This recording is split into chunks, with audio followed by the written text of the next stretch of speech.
Com check 1 2 3।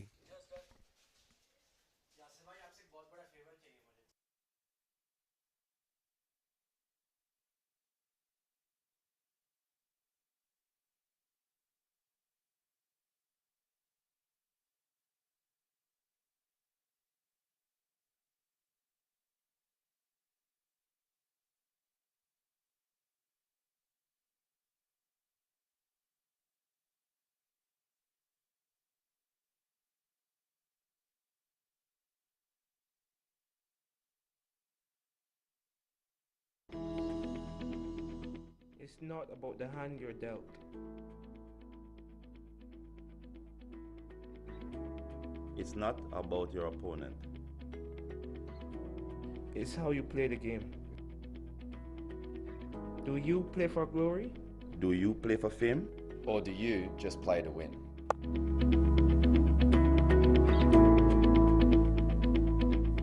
Wolf777, where winners play.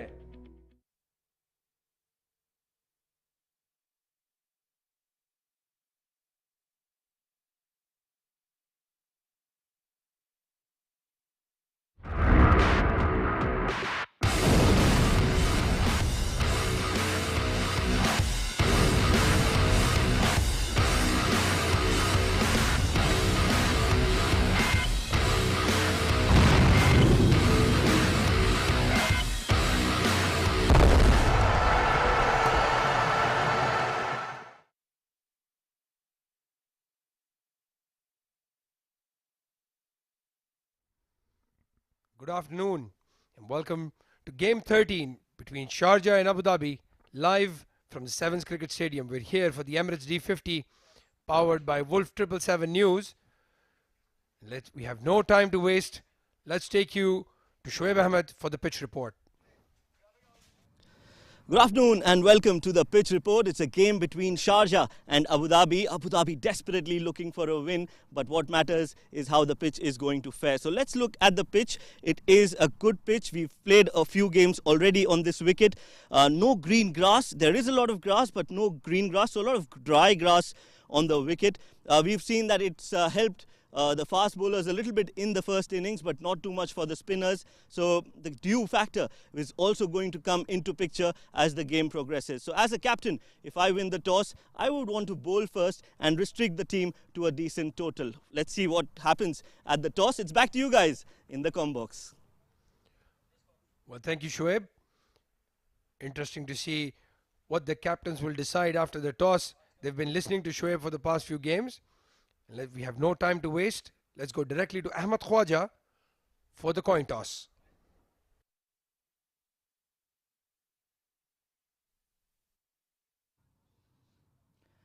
Good afternoon, everyone. Welcome to a Friday mid-afternoon start here for the match between Abu Dhabi and Sharjah in the 2021 Emirates D50, brought to you by Wolf777 News.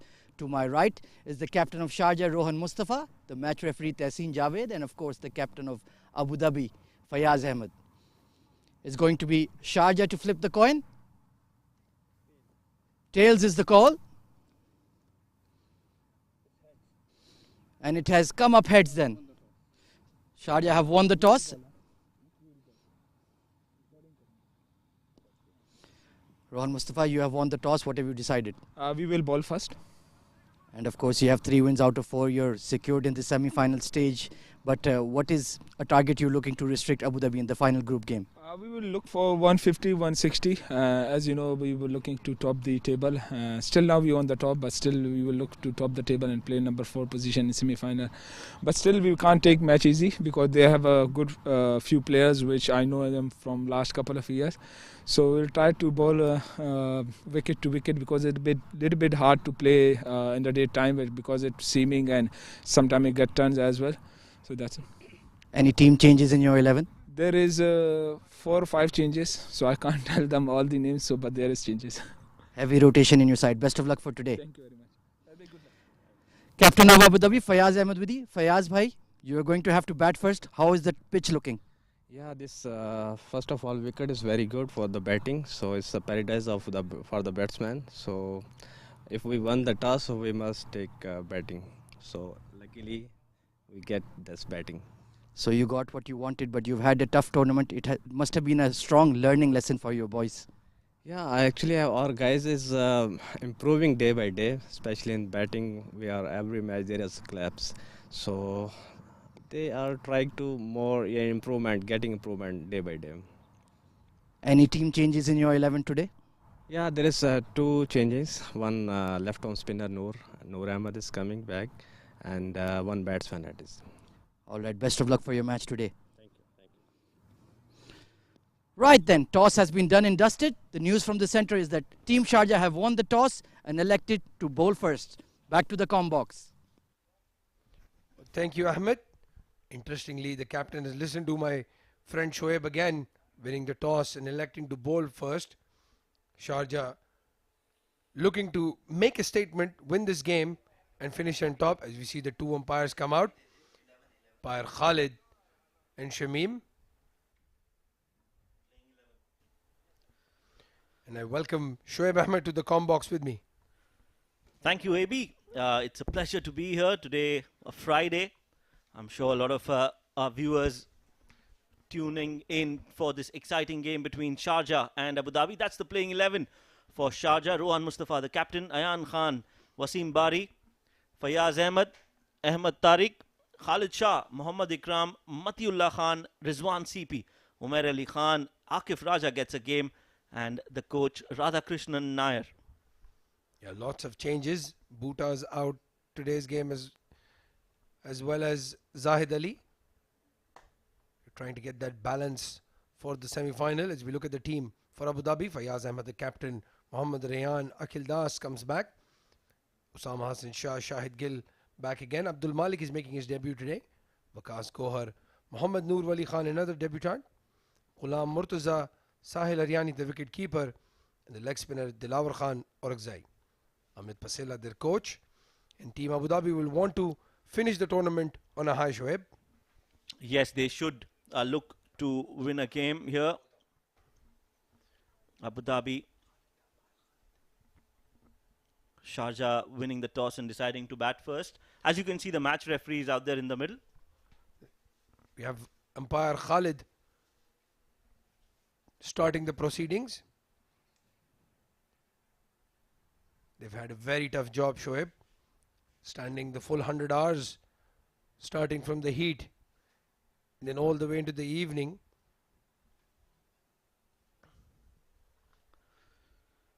So the two batsmen are out there in the middle for Abu Dhabi, and as you rightly said, they should end the tournament on a high. They haven't won a game in this edition of D50.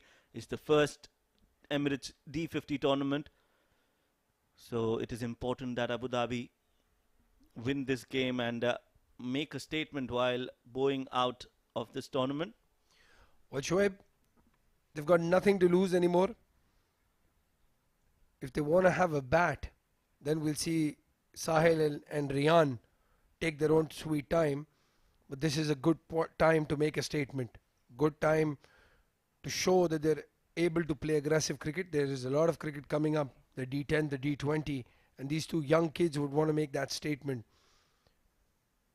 It's very important for them to not get bogged down and play aggressive cricket. Yes, as you can see, Riyan taking guard. It is important that Abu Dhabi get to a decent total because Sharjah have a very strong batting lineup. For Abu Dhabi to make a game out of this, they need to get to that 250, 260 minimum.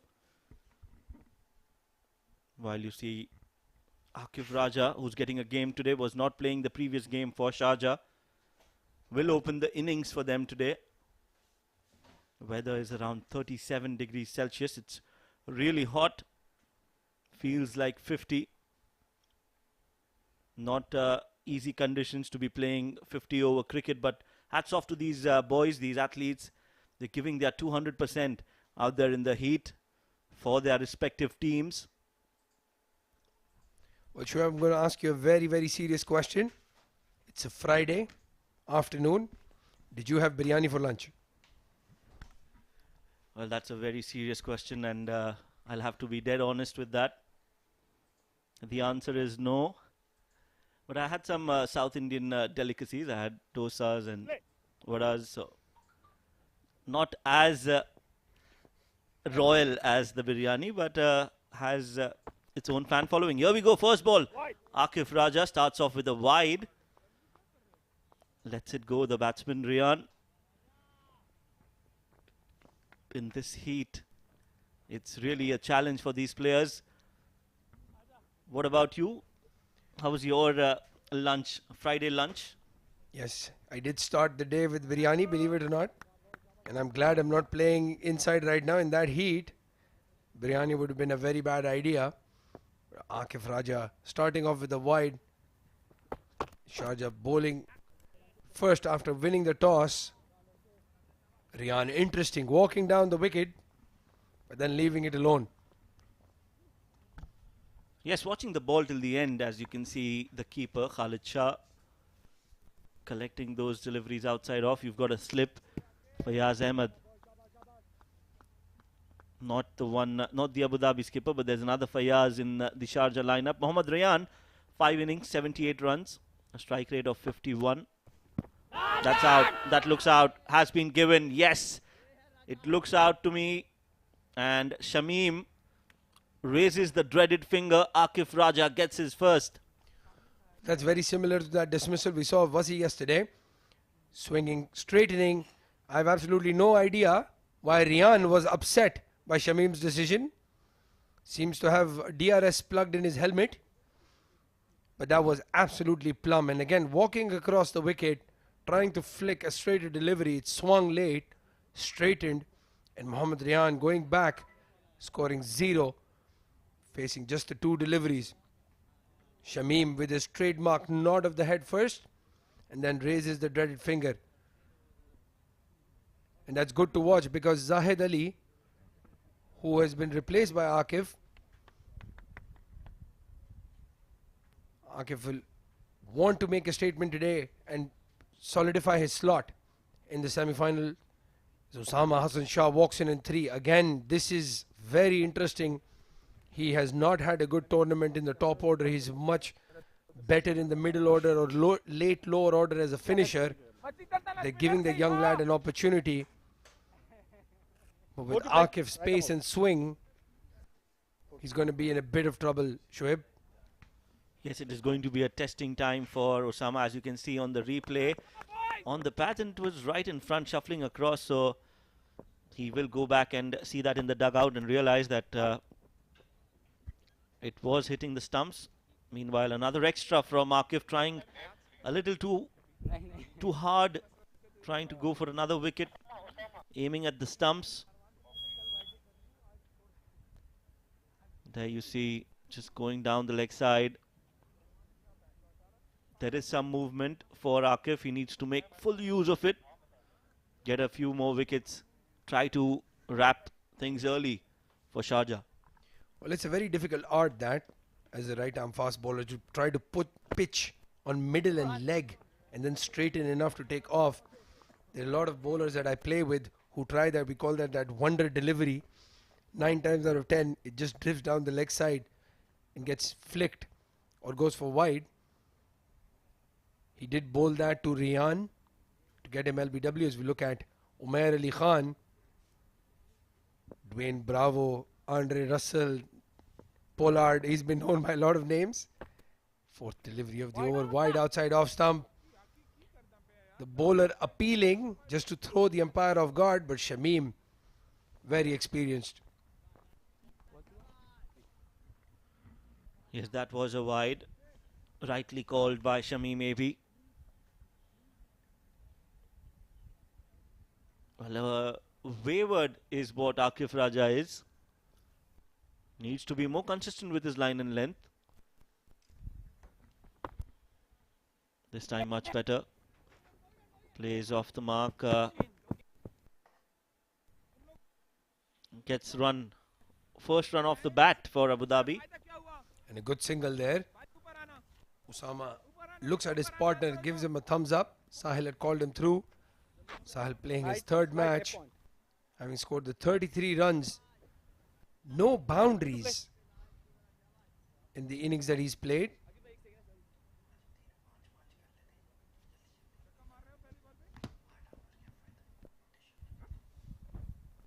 comes in.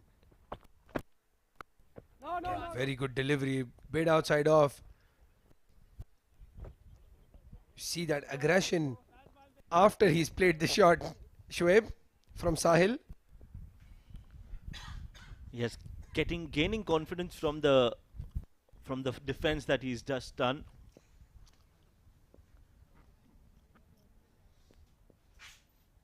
Five balls up in the first over, 3 for 1.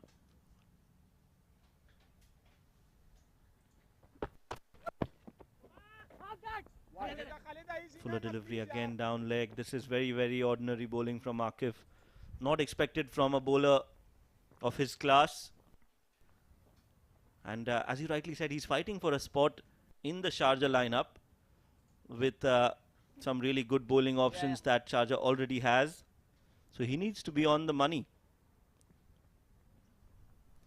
Well, there's Zahid Ali in the dugout today. He played the last 2 matches. He was a bit wayward as well, but he got some wickets. As we see Akif Raja just had 1 wicket to his name. Wide outside off. Goes for a flashy drive, Osama. Finally, the first over ends. If you're just joining us, that's absolutely right. The first over has just ended. But with Matiullah, Zahid, Umair bowling the new ball as well, Akif is under a lot of pressure. All the fast bowlers are. And that is going to be one of the challenges for Sharjah, Shoaib. Their fast bowling has been very poor. They've got good spinners and good batting. That's the one thing that lacks for them.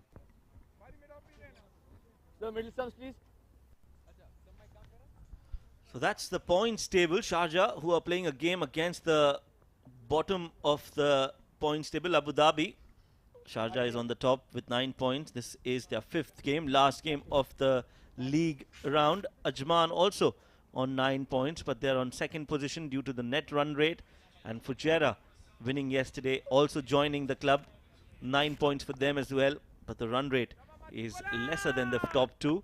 Emirates Blues and Dubai are on 6 and 3 points respectively, while Abu Dhabi, as you can see, are lying at the bottom of the table. No points for them in this edition of Emirates D50. And they'll want to change that today, hopefully, as Matiullah Khan comes into the team, bowling the 2nd over. First ball was played nicely into the covers with no run.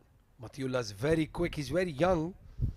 He had a slight niggle and was rested after the first game he played.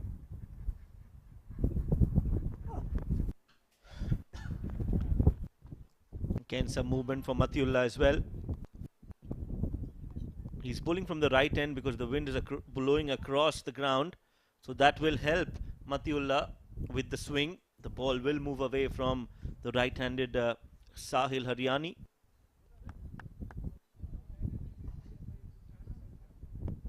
Important to use these early overs and get inroads with taking wickets.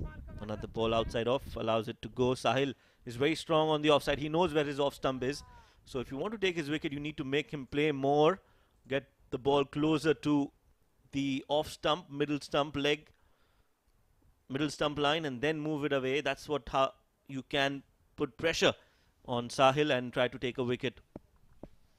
Yeah, he's been bowling a bit too wide outside off for the first few deliveries. Sahil not interested to play those at all. He runs in again. This time much straighter. Sahil was prepared for that. Flicks it towards square leg and they take 2. Matiullah needs a little bit of adjustment in finding that perfect line for an outswing bowler.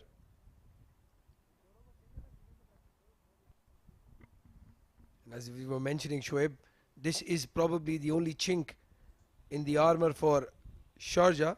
They have a very good batting lineup. They have extremely good spinners. They've covered all the bases except for the fast bowlers.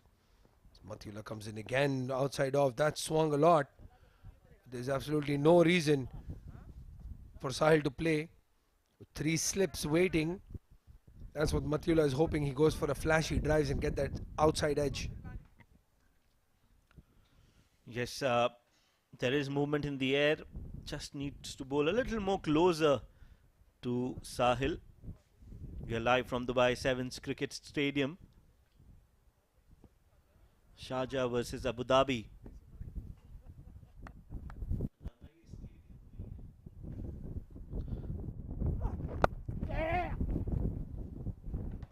Good run between the wickets. A single taken. Scoreboard slowly moving. 7 for 1, 1.5 overs. In fact, it's end of the over. 2 overs gone. 8 for 1 Abu Dhabi.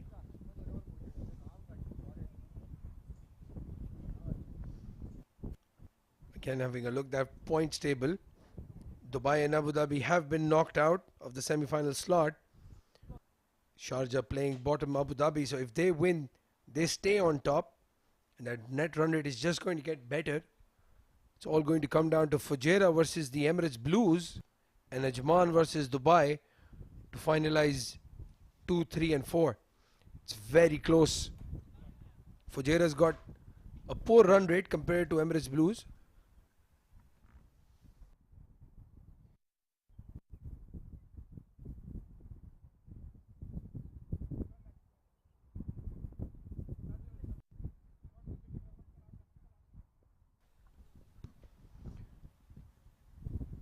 Fujairah versus Emirates Blues game is going to be very, very interesting.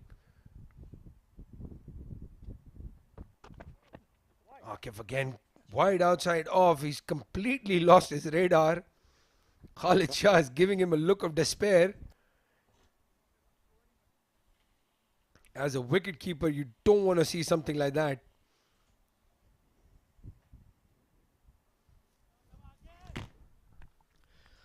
Well, clearly Akif looks a little rusty.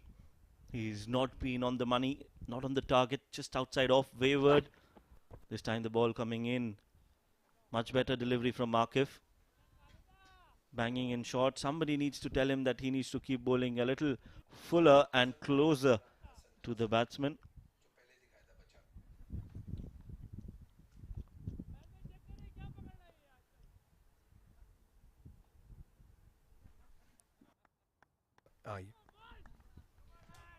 Let's have a look at Hassan Isa Khail. His father was named captain for the T20 Afghanistan team. Rashid Khan stepping down.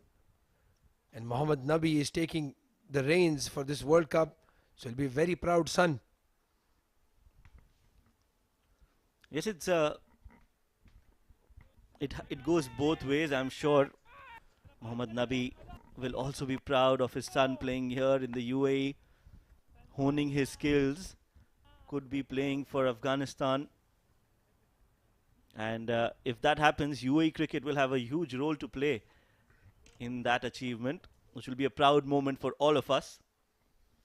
And you're right, Rashid Khan stepping down moments later, as soon as he was announced the skipper. He stepped down and Mohammad Nabi has been assigned as the captain. Meanwhile, Akif Raja continues his poor bowling. He's bowled only one good ball in this entire spell and he's got a wicket on that ball. Besides that, he's been wavered to say the least. That's the most polite way to put it. Yes, that's exactly the word, polite. He's bowling rubbish, as Ahmed Khwaja says sometimes when he's impersonating Jeff Boycott.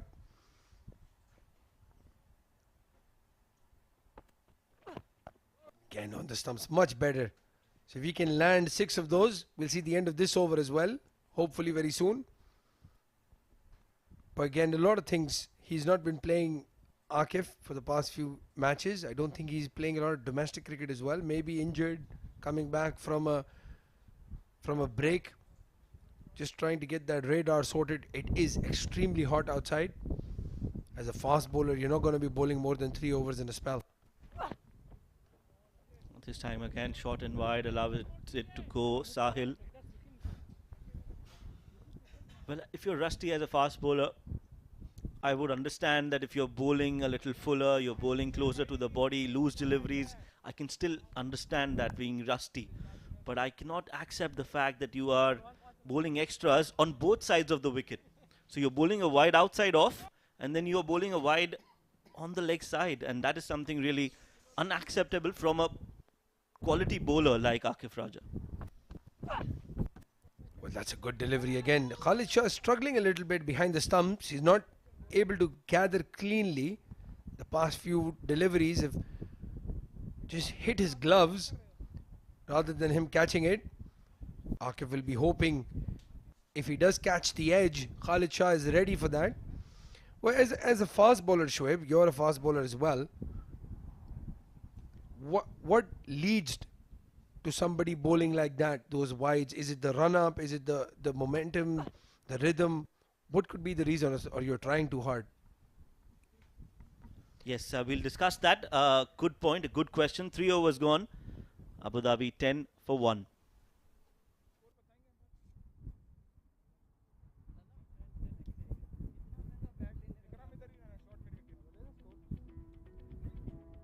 It's not about your opponent.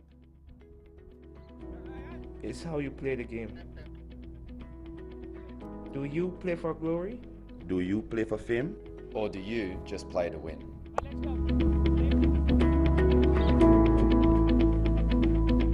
Wolf777, where winners play. So Wolf777 News presents Emirates D50 tournament. If you just joined us, it is Sharjah versus Abu Dhabi. Sharjah winning the toss, deciding to bowl first, getting a wicket in the very first over. And it is Matiullah who's bowling the 4th over, bowls outside off. Akif Raja will stop that and throw it back to the keeper. To come back to your question, the only reason why I can think that Akif is a little wayward and hasn't been on the money is because of self-confidence. I think he's been in and out of the team, and that is what is on his mind subconsciously. He knows that one bad game and he would not get another chance. And that competition definitely puts pressure on you as a bowler. He needs to forget all that and just keep a clean slate and come out and try to bowl what he bowls best, his dog ball. He needs to focus on that, on what he bowls best, and try to execute that. Yeah, it looks like he's trying a bit too hard and losing his line and length. The last 2 deliveries were much better. He aimed for those in-swingers and at least landed it on a spot. I think he's just struggling with that outswing, getting his wrist behind the ball properly as Matiullah comes to bowl again. Good looking shot there by Osama. Aggressive shot, but no run. Also, as a swing bowler, as a bowler who can swing the ball, sometimes it gets difficult to control the swing because you don't know how much swing you're getting after you release the delivery. So you think that that particular ball might swing, but it doesn't, and that's why it goes down leg. So in that scenario, until and unless you gauge the conditions and how well the ball is swinging, you can bowl cross seam so that you don't get that swing at all and you can get your line and length correct. Well, a good looking shot there by Osama Hassan Shah. He's timed that to perfection. Races to the cover boundary for 4. That will give Osama a lot of confidence. He struggled facing the new ball. Matiullah Khan has served up a juicy half volley. He's driven it to the cover boundary for 4.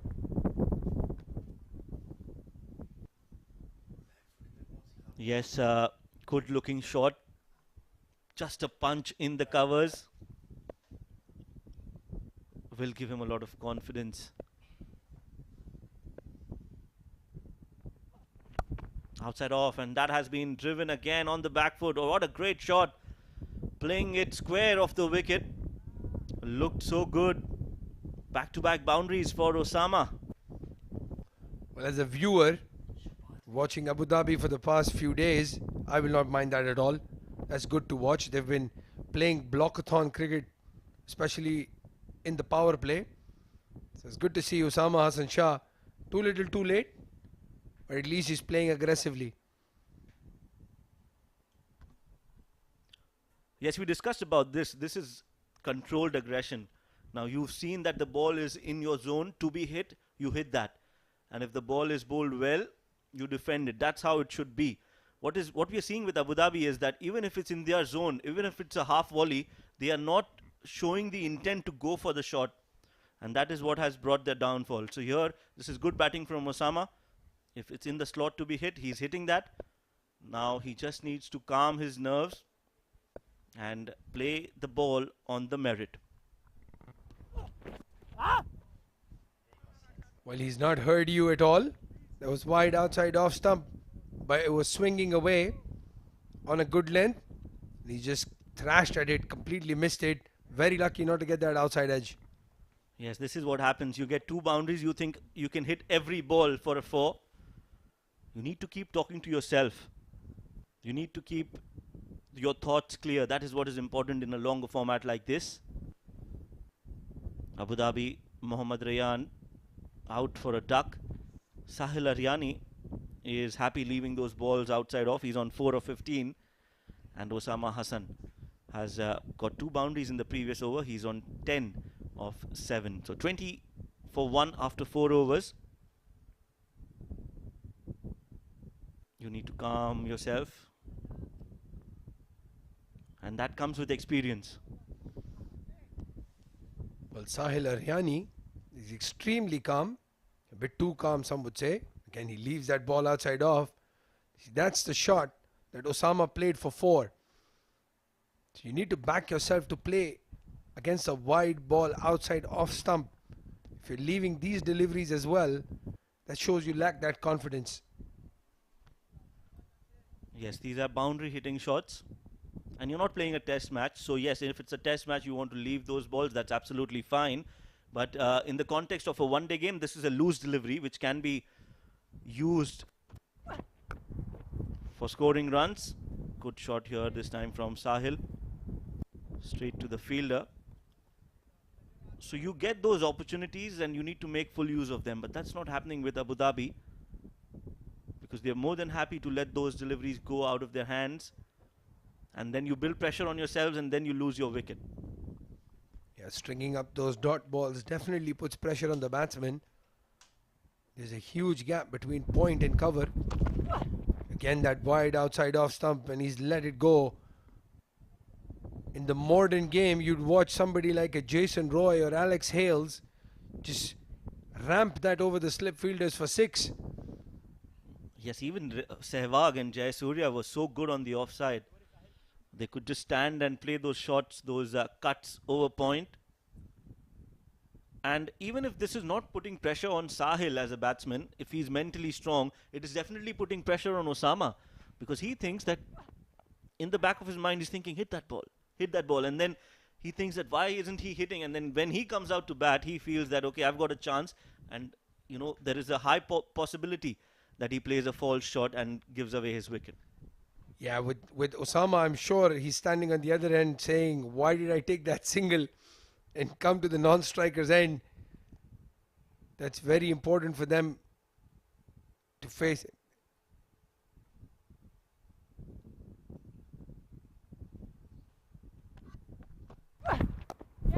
Catch it is the call up in the air. He's middled it nicely. Will it go all the way? Yes, it will go all the way. So a boundary from Sahil's bat.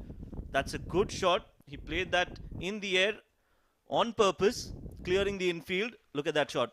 Nicely done.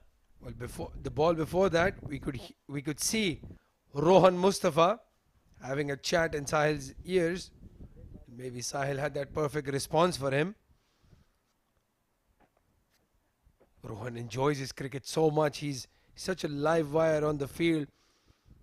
I'm sure at that particular moment, when we saw him on the screen, he's thinking about the next TikTok he's going to make. Yes, right now he is thinking of getting a wicket or 2 here. As the captain, he's thinking the next bowling change, because Raja is not bowling too well.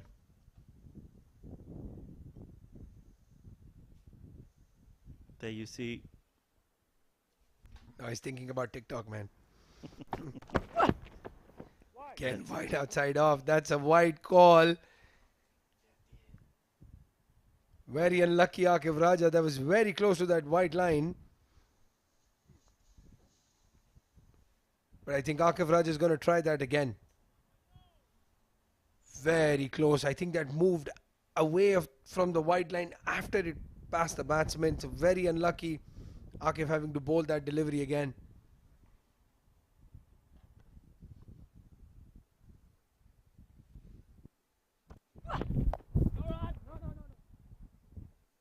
Ayan Khan is stationed at point. Good field placement. He's a left-handed fielder, so always good to have a point fielder who's a left-handed thrower. 5 overs gone, 25 for 1. Most runs. That man on your screen from Ajman. Asif Khan, 334 runs for him. Alishan Sharfu is on number 2, 267 points. Runs, apologies, not points. Thinking about fantasy cricket. Number 3, Amir Hamza, 185 runs. Number 4 is Ansh Tandon, 167. And number 5 is Fayaz Ahmed, 167 as well.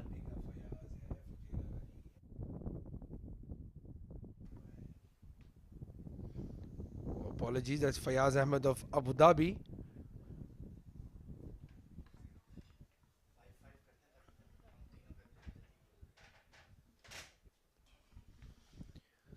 Well, we have a double change.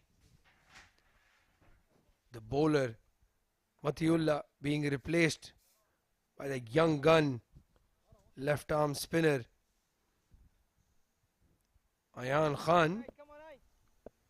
And next to me, my dear friend Ahmed Khwaja. Ahmed, welcome back.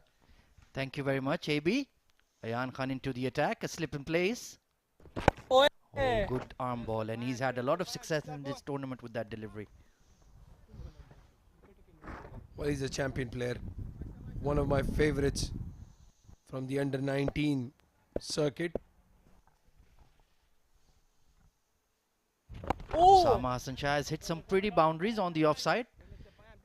He's the kind of free-flowing player that Abu Dhabi need to get some big runs. It's always been on Captain Fayaz to carry the innings. Need somebody to play a long knock here today. Good delivery once again. Well, Ahmed, I have a very bad feeling that he's going to go across the line to Ayan and either get hit on the pad or lose his stumps.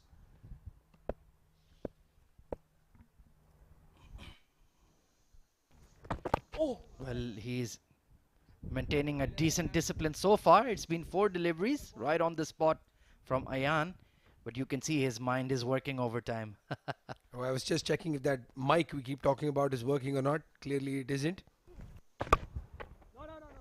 Bit of a splice, but mid-on is in the circle, so it's 5 dot deliveries in a row. Ayan Khan, he's bowling in the batting power play, so he's settled in very, very nicely.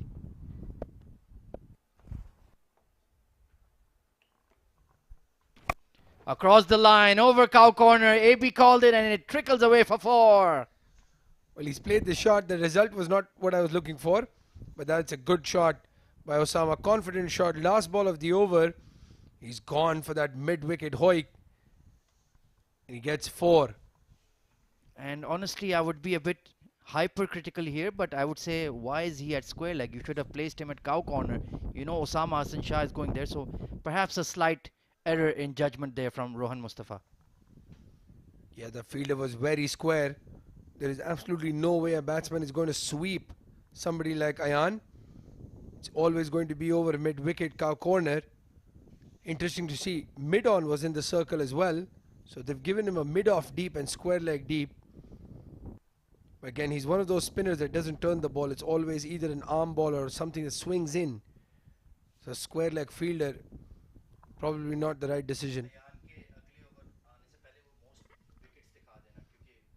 Akif Raja bowling his 4th over. So an extended spell. Oh, bit of a in-dipper there. Didn't quite get the line right. But Sahil Haryani, 8 of 22. We've seen he's good at occupying the crease. And Osama has gotten a few boundaries away. So Abu Dhabi, a decent start. At the toss, the captain, Rohan Mustafa, the captain of Sharjah, of course, who's standing in slip, he said, I want to bowl them out for 150. So I'm sure the captain of Abu Dhabi, Fayaz, would have taken some offense to that. And Fayaz called the wicket a batting paradise. So this is the 3rd toss where both captains have gotten what they wanted. Nicely punched, but straight to point. A very wideish slip is Rohan Mustafa. I honestly find that tactic to be quite annoying because he's not in the orthodox position and it's just a gamble to place him there. Well, maybe he's backing Khalid Shah to cover that first slip region. We've seen him keep really well. He's taken some excellent diving catches. I think Atikur Rahman from Emirates Blues probably took the catch of the tournament from a wicketkeeper's perspective. Down the leg side, and there you go. My goodness, that hidden mic coming into play once again. Beautiful take down the leg side by Khalid Shah. Yeah, he's actually standing outside off, and then he's dived full stretch. But Akif Raja is really struggling with the ball. I think he's trying to bowl too quick here. Trying to make an impression, force his way back into the side. And this is the platform, Emirates D50. Everybody's watching you. You need to make a mark. Lovely punch by Sahil Haryani, but straight to extra cover, who does quite well. A good fielding there by Wasim Bari. He's a solid fielder. But that was a good looking shot by Sahil. So there is some intent. At least they're playing their shots. And you see a bowler like Akif who's struggling.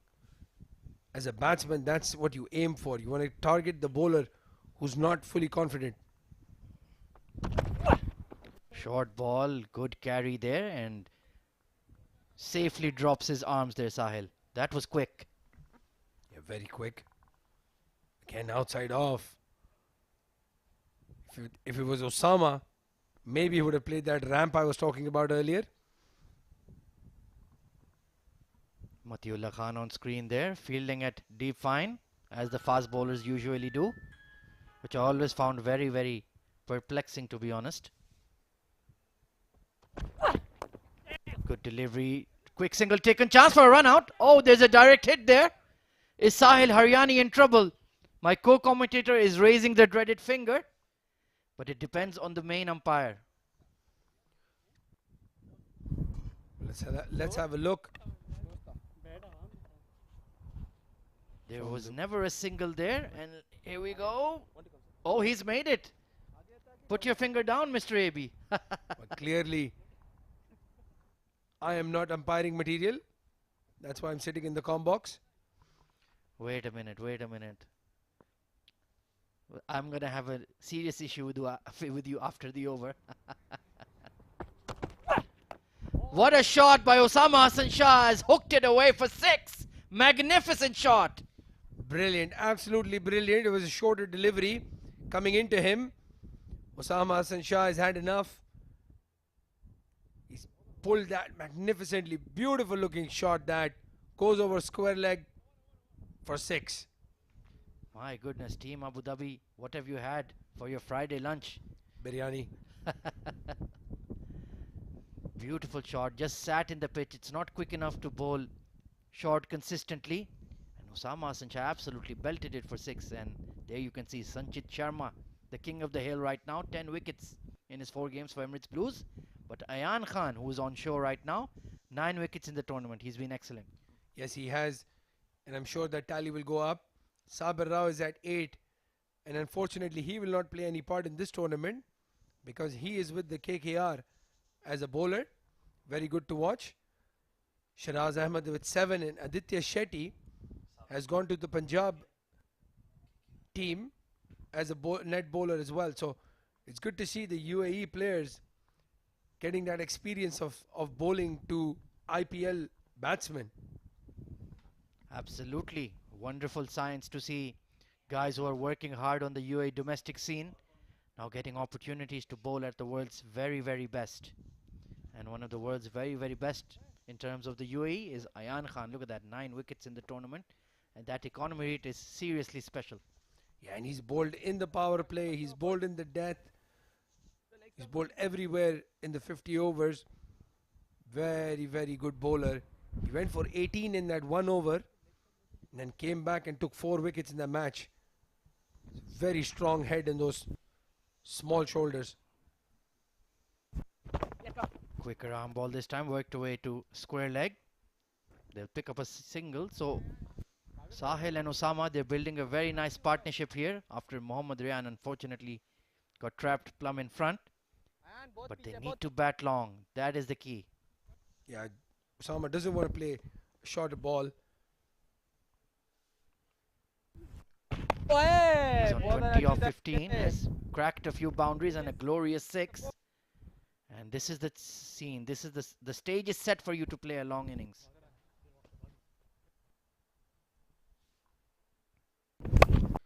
Powered drive towards extra cover. So once again, he's in that aggressive mode. That's been his problem and his undoing in the past. Yeah, the ball was slightly full. Again, it could have been a risky shot. This time drags it towards mid-on. My goodness, that was in the air. Why is he being so impatient, AB? What is going on? Well, you call it impatience. Some people call it aggressive. I think finding the mixture of the two is the important thing for a young player like Osama. Slightly opening up his stance there so he can get two eyes looking at the ball.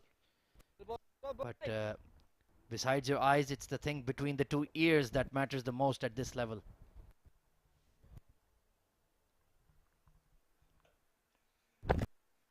Good temperament there. Good work there. Excellent over from Ayan Khan.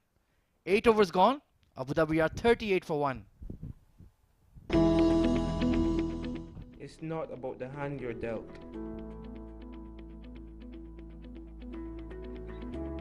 It's not about your opponent. It's how you play the game. Do you play for glory? Do you play for fame? Or do you just play to win?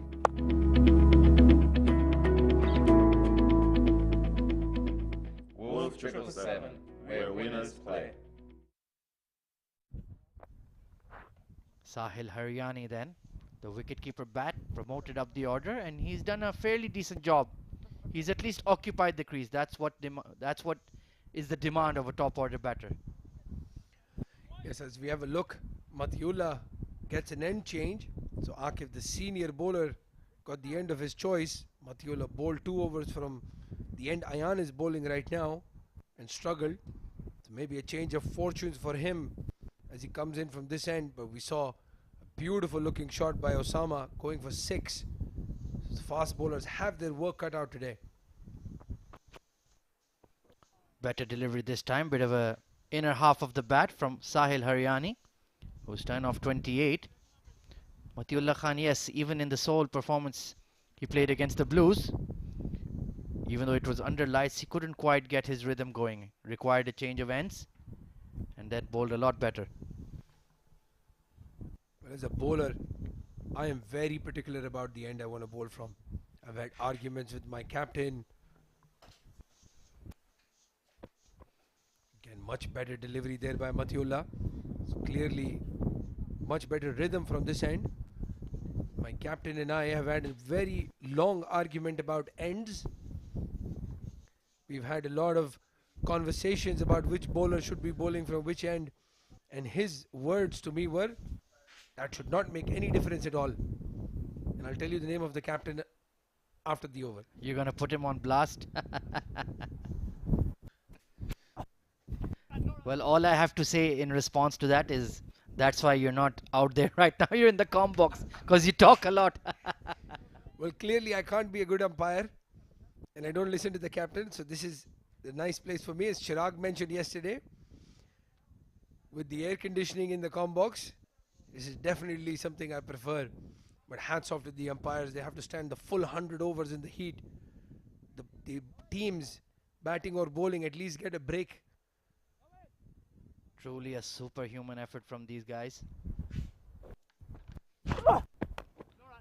This is better from Mathiullah. He's pitching the ball up and bowling that 4th stump line and racking up some dot deliveries.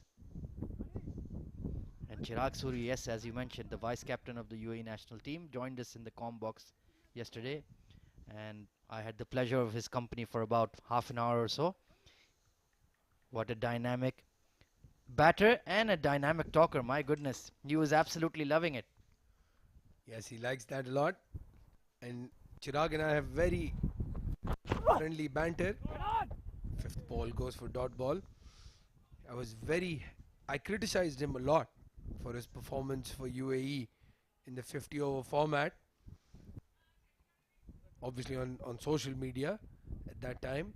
And then he comes back to the D10, the Abu Dhabi T10, the Canada franchise tournament where he scored 22 runs in 1 over.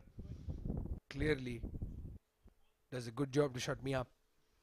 And that's a big feat to say the least. Very difficult to do that.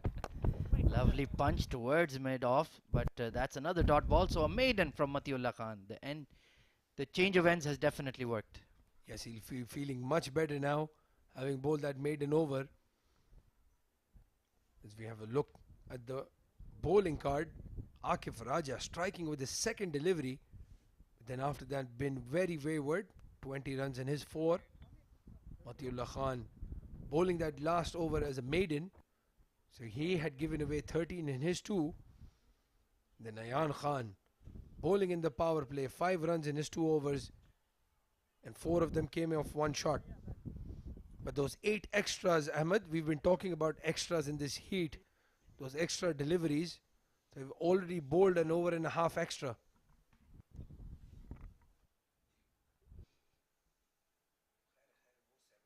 Absolutely. It's tough work out there. And bowling any extra deliveries is just going to wane on your stamina, on your mental strength. So you need to be switched on when you can. Get through those 300 deliveries as well as possible. Ayan to continue. Consistently targeting that middle and leg line. Trying to get Osama to once again play across the line and be trapped in front. But he needs to be wise. He needs to get off strike if Ayan is troubling him. This time a big slog over cow corner once again. It's hanging in the air and it's going all the way for 6. Well, that's the shot I was talking about. Osama Hassan fancies his chances against spinners over mid-wicket. He's very confident. Again, the ball was in the slot. It goes all the way.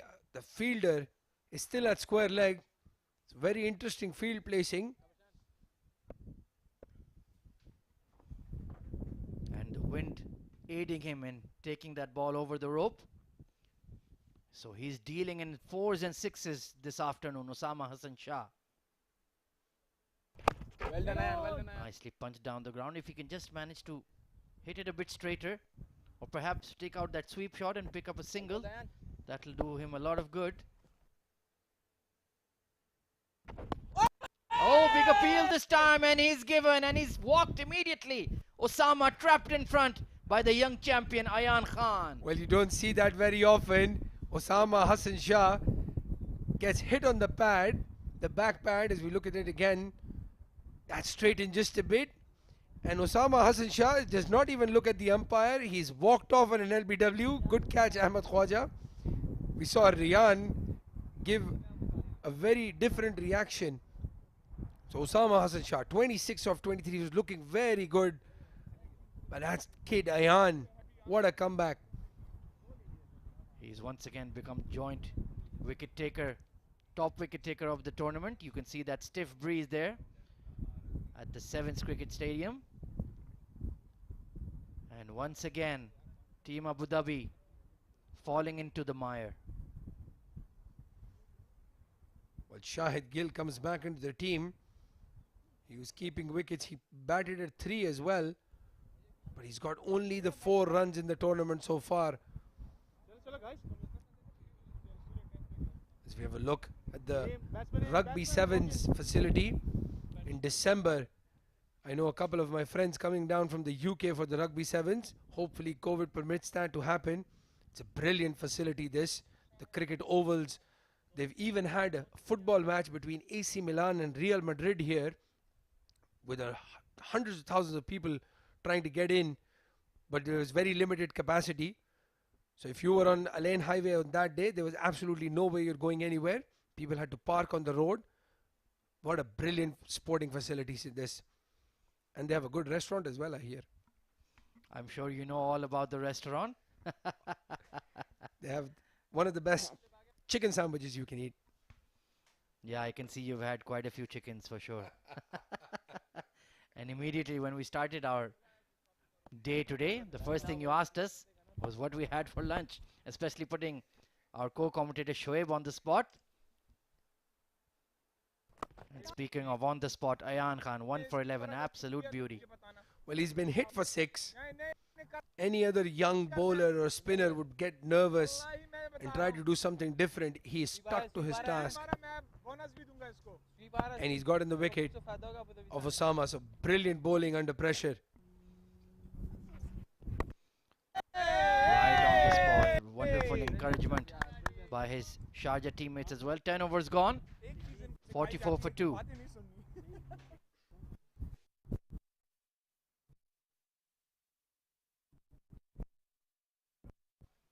Taking a look at the batting scorecard for Team Abu Dhabi right now. Mohammad Rayan just could not get going today. Trapped in front for naught.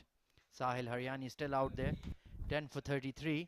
Osama Hassan Shah was looking really good. Had cracked a few boundaries and a couple of sixes. But then got trapped in front by that man, Ayan Khan once again. So Shahid Gill has walked in for Abu Dhabi, and walking into the comm box is Shoaib Ahmed. Welcome Shoaib. How are you doing? Thank you, Ahmed. It's been a while since we've been in the comm box together. I've missed you. They're keeping us apart. They know we have too much fun together, but speaking of fun, it's no fun bowling fast in this heat, but Matiullah Khan is plugging away. Good for him. Hitting the bat hard there, nicely punched to the cover fielder. So at one end, Shoaib, there is some decent carry and bounce. Yes, and that's why you saw Matiullah getting a change of ends from Rohan Mustafa, the skipper of Sharjah. Abu Dhabi have got a decent score on the board in the first 10 overs. 44 in the first 10 is not bad. They've lost 2 wickets. That is a concern, and Sahil has been his regular self. Yes, a very obdurate batter. He honestly reminds me of a former India opener you'd know well, Akash Chopra. He used to bat like him as well. Took his time and frustrated the bowlers. Yes, he was more of a test batsman. Played a few tests for India. He's become an even more bigger celebrity with the commentary stint that he does, especially in Hindi commentary, and he's got a very strong social media presence as well. Absolutely, and take a look at that quick bouncer from Matiullah. Look at that carry, and very lucky not to get called for a wide. Looked a touch high. Sahil is a vertically challenged bloke, as the great Sunil Gavaskar would say. But that man on the center of your screen in red, Fayaz Ahmed, coming back into the side, and he's given a lot of punch to the middle order.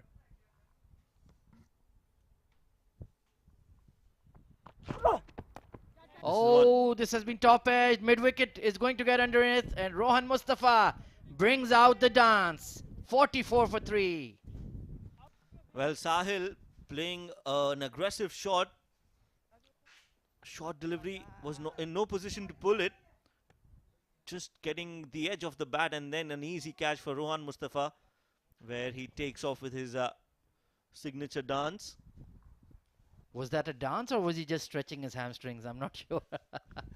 Well, he just thought of doing the dance. I think was in 2 minds. But Sahil Haryani will have to dance back, scoring 10 of 36.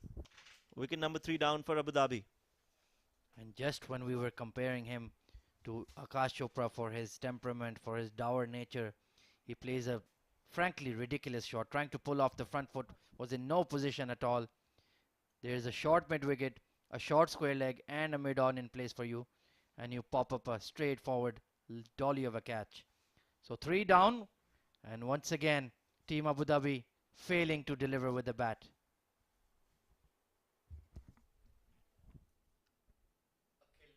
New man in is Akhil Das, getting a game today for the first time, is it? Because the stats say otherwise. He's played a few games, but I think this might be his first innings as a batter.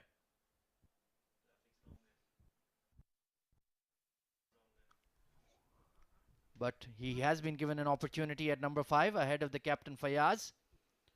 So let's see if he can make it count. Mathiullah gets a wicket. Will be a happy man.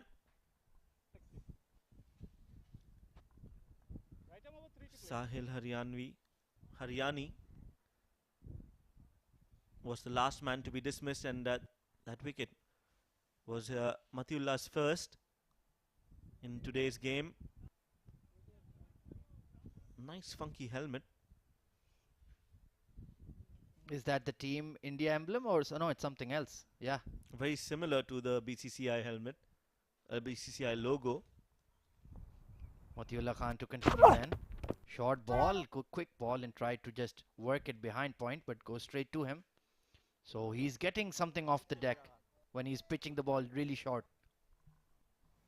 Yes, he's extracting some bounce off the wicket. It's a hard wicket. I was there for the pitch.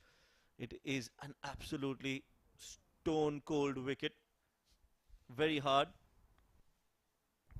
And that's why you can extract some bounce if you can use your shoulders.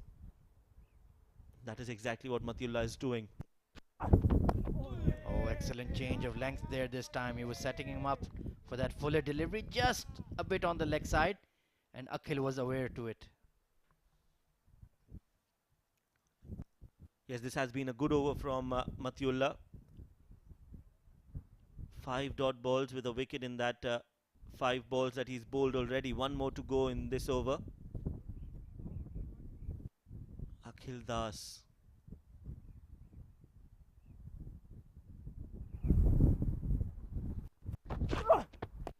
Another short delivery.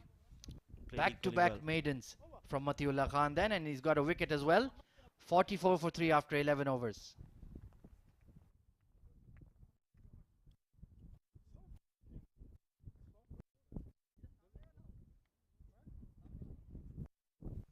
My goodness, take a look at that batting scorecard there for Abu Dhabi then. Mohammad Rayan, Shahid Gill, Akhil Das all camped on 0.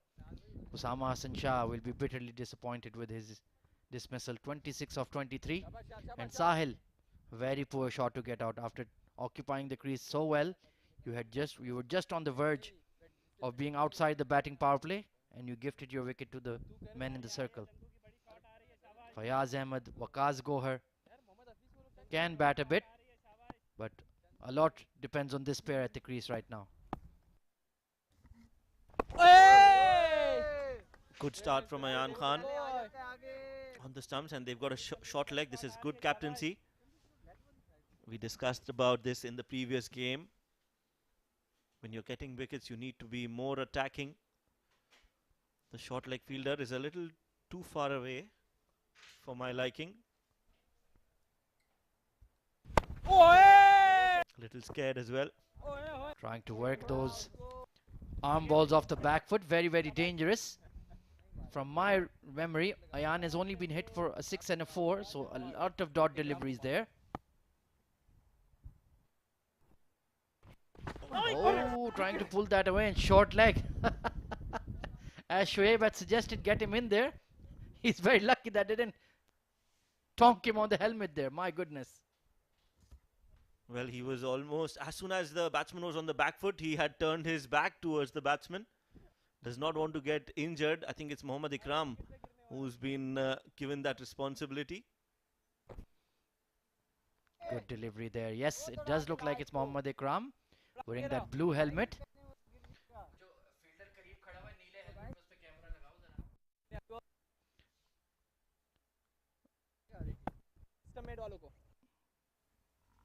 44 for 3. Hitting the splice of the bat, and there you can see rushing onto the pitch. And he's dropped his sunnies. Pick them up, mate. And a nice helmet again. Army helmet. It looks like something out of Fortnite, to be honest. PUBG, maybe.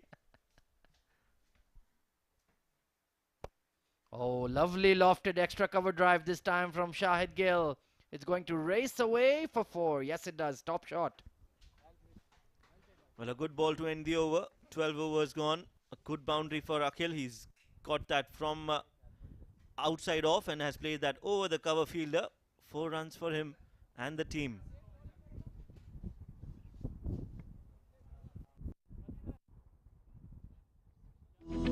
It's not about the hand you're dealt.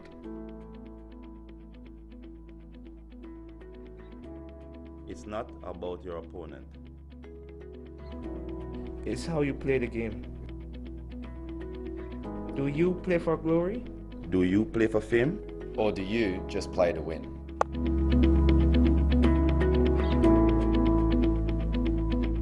Wolf777, where winners play. Matiullah Khan to continue then.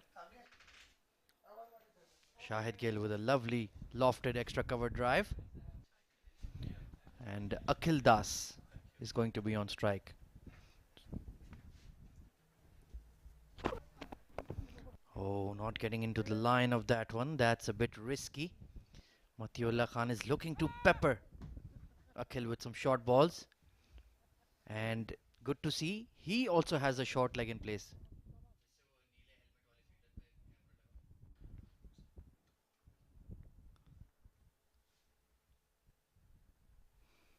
.48 for 3. The run rate has really dried up.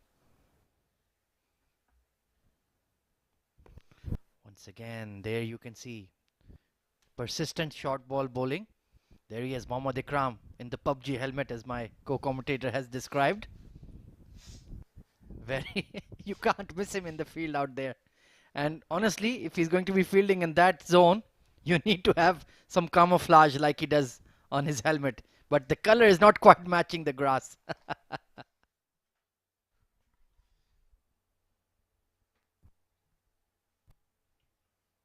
Outside it off, pulled. Is there a fielder who can take that catch? Yes, there is. Akif Raja takes another one. Wicket falling as like a pack of cards. Abu Dhabi 48 for 4 now. This is extremely poor batting here. You know the plan. You know they're going to bowl short. There's a short leg in place. There's a mid-wicket in place. And you still go for that pull. Spliced up and a straightforward catch for Akif Raja. My goodness, Akhil Das, you can do a lot better than that. Gone for naught in 6 deliveries. And like my co-commentator has mentioned, they're falling like a pack of cards.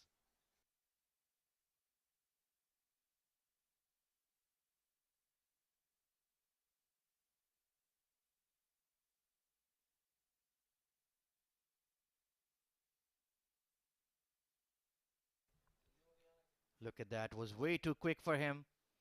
Went straight up in the air. There were 3 fielders within the circle on the leg side. And Matiullah Khan executing that plan to perfection. And the smile, big smile on Akif Raja's face says it all. And once again, is the captain of Abu Dhabi, number 99, coming in the face of a collapse. He's made 167 runs in the tournament. He's been fantastic in every single game. And this is the 5th time he's coming into bat in a crisis mode. He's been given so many opportunities to bat out there that he's become one of the top 5 run getters in the tournament. Team Abu Dhabi just not learning from their mistakes. It's a steep learning curve at this level. You're playing against the cream of the crop of the UAE cricket scene. But if you fail 5 times out of 5, then you need to re-examine what you're doing wrong. You have to make corrections. The whole world is watching. These matches are being broadcasted live on Dubai Sports, live streamed on YouTube, and people are keeping an eye on you. We've seen lads from the UAE domestic scene getting picked up for training with the IPL, being selected in PSL, playing in Canada, playing in all sorts of leagues in franchise cricket all over the world. So you have to grab these opportunities, and Team Abu Dhabi have failed to do so. Nicely sliced away behind point. Third man is giving chase. And they'll just get one. That is poor running. That was an easy 2. Well, very well said there, Ahmad. You're right about Abu Dhabi. They've been below par. And especially with the players, it's not like they don't have the skill. It's just that they've not been able to execute and play to their potential. Matiullah, on the other hand, has been exceptional. 4.4 overs, 14 for 2. 49 for 4. Ikram still out there. Change of helmet for him. The camouflage isn't working. Absolutely. Short ball, a bit too short this time from Mati. And that is certainly going to be given as a wide. It's almost near his feet, to be honest, the way the ball is pitched. Short leg. My goodness. All fun and games out there. Well, Ikram is in a very awkward position, sitting at that short leg field position, because that's not how you will be able to take a catch. In case the catch comes to you, you will be in no position to move whatsoever. I don't think he has any interest in taking any catches. He's purely in survival mode. Oh, good full delivery there from Matiullah. A sucker ball, as they like to call it. 13 overs gone, 49 for 4.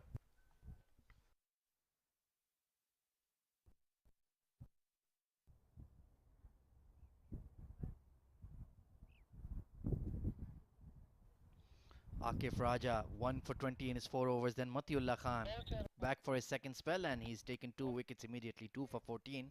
And Ayan Khan, the steady, reliable champion, young left-arm orthodox bowler, 1 for 15 in his 4. He's tied at the top with Sanchit Sharma of the D50 for the top wicket takers. And you can see the follow wickets, an immediate collapse from 44 for 1. They've gone to 49 for 4. So Team Abu Dhabi just not showing the capability of batting 50 overs consistently or completely at that stage. A change in the bowling then. Ayan Khan has been taken off, and it's the signature backwards cap of Sharjah skipper Rohan Mustafa. 4 wickets in the tournament for him. Excellent economy rate. Oh, this is short and hammered over square leg. And it's gone all the way for 6. Way, way back. Well, an absolute beauty of a shot on the back foot. Just waited and then pulled it nicely into the cow corner region. Umair Ali Khan could just see the ball sailing over. And Rohan Mustafa has been hit for a 6. Proper drag down ball there, a loosener from Rohan. That's much more like it. Right outside off. Good flight and steady line. Yes, good forward defense again from the batsman. So Rohan has settled in quite nicely here. 55 for 4. The 50 has finally come up for Team Abu Dhabi. They were looking so good at one stage with Sahil and Osama at the crease. Clip towards square leg. Wasim Bari there.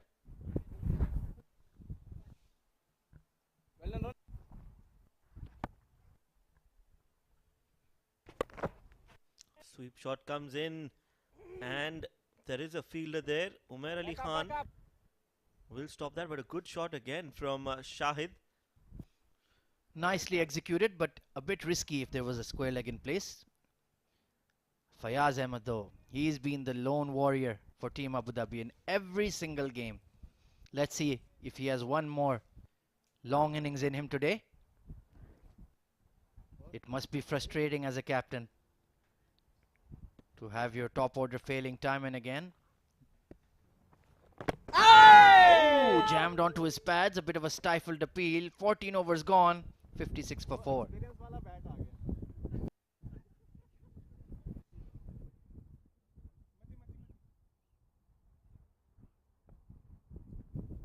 Yes, you can see in the replay came in late, his bat.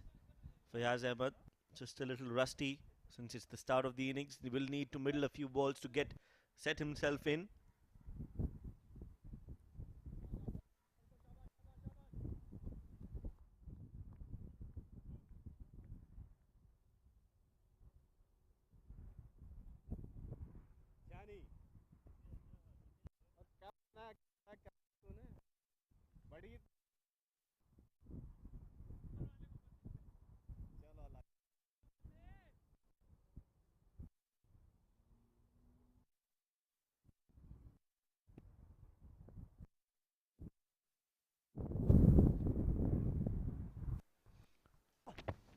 Matiullah Khan edged past the fly slip. Third man is giving a chase and he does really, really well. I think it's Ahmed Tariq out there. Electric in the outfield. Well, he came, as you rightly said, in a flash, like a flash,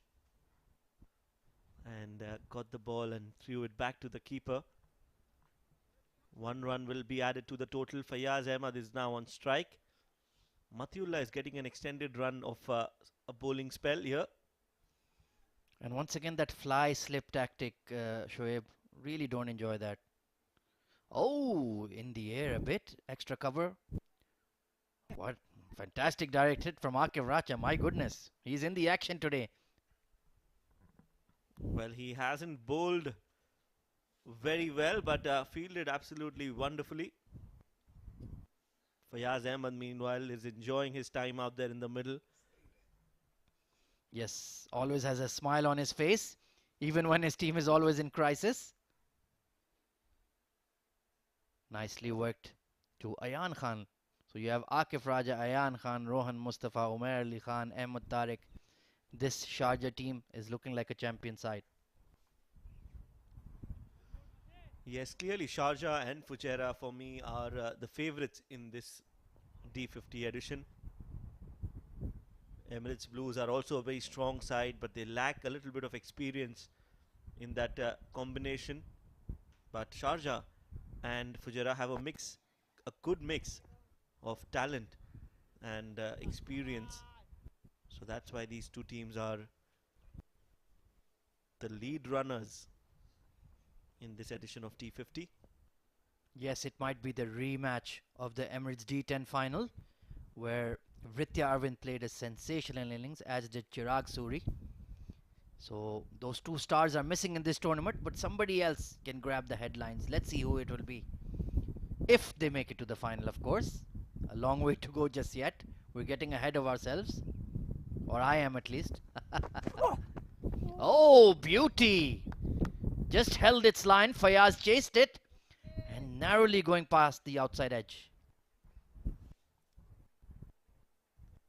Yes, no footwork at all from Fayaz, and that's why the ball beating the edge of the bat. He needs to move those feet, especially the front foot, towards the ball and then go for it. If you are just pushing your hands through, you're always living dangerously. It's been a very, very good spell from Matiullah. Good response. Oh, and he's bowled him! Matiullah Khan has bowled the delivery of the tournament.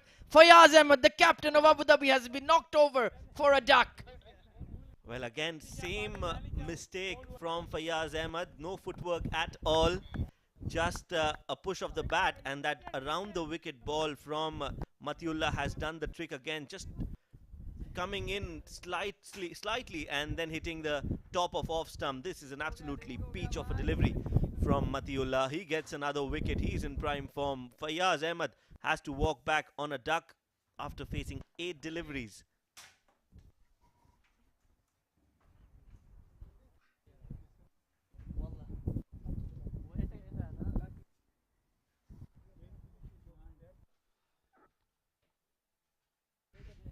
Thank you, Ahmed. So we have a look at that delivery again. Fayaz Ahmed, a rare failure. Maybe tired of carrying this Abu Dhabi batting for the last 5 games. It's not easy driving up and down from Abu Dhabi to come to these matches. But Abu Dhabi should not be in a hurry. There's no rush hour on the way back home today, Shoaib. Don't think they are in any mood to bat out the full 50 overs.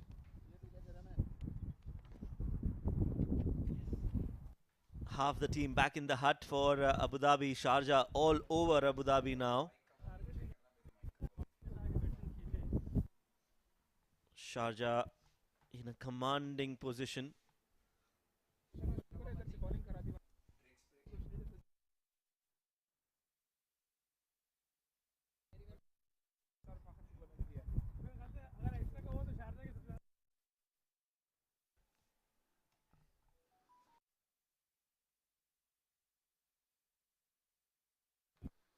Well, let's have a look at the highlights of yesterday's performance from man of the match, Maroof Merchant. He's only 16 years old and he broke the back of the Dubai batting lineup. They were looking good for the chase, but he was absolutely brilliant with the ball, getting the wickets of Amir Hamza, Bilal Chima, Lakshman Manjrekar, the strongest batsman of the Dubai lineup.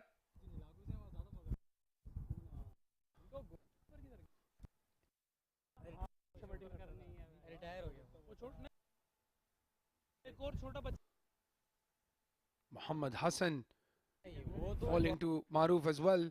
So he literally got all the main batsmen of the Dubai lineup. Second fifer. Hello, 1, 2, 3. Hello, Ayan Khan. There were a couple of catches dropped in his bowling as well, but he was still very good, picking up the 5 wickets.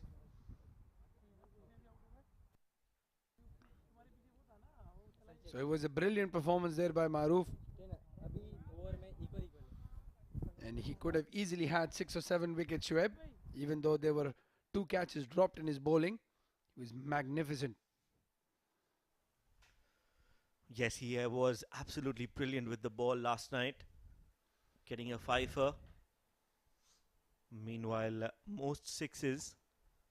Number 1, overtaking Asif Khan, is Amir Hamza from Team Dubai. Played a gem of an innings yesterday, but then 1 shot too many against Maroof. He's on 12 sixes, Asif Khan on 11, Alishan Sharfo on 10. Shahnawaz Khan has hit 8, and Fayaz Ahmed from Abu Dhabi will be on 7 because he's out for a duck today, so no chances for him to increase that tally of sixes. Well, Amir Hamza, who's been on and off in these D series of tournaments, finally showing his caliber and class. That's a very good list. Amir Hamza, Asif Khan, Alishan Sharfu, and Shahnawaz Khan making his debut in the 50-over format. As Rohan comes into bowl really quickly. As commentators, this is the toughest job. Speaking about the match when Rohan Mustafa is bowling, because as you can see, before I can finish a thought, he's finished 2 balls. Yes, you've just joined the commentators club. We've been facing this problem since the last bowling. You can't be talking about anything else. Another dot ball. Well, it's a very nice club to be a part of. Absolutely loved the experience so far with Ahmed Khwaja and yourself, Shoaib. Well, the pleasure has been ours. It's good to have you in. Well done, Ronnie. Another straight delivery, dot ball. Shahid had risked a chance towards Rohan, hit him for 4, but after that, it's just been dead batting. So the drinks break, I think the message is try to bat out the full 50 overs. Yes, that should be the plan now for Abu Dhabi because they're tottering at 58 for 5. It's not about the hand you're dealt.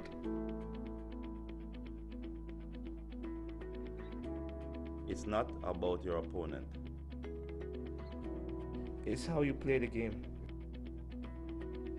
Do you play for glory? Do you play for fame? Or do you just play to win?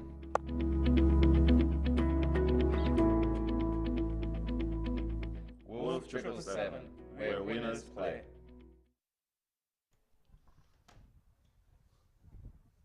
We're back with Waqas Gohar taking strike. He's a solid hitter. I think even he must be wondering what he's doing on the pitch on the 15th over.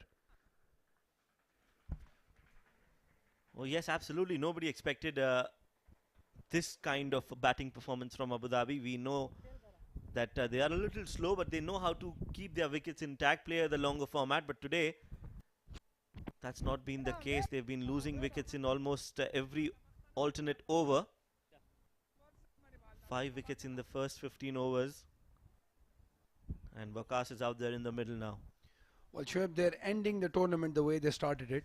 They had a very poor outing with the bat in their first game against Dubai. They were all out for about 105 odd runs. But that time they had Adil Raza, who had caused a middle order collapse for Dubai. Matiullah comes into bowl, second delivery of the 16th over. So it'll be interesting to see where they end up today with the bat. But with this star-studded batting lineup of Sharjah, don't expect any collapses. They'll go hell for leather from ball one and try to win this with a big run rate as well and keep that top spot.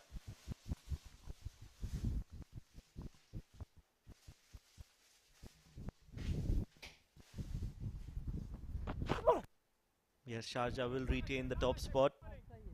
Most probably, highly likely that they will win this game because Abu Dhabi are not helping themselves. 58 for 5. Half the team back in the hut, and the top 5 obviously are in the dugout.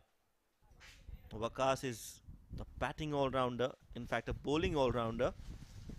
So he's been asked to come out and play the remaining 33 overs. An uphill task. Good delivery there, short of length.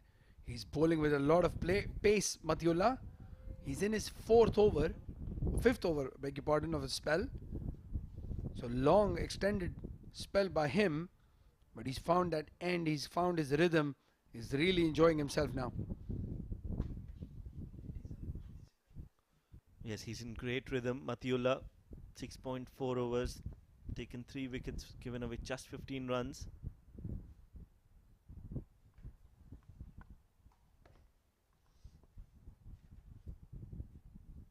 Expect a yorker or a full delivery now. He's kept 3-4 deliveries short. And there you see a fuller delivery. Well, the delivery was exactly what you wanted. Full, just not in the stumps. Wide outside off, and he just poked at it. Lucky not to get an edge. But had that delivery been in the stumps, things would have been very different because he was very late at the ball, Waqas Gohar. He's faced the 5 deliveries still to get off the mark. And Matiullah is looking good to bowl a maiden. Last ball of the 17th over coming up.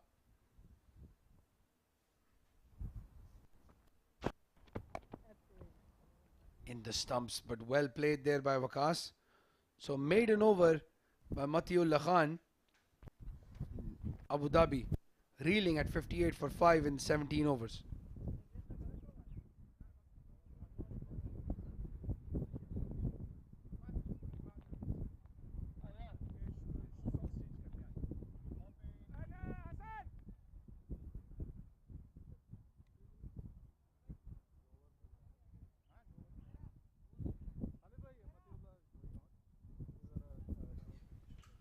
So the Abu Dhabi scorecard not looking too great. Mohammad Rian out for a duck. Akhil Das, Fayaz Ahmed all going out cheaply, not scoring at all in this game. 17 overs gone, 58 for 5. With me in the com box now is Ahmad Khwaja.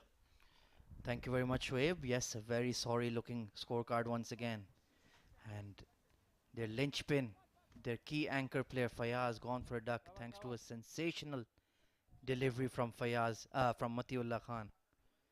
Ayan back into the attack to continue. Oh, going for that paddle sweep. The slip fielder was aware. Fayaz Ahmed giving chase. And they will pick up 2.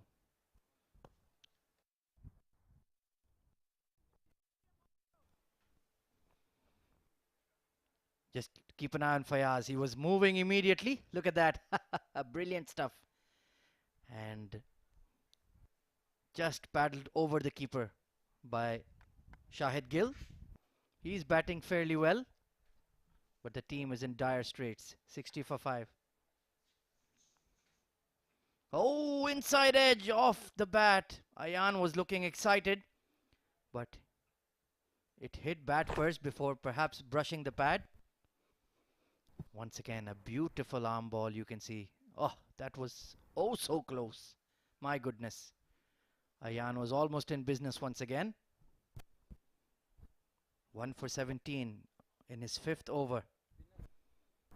So reliable. At such a young age, he's a key player for Team Sharjah and Rohan Mustafa.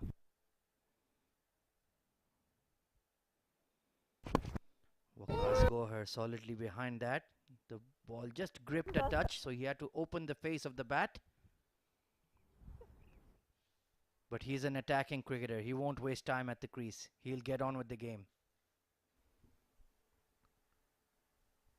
Yes, Ayan Khan getting a wicket today and has been very economical.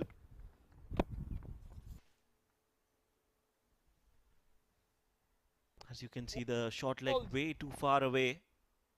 The ball won't carry till there. Needs to stand a little close in. That is a position for a fast bowler, that short leg. Absolutely, Shoaib, but perhaps it's just there to create pressure rather than really take a catch. You see it quite rarely in white ball cricket. Oh, trapped on the pads, but down the leg side. 18 overs gone, 61 for 5.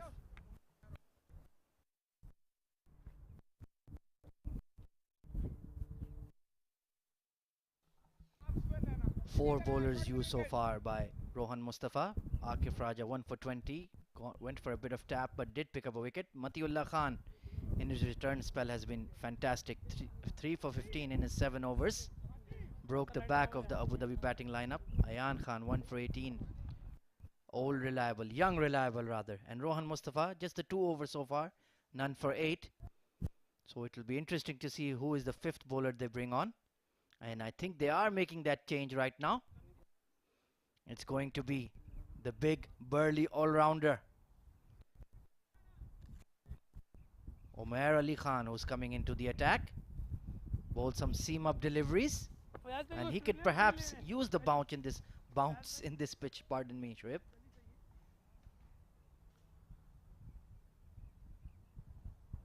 Yes, 4 innings, 88 runs, 2 wickets. Economy of 3.88, Umair Ali Khan.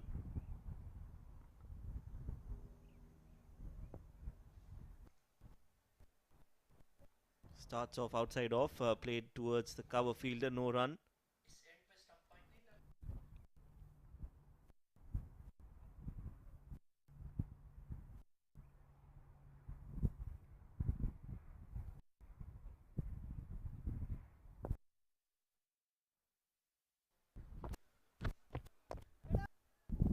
Steady start for Umair as well.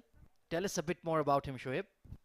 Well, he's been around Umair Ali Khan for quite some time. He's also played for the UAE 5 years back, if I'm not mistaken, around the 2014. My memory serves me correct. He's been in the setup. And as you know, we've seen him in the D10s and the D20s. He's an impact player. He knows and he likes to be in the thick of things. He believes in himself, is always high on confidence, and he thinks that he can pull off anything, and that is something that is a rare skill to have. Nicely glided, but straight to Fayaz Ahmed, who's moved towards gully. So trying to exploit that extra bounce in this pitch. And yes, self-belief. That's the core tenet of any sportsman. You need to have confidence in yourself before anybody else. You're right, and Umair Ali Khan has loads of self-belief and confidence. Just one aspect that he can and he should be looking to improve is his fitness. He can be a little quicker, a little leaner, a little fitter will do him a lot of good. So that is something that he should actually work on. Good delivery once again coming into the batter. A maiden there from Umair Ali Khan to start. 19 overs gone, 61 for 5.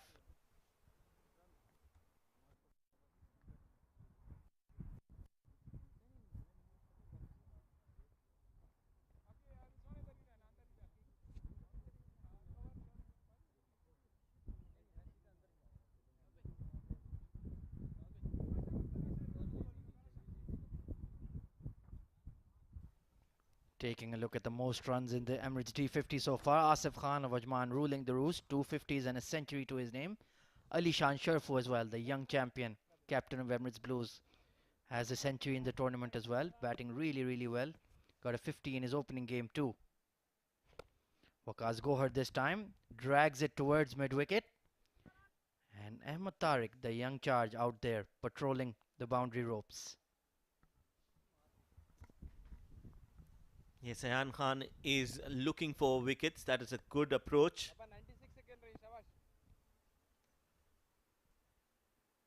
Sweep coming out, up in the air, will land safely, I think. Yes, just behind the keeper. A fine leg fielder would have taken that catch, but there's no fine leg in place. So a lucky escape, a survival mode on for this batsman here. Yes, that's a low percentage shot, trying to sweep from outside off. Thankfully, fine leg was not in the region to take that catch. He's really working on Waqas Gohar's patience. 1 run of 12 deliveries. He favors that slog sweep and power hit down the ground a lot. Only a matter of time, I feel. Off the back foot in the air and into the hands of Ahmed Tariq at mid-on. Another wicket has gone down for Team Abu Dhabi. Well, that has been the story for Team Abu Dhabi. He is smiling. He doesn't feel that he's done anything wrong. Just a top edge fielder inside the circle. And he takes a simple catch there. Waqas Gohar is out for 1 of 13 deliveries. Ayan gets another wicket. Abu Dhabi in all sorts of trouble. The ball just kind of sat in on the pitch, didn't get to the batter in time. He was early through his shot, and honestly that's a very poor dismissal, but that's been the state of affairs for Team Abu Dhabi throughout this D50 tournament. And a good smart catch taken there by Ahmed Tariq at mid-on. 63 for 6, my goodness, it's been a complete no-show, even by Abu Dhabi standards. And coming in now is the tall, burly, outswing fast bowler. Number 69 on his back, Ghulam Murtaza. 33 runs in the tournament, and you can see he's had to play an innings in every single game.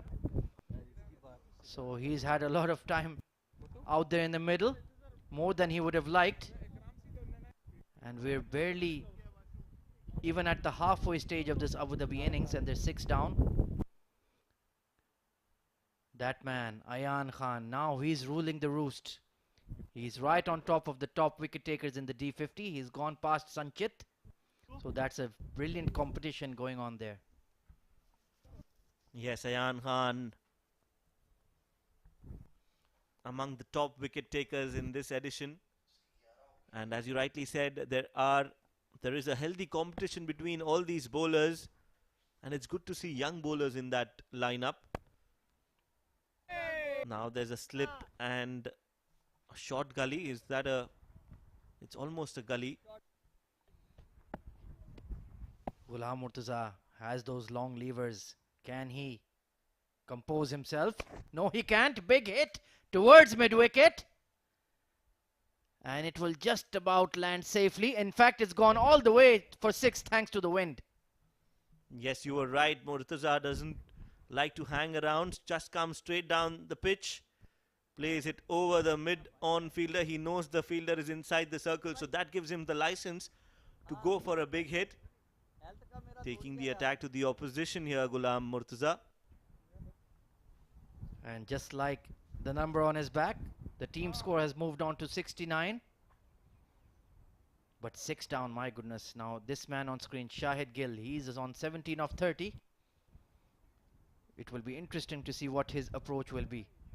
He needs to hang in there, drag this out. And there you can see Ayan Khan, the young champion, left arm orthodox bowler of Team Sharjah. 11 wickets, ruling the roost, as Umair Ali Khan continues from the other end.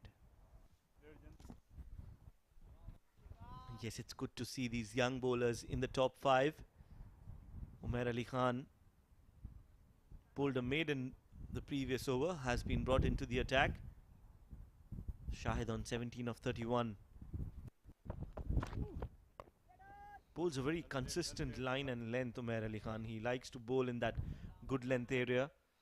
And the best part about his bowling is his adaptability. In some games, they've played 4 spinners and he's had to take the new ball. So he's been a bit more aggressive. Today, they have Akif Raja, Matiullah Khan ahead of him, so he knows his role in the side. Oh, inside edge onto the pads. He's just sticking to his line and length, trying to work that 4th stump line. Nothing flash, nothing spectacular, and building pressure from one end. So you need an experienced all-rounder who can take on multiple roles, and he is exactly that. As our lead comms, Mr. Abdurrahman, giving some orders. He's a dictator out here. Yes, he's lining himself for an interview for his show, The Outside Edge with Abdul Rahman Tariq. You can watch that during the innings break. Absolutely, creating some fabulous content here for the Emirates Cricket Board, who have been generous patrons of this tournament. And it's been a top quality showdown, I would say. A lot of excellent performances, the likes of Asif Khan, Ali Shan Sharfu, Sanchit Sharma, Ayan Khan, Amir Hamza, to name a few, have really shone and really made their mark. Absolutely right. Top class cricket on display, and some top class officials and support staff doing the job here for Emirates D50 and UAE Emirates Cricket Board. You can see the scorer. 21 overs gone, Abu Dhabi 69 for 6. Back-to-back maidens there from Umair Ali Khan.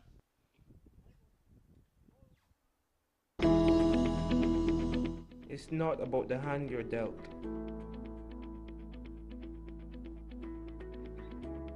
It's not about your opponent. It's how you play the game.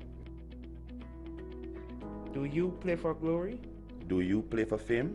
Or do you just play to win?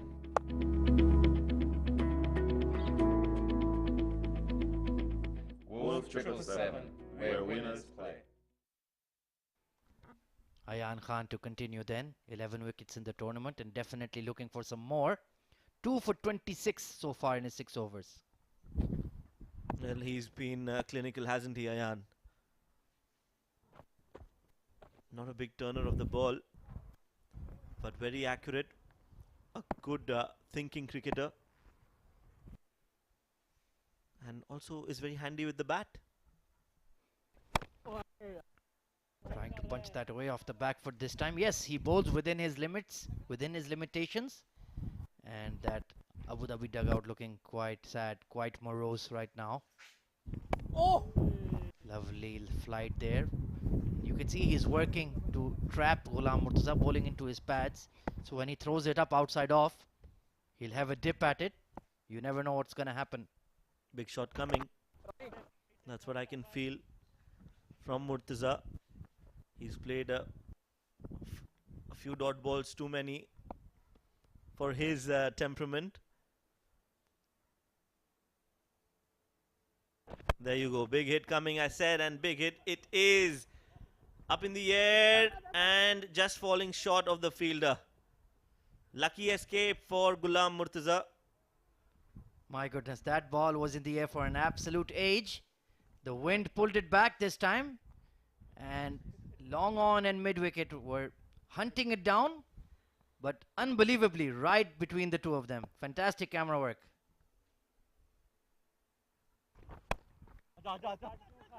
This time on the back foot, played in the gap.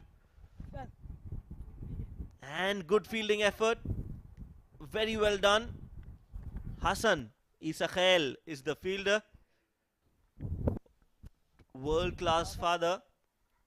And now an excellent fielding effort from Hassan Isakhel, proving that he too is very good in the field. Good commitment, good effort. Nicely done. Good cricket overall. Absolutely brilliant from Hassan Nabi Isakhel. He dropped a sitter in his previous game, was very, very disheartened and disappointed after the game. And now he's giving his absolute 200% in the field. Hunted that ball down and pulled it in. There you can see Ayan Khan, Sanchit Sharma, the young all-rounder as well. Sabir Rao and Shiraz Ahmed have been picked up to bowl in the practice sessions for the IPL. And young Aditya Shetty, right up there as well. The young leggy, very, very talented, very, very promising. Yes, Sabir Rao and Aditya Shetty both being picked for the IPL net bowlers. Sabir Rao is picked up by KKR, Kolkata Knight Riders. He'll be bowling to Andre Russell in the nets, who you just saw in the commercial. That's where the winners play, he said. And Aditya Shetty has been picked up by Punjab Kings. So you won't be seeing them in this edition of Emirates D50, but we hope that they do well in the nets and learn as much as they can, because it's a great place to learn. Was fortunate enough to be a net bowler myself in 2014 when the IPL teams were here, and trust me, it is such a great experience. Absolutely wonderful. Truly, especially for a young bloke like Aditya Shetty, who's new to the game, only in his teens. My goodness, what an opportunity to just learn and rub shoulders with the greats of the game. Meanwhile, Umair Ali Khan has bowled 2.4 overs and yet to concede a run. So that is another mini story to follow. Will he even concede a run off his bowling? Yes, it will be interesting to see. As you can see, some familiar faces. Najib Umar, the coach of UAE women's team, and you also had Chaya Mughal, who was also currently a part of the UAE men's women's team. So some dignitaries there, out there on your screens. Absolutely. They're here for an outside edge special with Abdurrahman Tariq, so looking forward to watching that. And there you go, finally some runs of Umair Ali Khan's bowling. He went for that full Yorker, bowled it too much down the leg side, so only the single. 23 overs gone, 73 for 6.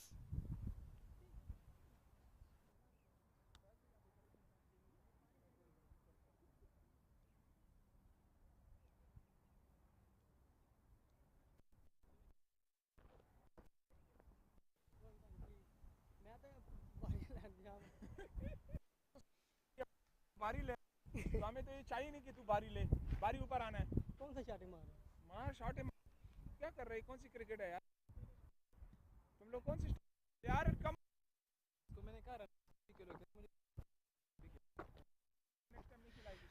Ayan Khan to continue then, looking to create some gap between him and Sanchit.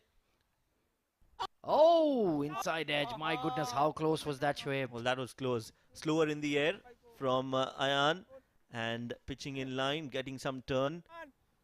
There you see. But the bat in front of the pad. So that was a good technique from the batsman. Rohan Mustafa has moved into slip. He's having plenty of chatter out there. It's fun to listen to from the stump mic. And Khalid Shah also supporting his bowler.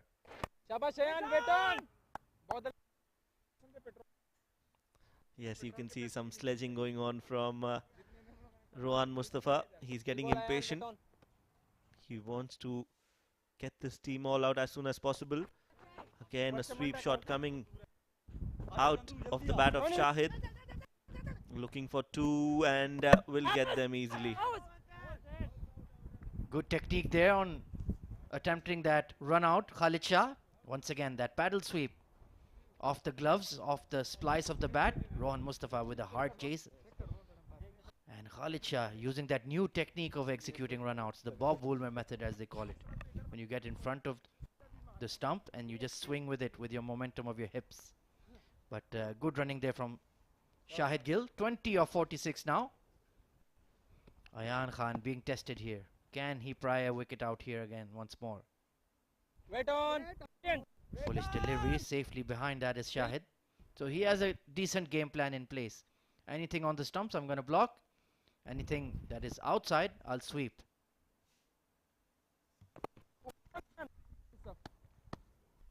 "24 overs done and dusted. 76 for 6.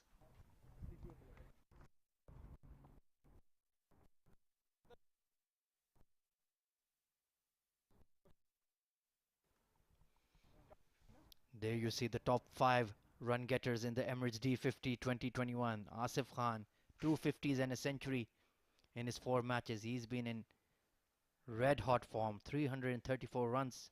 Ali Shan Sharfu, the captain of Emirates Blues, a 50 and a century to his name in the tournament. 267 runs. Amir Hamza, 250s. Very, very consistent scorer for Team Dubai.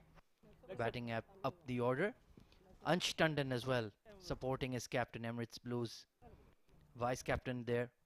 And Fayaz Ahmed, the captain of Abu Dhabi, finally failed today. Unfortunately, got a beauty from Matiullah Khan, but he can be very proud of his efforts in this tournament.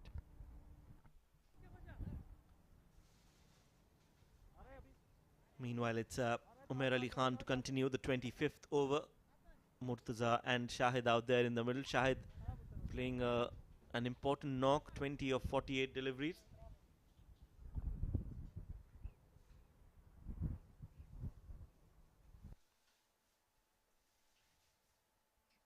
This is a new matchup. Shahid Gill has been facing Umair consistently. Now it's Ghulam. Oh, nicely flicked away. Elegantly done. They're pushing for 2. No, they'll just stick to 1. Yeah, this time it was on the pad, so easy pickings for Murtaza. Just helping it towards backward square leg. 1 run added to the total. Abu Dhabi now 77 for 6.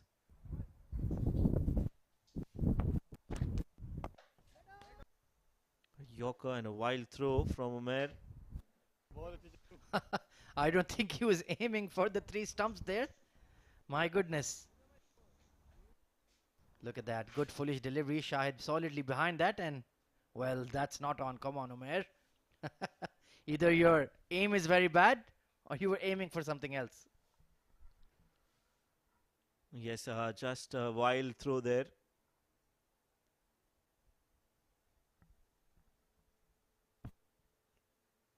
This time outside off. The fielder's inside the circle on the offside for some reason. And that is a good shot. We'll get a couple more. You need to have a sweeper cover, especially when Umair is bowling, because he tends to bowl outside off. So that fielder needs to be on the circle. Well, one thing we can certainly say is that Shahid Gill is frustrating Team Sharjah here. He's playing a very composed knock under the circumstances. That was a nice square cut for a couple. Oh, that ball kept a touch low, but he got enough of the bat down to it. Khalid Shah's expression says it all. Look at that, just jagging in, and oh, I think it hit the bat and pad simultaneously, but perhaps outside the line. Very, very close.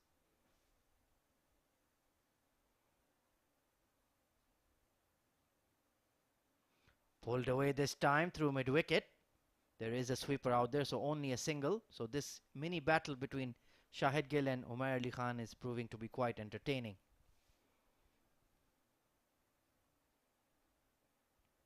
Ghulam has hit a couple of boundaries in his 11.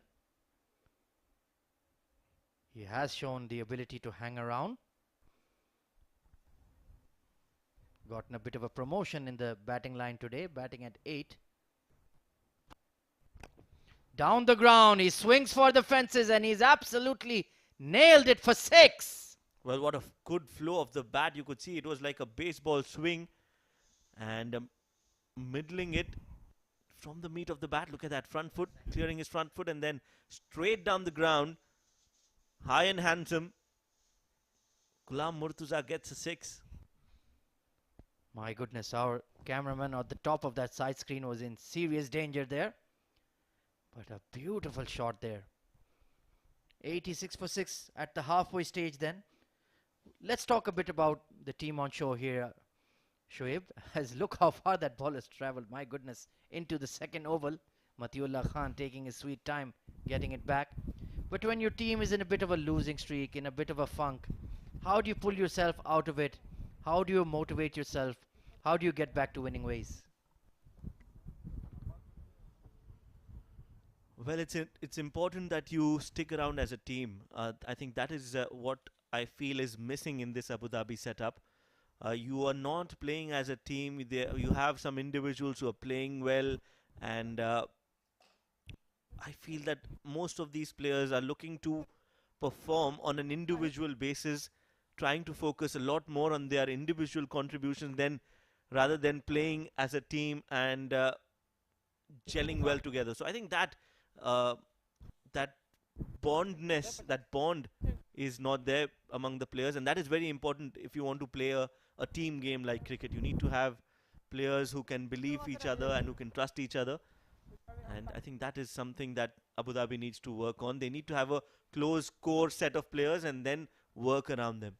And that is missing with Abu Dhabi. They don't have a core of 5-6 regular players. Every time, every edition, you see a set of new players coming in and trying their luck.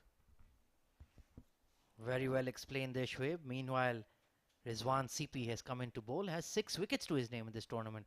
So he's been very handy as well. One of the candidates for player of the tournament as well, making runs with the bat consistently and picking up wickets for his captain as well.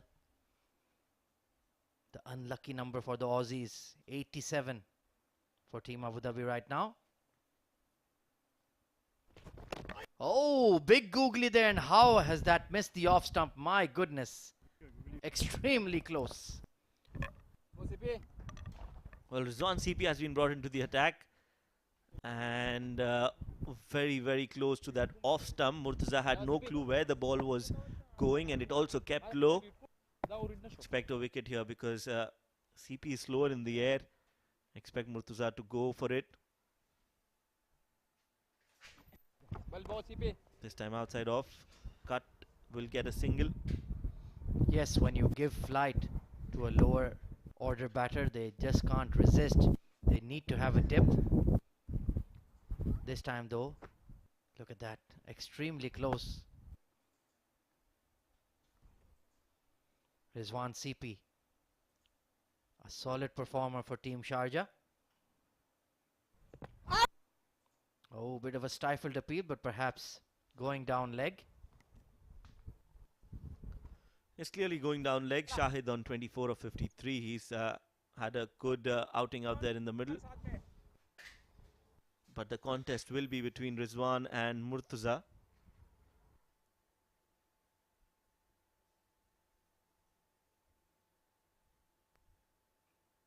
Likes to flight the ball. Full toss delivery. Swept nicely, but will not go all the way.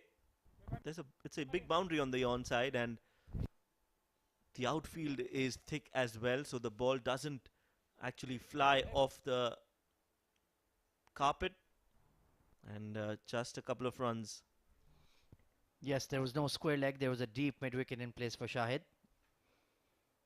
So it was relatively well placed, not perfectly timed.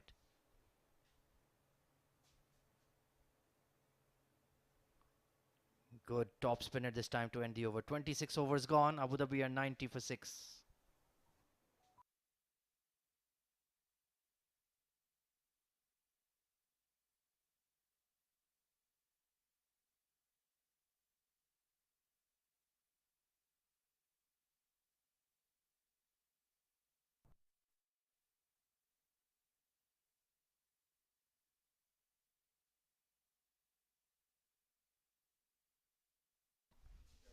So a very sorry looking Abu Dhabi scorecard. Rian out for a duck. Akhil Das, Fayaz Ahmed, Waqas Goer all going out cheaply. And Abu Dhabi in deep, deep trouble with Ayan Khan to continue. Ayan Khan originally from India. Goa, a very happy place. Good place to be, especially if you're looking for a vacation. Ahmed, I wish we could have invited you to India, because it would have been great to explore India together. Well, you can always invite me. They might not let me through though. Ghulam Murtaza meanwhile not allowing Ayan Khan to get through with those arm balls. Oh, off the back foot, have to be careful. He's a big fella. Likes to plonk that front foot down and slap it over cow corner. Needs to be careful there.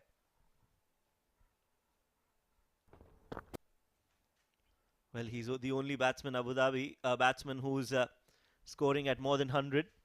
He's on 18 of 15 now after that dot ball. Expect another big shot here. Only dealing in boundaries. Here you go. Straight down the ground. Cleared and cleared well. Ghulam Murtaza, you beauty. This is an absolutely belter of a shot straight down the ground. And he's taking on Ayan Khan. Ayan is not a part-time bowler. He is their main bowler. And Ghulam Murtaza is definitely taken a liking towards him. Excellent footwork there. Got to the pitch of the ball. And that free swing of the bat. He's a powerful, big, well-built lad. Absolutely hammered it. It lasered away for 6. And my goodness, this is a fun battle going on right now. Off the back foot this time. Nicely punched towards long on. So showing some temperament as well. Fair play. Nice. I like this innings from Murtaza. A fearless innings, which is something that Abu Dhabi has been missing. They need somebody at the top who plays like that in the opening overs. Puts pressure on the bowlers. Now Ayan is thinking. And that is what you want as a batting side. The dot ball to end the over. 27 gone. 97 for 6.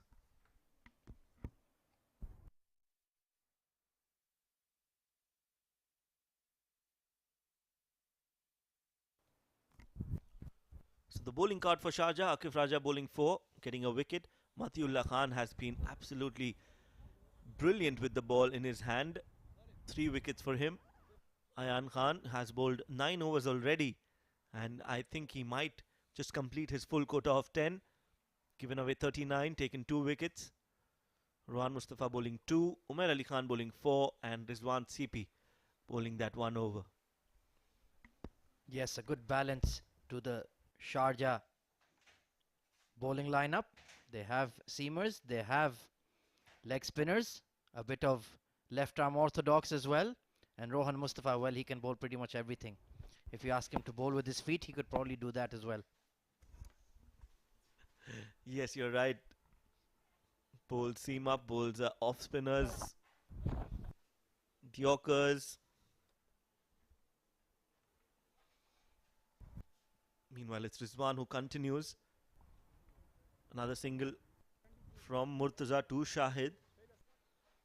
Yes, Shahid has done the anchor role here quite well, while Murtaza has counter-attacked. A good combination of fire and ice here for Team Abu Dhabi at the crease. Oh, extra bounce there on that googly. My goodness, that could have flicked his glove. Rizwan CP with a big beaming smile. He enjoyed that one. Oh yes, a lot of revs on that delivery. Look at Rizwan CP. After bowling the delivery, he's got 2-3 seconds for the ball to land. And he's looking and standing and having a drink while the ball lands. So much time, so much flight. Again a full toss, swept over the square leg. Will it go all the way this time? No, it won't. Once again, bringing out that paddle sweep. Shahid Gill. Perhaps could have waited for the full toss to develop, but he committed to the shot. The top edge, rolling away and 100 up at long last for Team Abu Dhabi. So some modicum of respectability being put on the scorecard for them. It's taken 27.5 overs and 6 wickets, unfortunately. That is the major talking point. Yes, this time it's outside off. Cut straight to Ayan. No run there. Do you think Rizwan is trying all these variations, or he's struggling to maintain control today? No, that's how he normally bowls. He bowls with a lot of variations. Sometimes he'll flight the ball really well, and then sometimes there's a quicker one. Then he also bowls the the one that we just saw, the wrong one, the googly. So he likes to mix it up. And the best part about his quirky action is that you really can't pick if it's the googly or the leg break.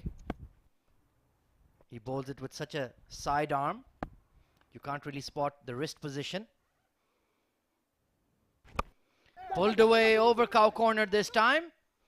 But there is a mid-wicket in place. Hassan Nabi Sakhel with a good throw. Chance for a run out. But they've just about made it back. Thank you. Yes, good running between the wickets.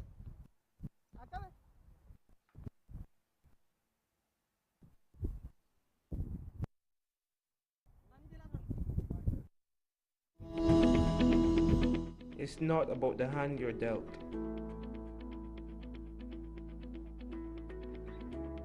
It's not about your opponent. It's how you play the game. Do you play for glory? Do you play for fame? Or do you just play to win?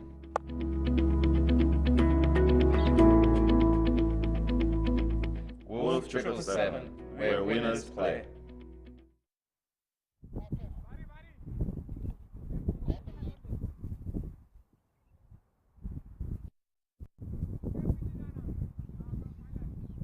Right then, a sorry tale for Team Abu Dhabi once again. Mohammad Ryan gone for naught. Sahil Haryani 10 for 36.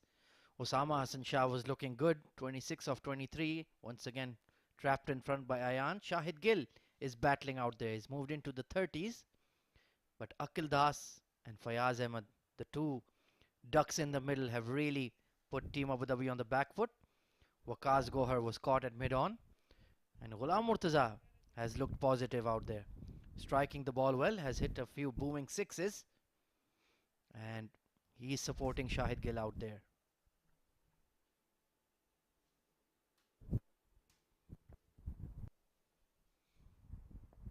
Akif Raja then reintroduced into the attack. Edged and taken. Khalid Shah with an absolutely blinding catch. Diving to his right. Takes one of the catches of the tournament. Well, what a great catch that is. Khalid Shah, we were talking about his glove work and his keeping skills behind the stumps.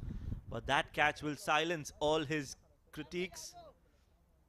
Going to his left and taking a good catch. Well done. In fact, to his right and taking a good catch. So another wicket falls. Akif Raja gets another wicket. This is big wicket of Ghulam Murtaza, 26 of 19. And Abu Dhabi lose their 6th wicket. Superb captaincy there from Rohan Mustafa.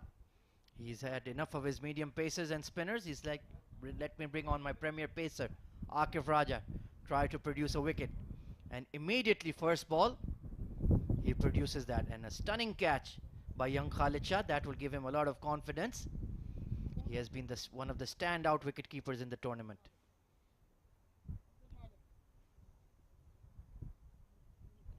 So the new batter coming in for Abu Dhabi. They are 7 down, unfortunately, so are very much into the tail. Shahid Gill on the left of your screen, still out there. Abdul Malik getting his debut in the Emirates D50. Rohan Mustafa clearly friendly with all of them. Brilliant sportsman spirit. He's just asking these players to go play freely and throw their wicket so that they can bat. Oh, I thought he was encouraging them.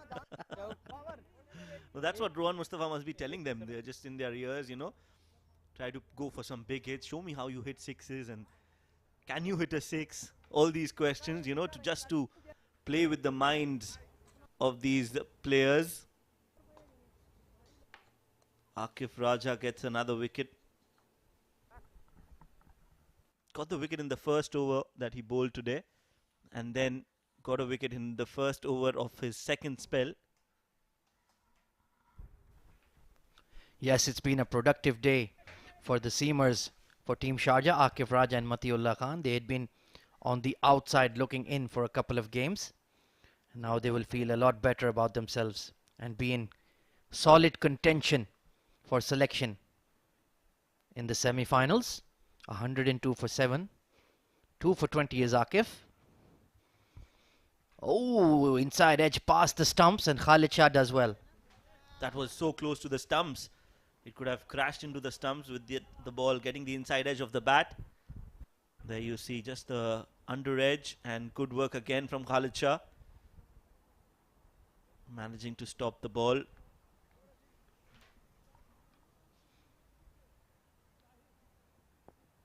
Abdul Malik not getting in the line of that ball. Shouldering arms to that one, a bit too quick for him, and I think that's the right way to go about things. Shahid Gill on the other end, holding things together for Team Abu Dhabi by the barest of margins, 30 of 62. And at the toss, Rohan Mustafa was quite brash in my opinion, saying we want to bowl them out for 150. Well, he was right. Edged away over the gully fielder, and there's a third man in place though. Wild swing again from Abdul Malik. A typical tail-ender shot. Well, I have to remind you, Shoaib, the great legend, West Indian legend Michael Holding says, don't call them tail-enders, call them lower order batters. Yeah, Wes, you can call them whatever you want. Absolutely.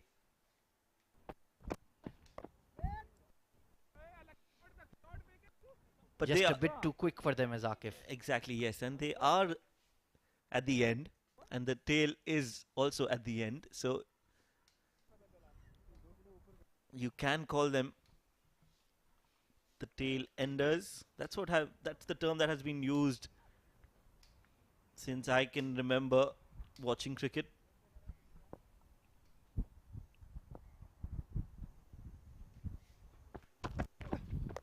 This time short over the infield, looking for two, will get them.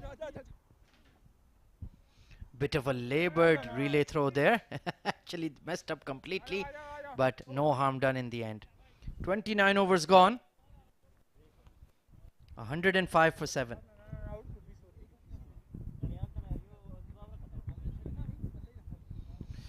Taking a look at the highest strike rates in the tournament. Interesting stat there. Sanchit Sharma, 271.4. My goodness, brilliant. And that's a tail ender there. 271.43. Sanchit Sharma played a gem. Well, Sanchit is going to be very upset with you that you called him a tail ender. Well, it's nothing to demean. It's not a demeaning word in any way, or a word that lacks respect. It's just that because they come at the end of a batting order, they're called tail enders, and more often than not, they cannot bat. So there's nothing to be offended about. Well, we'll discuss that with Sanchit when we meet him in the next games. I think we need to invent a new term. You know, keep with the times. Well, I'm open to suggestions. We just yesterday coined a new word for Shah Rukh's shot. He played a shot which looked like a cut and also like a punch. So we coined the term kapunch. Well done. Creativity in the com box of the Emirates D50. Oh, big looping googly. Inside edge towards fine leg. So going to be batting in the top 3 anytime soon for Team Abu Dhabi. Let me think on that term. I will definitely come up with one that is going to go global, go viral. Yes, and once it goes viral, you know whom to give credit. Me, myself and I.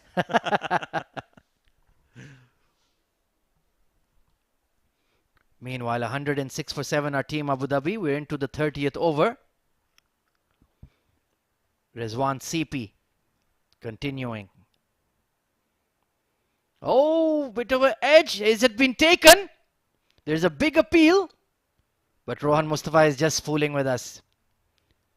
The sly fox. The cap falling, ball hitting the elbow. In fact, the shoulder of Shahid, and then going towards Rohan Mustafa, who takes a catch and pretends that it's a wicket. Another flighted delivery and nicely played by Shahid. He was shaping up for that sweep once again, but chose to just block it in the end, and Rizwan Sipi was animated. He's landing the ball really well now. Took him a couple of overs to get it right, but now he's looking very, very dangerous. This time the sweep comes out. Some turn for Rizwan. 106 for 7. 3 more wickets to go.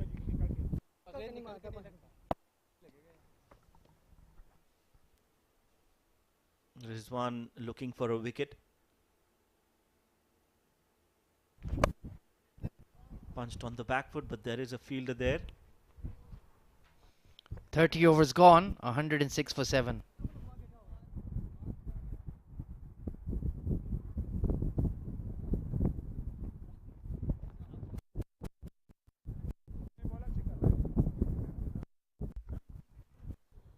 So the top 3 bowlers in the list are among the wickets. Akif Raja getting 2, Matiullah getting 3, and Ayan Khan getting 2 wickets.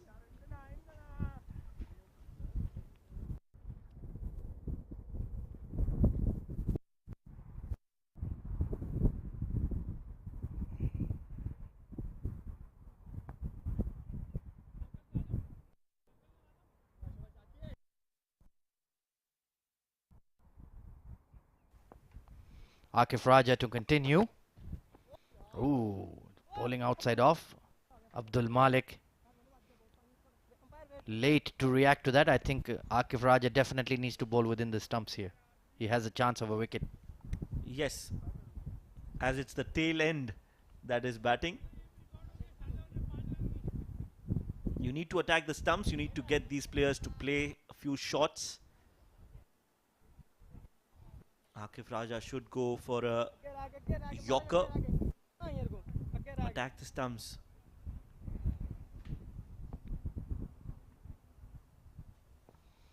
Two for 23 in the day already. This time pitched it up and dragged towards mid-on. So Abdul Malik, he's decided enough of this shouldering arms business. I'm going to swipe across the line.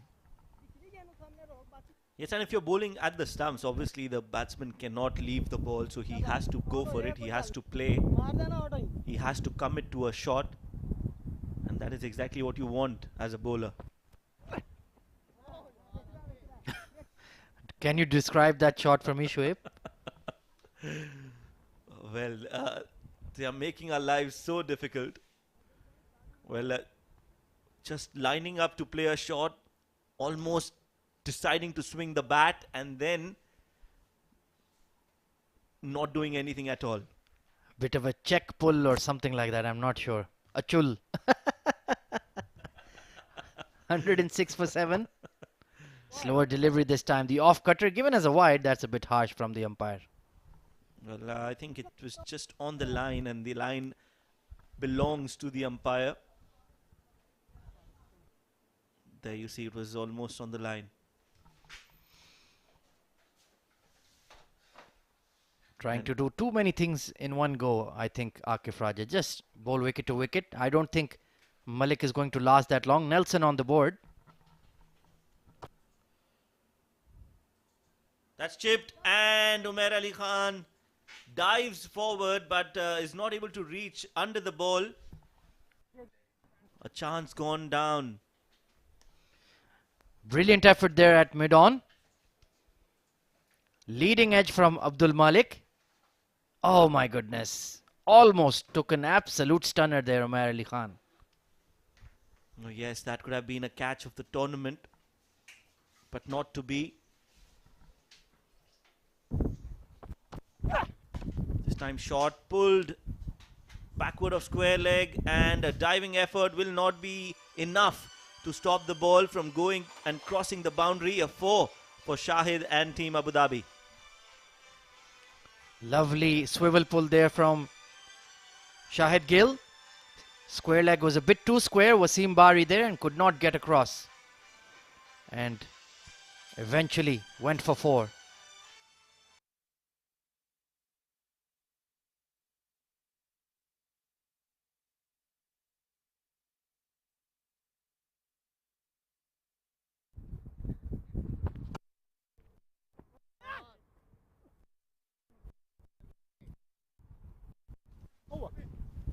End of the over. And an entertaining over from Akif Raja.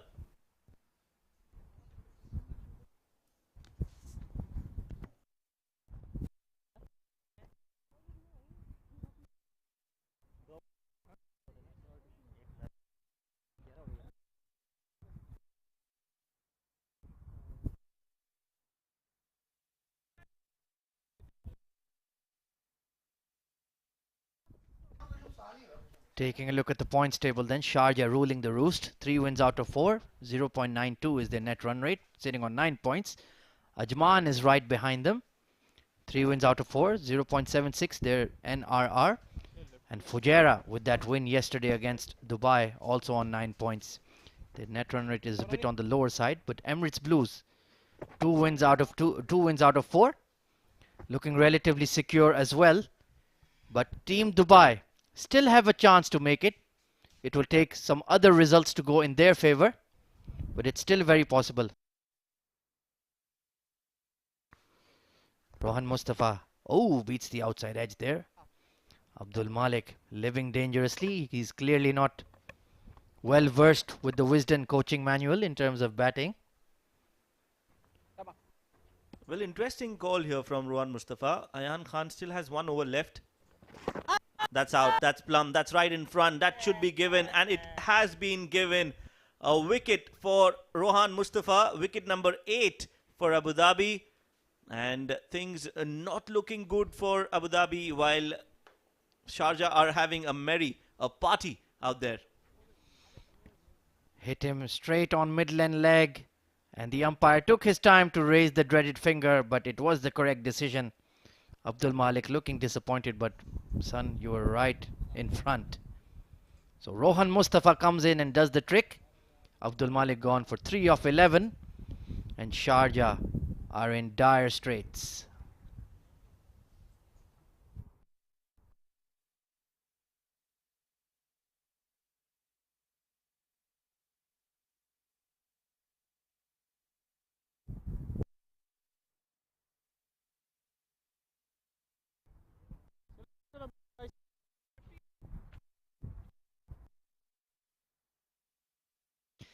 Right then, Mohammad Noor Wali Khan coming in to bat. He's left-handed, so that adds a bit of a twist to the proceedings. But it has been a very, very abject performance. So taking a look at that, Team Dubai, if we take a look at it, Shoaib, they have their final game against Ajman. So if Emirates Blues or Fujairah lose their final game and they get a big victory over Ajman, they can sneak in on net run rate. It is possible. Not Fujairah, pardon me, but Blues. They can sneak in on the net run rate. Yes, you're right. So Dubai has to win against Ajman by a big margin, and Emirates Blues has to lose against Fujairah. And if that happens, that number 4 spot could see a change.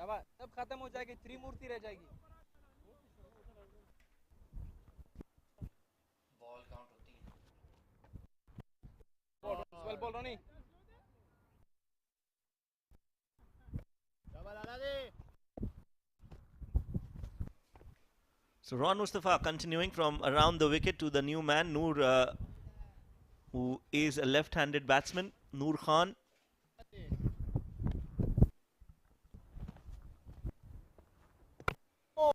Well, he's at least solidly behind the ball, so his defense looks in order.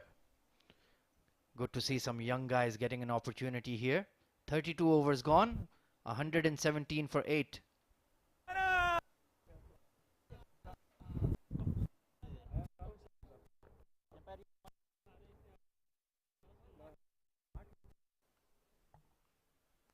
Right then, you can see the bowling analysis here for Team Sharjah. Akif Raja still has 4 overs remaining.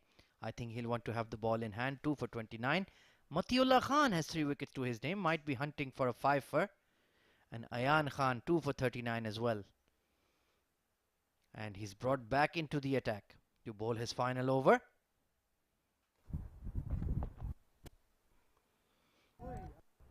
Very close. His final over, and he's bowling to Shahid, who doesn't mind playing out this over. Be interesting to see. Up in the air, catch it is the call. Clearing the fielder. Ikram was at square leg inside the circle. Just clearing him. Will get a single that will bring the new man, Noor, on strike.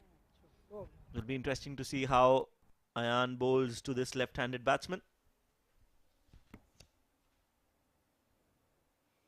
Oh, uppish drive towards extra cover. So Noor has been given the instruction, you just hang in there. Don't play some shots. Support Shahid. And he's doing that diligently here. Yes, Noor looking good, looking solid.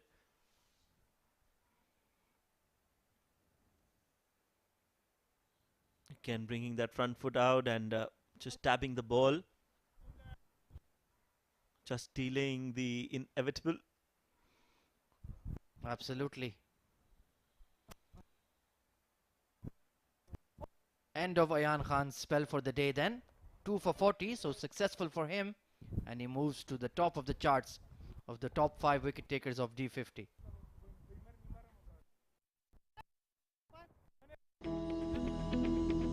It's not about the hand you're dealt.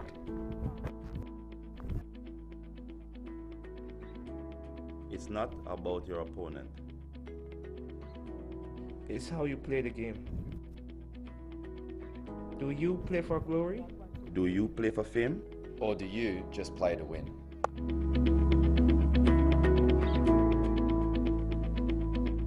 Wolf777, where winners play. Rohan Mustafa, the skipper, to continue. Nicely cut away by Shahid, but straight to backward point. Ali Intizar is on the field. Tall off-break bowler. He's been very effective for Team Sharjah in the previous matches. Shahid Gill still applying himself, still working hard, so credit to him. The problem is, in every game for Abu Dhabi, it's only been one man who has stand up to be counted.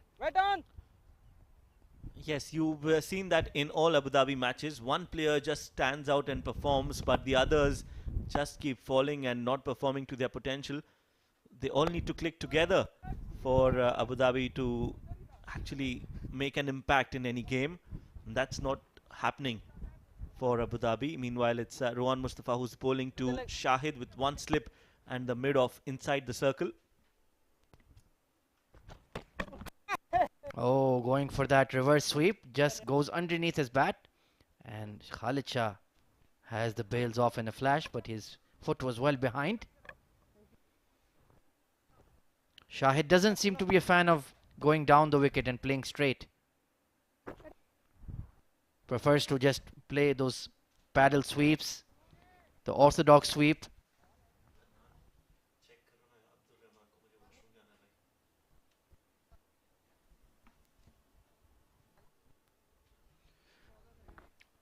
Over in a flash, 118 for 8 after 34 overs. Take a look at that Abu Dhabi scoring card and it's not looking good at all. 3 batsmen gone for duck and they were in the top 6, so that's the biggest issue. Mohammad Rian, Akhil Das and Fayaz, all of them not getting off the mark. Waqas Gohar, only 1 run to his name as well.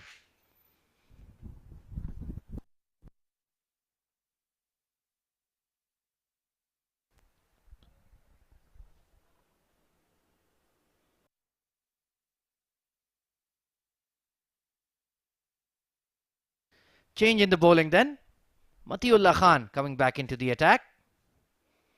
Hunting for his fifer, has 3 wickets to his name. Noor was very late on that front foot defensive shot.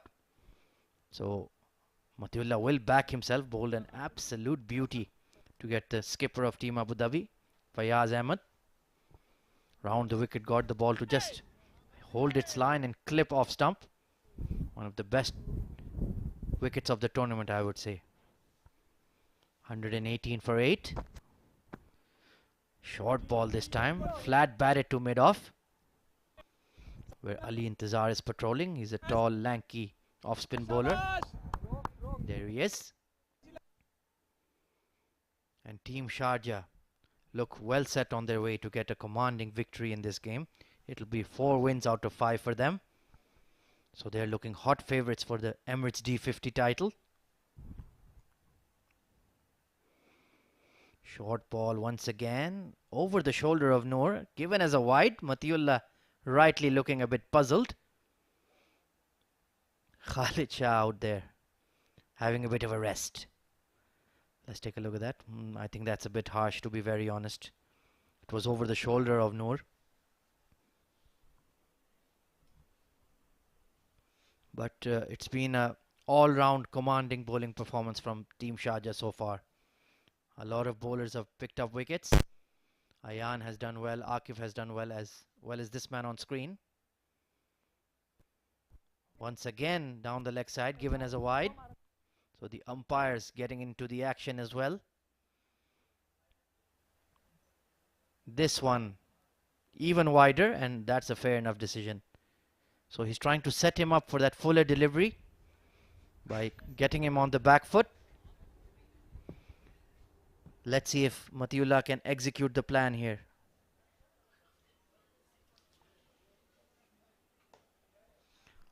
Big full delivery, but he was ready for it. Good batting.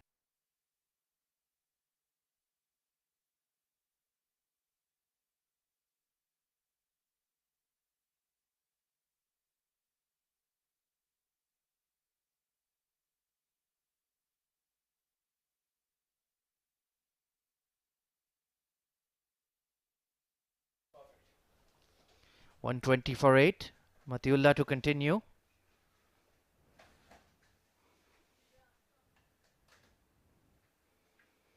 Foolish delivery solidly behind that is Noor Wali.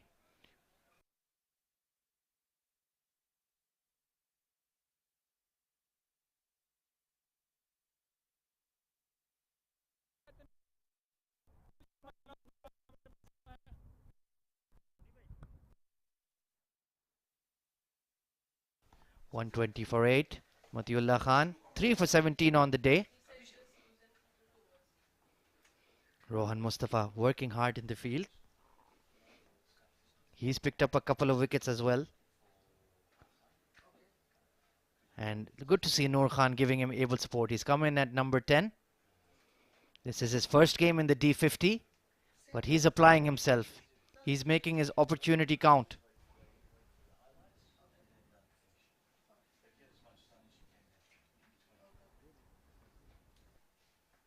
It's been a poor performance with the bat from Team Abu Dhabi once again.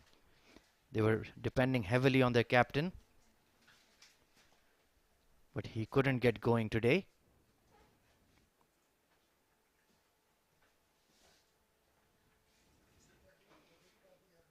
Dot ball to end the over. 35 overs gone. 120 for 8.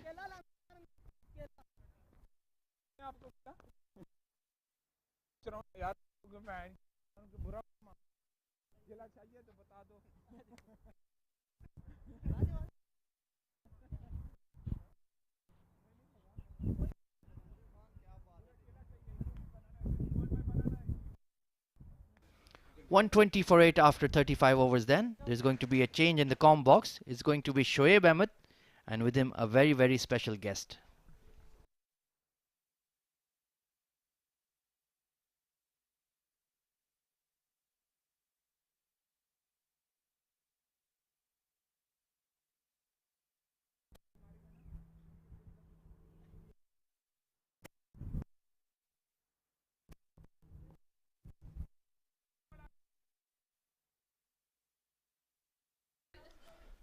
Right, so that's the Abu Dhabi bowling card. We know they've had a difficult outing today. Not much to discuss in that card, a sorry looking card to say the least. They've been losing wickets at regular intervals. And after 35 overs, the score is 120 for 8 for Abu Dhabi. I'm here in the comm box, and with me I have a very talented cricketer, a known name in the UAE domestic cricket, Kavisha Kumari. Kavisha, welcome to the comm box. It's good to have you here with us. Thank you for having me. So Kavisha, tell me, is this your first time in a comm box? Yes, it is. And how are you feeling? Privileged and honored to be able to be in a comp box actually. And are you a little nervous? Very. You don't have to be because you're in safe hands. You're with me. Okay, thank you very much. You're with the pro, so you need to relax. Don't worry. But it's really good to have you with us. We'll have some interesting conversations about how and how's your journey been in the UAE circuit so far, and what do you like the most to eat, and who's your favorite actor, and things like that. Don't worry. Sure. Everything about cricket and everything besides cricket as well. So 35 overs gone. Abu Dhabi are 120 for 8. Kavisha, tell us, let's start with your journey with regards to cricket. How did you take up the sport and when did you take up the sport? Cricket has been part of my family throughout the years. My dad was a cricketing ambition person and he plays cricket before in Sri Lanka and all. And when I was 9, actually my dad wanted me to be like go to a club and start. So that's where I actually started my journey in Desert Cups. So that's where the first time I actually held a proper bat with proper coaches. And then after that I kept on practicing. And after 2 years I got to know about the UAE camp and all. And I went there. I went for the camp and I got selected at the age of 11 for the Oman tour. And I played there. I only played one game. I debuted in the finals of that game, and only one ball came to me, and I still remember it to this day. Right. So, what made you take up the sport? Of course, you have a family who was into cricket, but there is a certain moment in life that you feel that okay, this is that moment that you realize that okay, this is what I want to do, and this is how I want to approach the game. So, what was that moment? I would say the moment when I got selected to the UAE women's team. That's when I said, yes, I need to take this seriously, and this is kind of like my part-time job. You could say I was a kid back then, so I used to think stuff up. So that's the thing. Right. So, have you been following Emirates D50? Have you been seeing the matches? Do you follow certain cricketers? Yeah, I was watching the D50 recently, and I've been watching here and there. I've seen Ayan Khan and Sanchita topping the tables, and Ali Shan is topping the batting tables as well. Right, and let's talk about this game and about Abu Dhabi in particular. They've not had a great tournament so far. What do you think they need to change in terms of getting their fortunes a little better when it comes to the longer format of the game? Try something new, maybe try something, a new ritual or something, because they aren't having a good tournament so far. And also they shouldn't like be held on to one player as well. As a team they should like step up, I would say. Right, so talk us through a little bit about the domestic cricket for women, and how do you practice, what is your routine, how much time do you spend practicing? If there's 7 days in a week, I practice 7 days in a week. Simple as that. Obviously, there's a rest and all, once or twice, that's it. Okay, and how do you practice? Like, do you practice in a certain way during a certain time, or do you have players with you? Do you have, give us a little more details about your practice. So in the weekdays, I would go for club practices, which is B Spartan, and I would practice over there.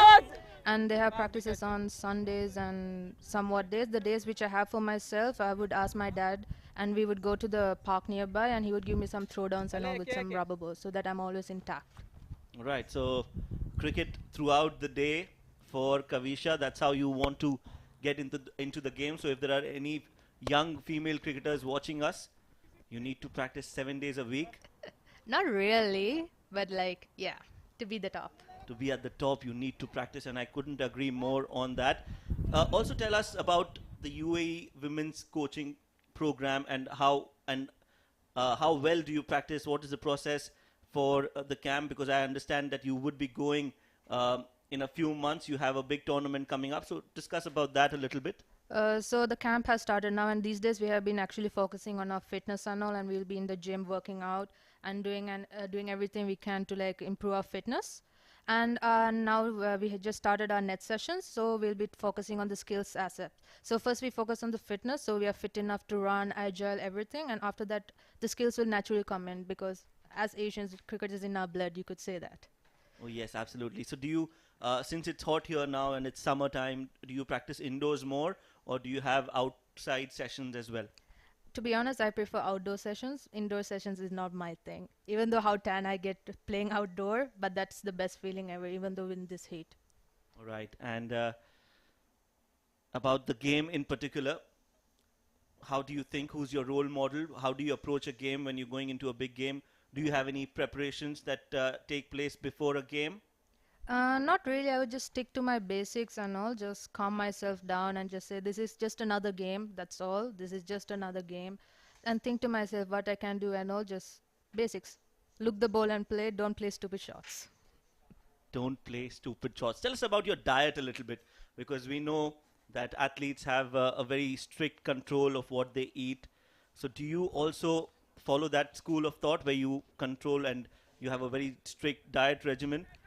Or you enjoy whatever you get and then work out? Not really. I wouldn't say I have a strict diet, but at the same time, I don't like eating junk food. I know it's like naturally I'm not into KFC and all. Right. So up in the air. Miscued. Over there. Miscued. You're right. Getting the tricks of the trade, Kavisha. We are creating our own competition here in the com box. So you well said. Yes, that ball was played up in the air. Ahmed Tariq is the new bowler. 2 innings, 22 runs. Economy of 7.83. Little expensive there. Yes, for a one-day game. He's a part-time bowler. So he's getting an opportunity to bowl today and try to get these wickets that are left of Abu Dhabi. 2 more to go.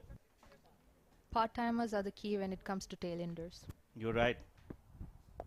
Absolutely right. And that is what exactly has been put into execution by Rohan Mustafa, getting Ahmed Tariq to bowl.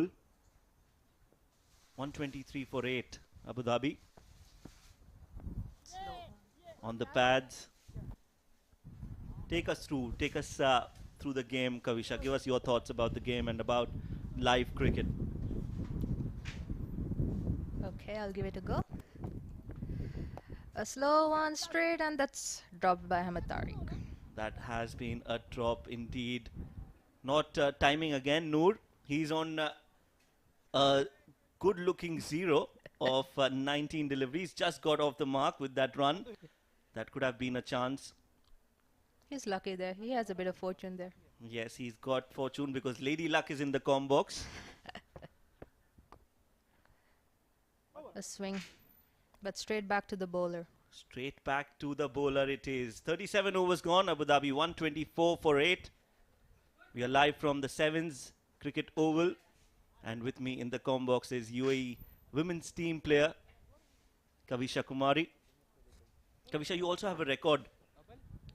And we would like you to tell us what the record is, which is a very rare feat. So the record is I'm the youngest male or female to score a half century, international half century. I defeated Sachin Tendulkar's record as well. Actually not defeat, I broke it. And I'm actually honored for that. Oh, absolutely. Yes, that's what the record is. The youngest ever male or female cricketer to score an international half century, beating an age-old record of the great Sachin Ramesh Tendulkar. So I have the pleasure of somebody who's broken a world record held by Mr. Sachin Tendulkar. That's the lady on your screens right now, Kavisha Kumari, who has that rare feat.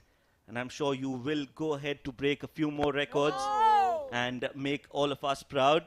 I actually have one more record in my belt. Okay, and what is that? I'm the first female to be to play the Red Bull University tournament. You know, the one which is played over here with the boys. Yes. I'm the first female to play that. Wow. So is that a mixed game where boys and girls play so together? So basically it's the University Red Bull Big Campus tournament, and I was representing Middlesex University, and that they selected me for the team. Right, a chance there, a half chance gone begging. Diving effort on the mid-on position. Rohan Mustafa looking for another wicket. There you see wild swing, half-hearted shot by Noor.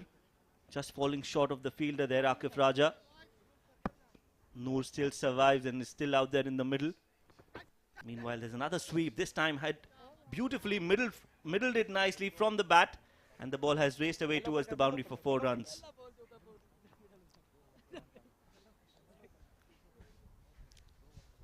As I was saying, I played that game, I think against another university, I forgot the name, and I actually became the player of the match in that. Wow. I got 3 wickets. I couldn't even believe. That's amazing. That's a great record to have.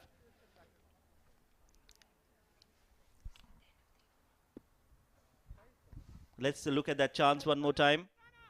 Straight down the ground, and Akif Raja just diving in, not getting under the ball. That was a close call. Yes, very close. Could have been another wicket for Rohan Mustafa, not to be. Meanwhile, it's Rizwan CP who's been brought into the attack.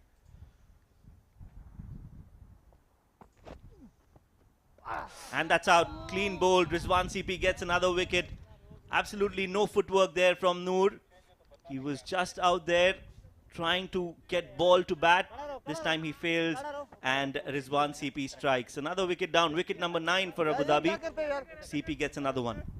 He missed it completely. No bat and ball, nothing. Yes, and Rizwan has got a wicket. That's wicket number 9. And one more wicket for them, and Abu Dhabi will be all out. That's right. Mohammad Noor Wali Khan out on 2 of 25. One more wicket to go for Sharjah to get into the second innings. Orakzai is the new man in, leg spinner for Abu Dhabi.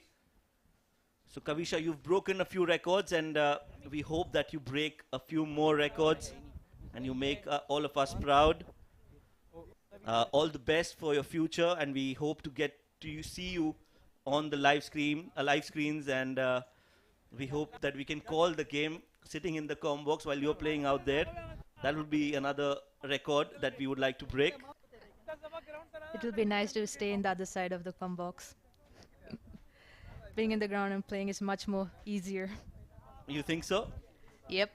Okay, we'll take that as a compliment. Commentary is a difficult job, actually. You should come prepared and all. And it should come naturally to some people as well. Yes, there's some talent at least. If my parents are listening, they'll be proud of you. They should be proud of me. But as a part-time, it's fun doing commentary as well. I would like to try this again. Of course, our doors are always half open. In fact, closed because of the AC. But yes, our hearts are always open. You should come. You should join us. Meanwhile, there is a big hit out of the bat of Orakzai. First ball that he faces, he's middled it towards the long on. Full swing of the bat, and the ball goes towards the boundary. One bounce into the fence. 4 for Orakzai.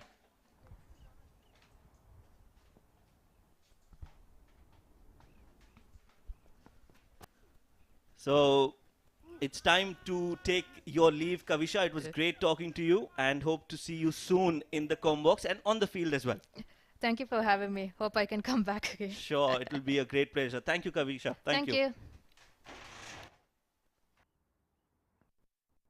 So that was Kavisha Kumari, a young, talented cricketer playing for the UAE.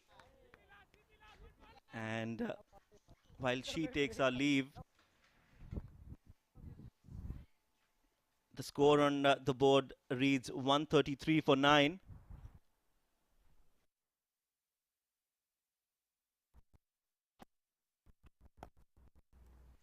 Meanwhile, another swing from Orakzai. He gets a few more runs under his belt. And today is a lucky day for me because as soon as Kavisha Kumari leaves the comm box, we have her skipper, the UAE women's national team captain, Chaya Mughal, with me in the comm box. Chaya, welcome to the comm box. It's a pleasure to have you with us here. Thank you so much for having me, and it's a pleasure for me also. Yes, thank you for joining us, Chaya. And well, we had a good conversation just a while back with Kavisha, and it's good to have you with us in the comm box. We will be talking a lot about women's cricket as we go on, but let's start with this game. You've been witnessing this game. What is your take on the game that has panned out so far? Well, I think a game never ends until the last ball is being played, right? So what I believe as a captain, give your 100% till you play the last ball of the match. So I can see that it seems like it's going to be a one-sided match, but still, for Team Abu Dhabi, I would like to say that they still have one more wicket to go. So go till the last wicket, till the last ball. Give your 200%, I would say, not just 100%, and just keep looking for those singles, the one they're getting now. They're Oh, the yes. most precious ones. Absolutely, every run matters. That is what the call is. And as you can see, Rohan Mustafa straying down in his line and length, going on the onside, missed by the batsman, missed by the keeper, and the ball racing away towards the boundary for 4. So that's 5 wides, 5 crucial runs for Abu Dhabi. Yes, and that rightly reminded me of the test match that India just plays against England. How the tail ender batted, it just took the game away from them. That's right, Shardul Thakur Yes. scored 250s in 2 innings, and that was the game And that was changer. amazing. Yes, and that's how India could be on the winning side. So every ball matter, every wicket matter, even the tail under sometimes. You never know, maybe it's your day, and then you're going to get those runs for the team. Absolutely right. I couldn't agree more. But that's not what the approach is from Abu Dhabi. I think they've had their shoulders down. They're just trying to get past this very difficult stage in the innings. There is a good innings from Shahid. He's on 43 of Yes. 87. And Orakzai on 6 of 6 deliveries. Again, a wild swing from the number 11 batsman Yes. of Team Abu Dhabi. A very good chance, to just leave your impression for Orakzai, and I can see that, he's showing some intent, and that intent should be always there, no matter what number you're batting. But then getting those runs will always be a memory in your mind. It'll keep reminding you of your performances, and that will always motivate you to perform better. Yes, and meanwhile, there's a bouncer that has been brought out by Rohan Mustafa, and that has been played well by Shahid, just guides it on its way towards the third man region for a 4. So some crucial runs coming here at the tail end of the innings from the bat of Shahid and Orakzai. A handy looking partnership, because we thought that Abu Dhabi would really struggle to get to the 150 mark, but they are very close to that now. Yes, and they look more confident now. The teammates are also looking pretty relaxed. They are relaxed, and let's quickly talk about your journey, Chaya, in the UAE women's cricket. We know you've been there around for quite some time. You're a fast bowler who's taken a lot of wickets. Tell us, how did it start for you? How did it all start for you? Well, I hail from Jammu and Kashmir, and cricket is everywhere. I mean, you throw at a ball, it will fall on some cricketer's head. Everybody loves to play cricket. And for me, it was my brother, my dad. They always kept motivating me because they used to play matches back then, And then that's how I came into the school team. From there, I came into our university team, and then the national side. I played Jammu and Kashmir national women's tournaments.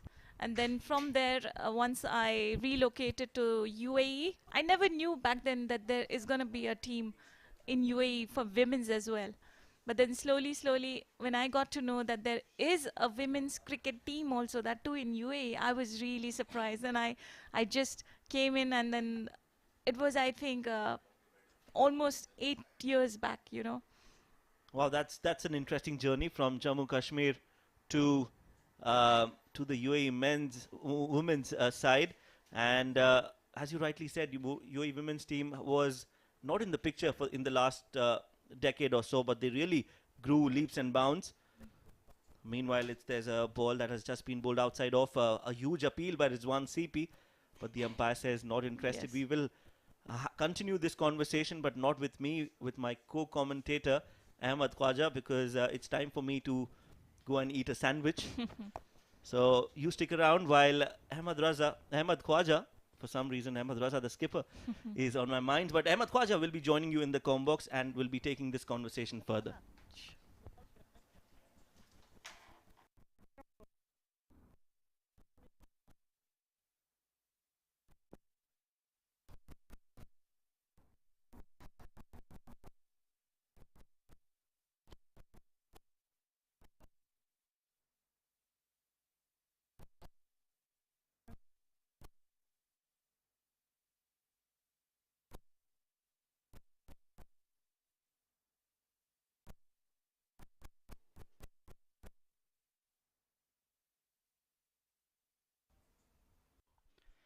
.147 for 9 then. Final delivery of the 41st over coming up. Oh, slapped over mid-wicket. Oh, that's a dropped catch. I think mid-wicket got a hand to it. But they'll stroll through for a single 41 overs gone, 148 for 9. And of course, Chaya Mughal is in the comm box with me. She is the captain of the UAE women's national team. Chaya, look at that sweep shot there. Yes. Ooh, fingertip stuff there. Just. Well, you know, they say even if a feather touch, it's with your finger, you need to take those catches. That is truly said like a captain. You have to be strict on your charges. We have to. Let's talk about the art of captaincy then. Of course, there are 10 different girls in your side. All have different personalities. All have different motivations. How do you manage that? How do you manage the varying personalities in a squad? Well, I think it's got few drawbacks. It's got multiple positives. Because the best thing about cricket is that you've got 11 set of players. It's not just one player who can make you win. It's not just one bowler who can get all those 10 wickets for you. But then it's a combination of all 11 players. And that's something, you know, it is an art actually, you know, like a teacher's art, a doctor's art. So even a captaincy is an art. Not everyone's cup of tea, I can say that, you know. So using your players at the right minute, using your batters. Oh. Wonderful catch there at That's first a slip good there. catch. Then Team Abu Dhabi have been shot out for 149. It's been a clinical bowling performance by Team Sharjah. Rohan Mustafa picking up 2 wickets to his name as well. The captain leading from the front. Let's take a look at that. Just floated outside off. A big swipe across the line. And that's a sharp good catch. Chaya, like your glory days in the slip. Yes, I remember. It's fun to be in the slip all the time. You know, you need to keep your eyes at the bat, eyes at the batsman, eyes at the bowler all the time, you know. And it's fun when you get those catches, you know. It sticks in your mind like a memory forever. And then anytime you're taking those catches, you always have something to share with your junior players, you know. It really motivates them as well. So that was a nice catch. Dilawar Khan Aurangzeb, the final wicket to be dismissed for Team Abu Dhabi. Once again, they've failed to bat their allotted 50 overs. That's a brilliant catch by Rizwan CP there to his left. Yes. And of course, you do say the art of captaincy, so your teaching background surely helps in that as well. It does, you know. Teaching is my profession, well, playing cricket is my passion. So both of these are related to each other in a way that, you know, you have to go to their level of understanding and make them understand what you want from them is something that, you know, makes you a successful captain. So that's really helping me out, and it's working well. Absolutely. And of course, as a teacher, you can impart your knowledge, your advice, and you know how to deal with, of course, kids in the background. Let's take a look at the Abu Dhabi batting scorecard then. It's a very sorry tale. Mohammad Rayan gone for none of 2. Sahil Haryani hung around for a while. 10 of 36. Osama Hassan Shah was looking good out there. 26 of his 23 until he was trapped in front. Shahid Gill, the lone warrior, the lone ranger. 50 not out of 93 deliveries. Akhil Das and Fayaz failed to impress the scorers. Waqas Gohar was caught at mid-on. Ghulam Murtaza hit some lusty blows for 6. But in the end, it was 149 all out in just 42 overs. 23 extras to boost Abu Dhabi's spirits a bit. Taking a look at the bowling analysis then. Akif Raja, 2 for 29 in his 6 overs. Matiullah Khan was excellent in his second spell, 3 for 17. Ayan Khan, 2 for 40. Rohan Mustafa, 7.5 overs, 2 for 28. So he had a nice haul as well. Rizwan CP taking the other wicket there.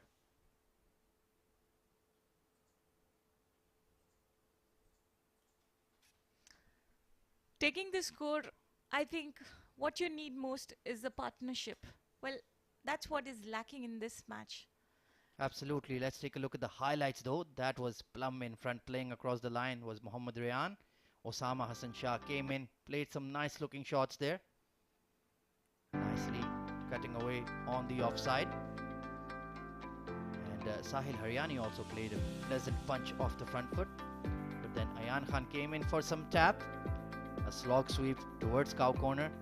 And this hook shot from Osama Hassan Shah, my goodness, that was the shot of the innings for sure. But then eventually he played one shot too many. That was also carried by the wind, gone for 6.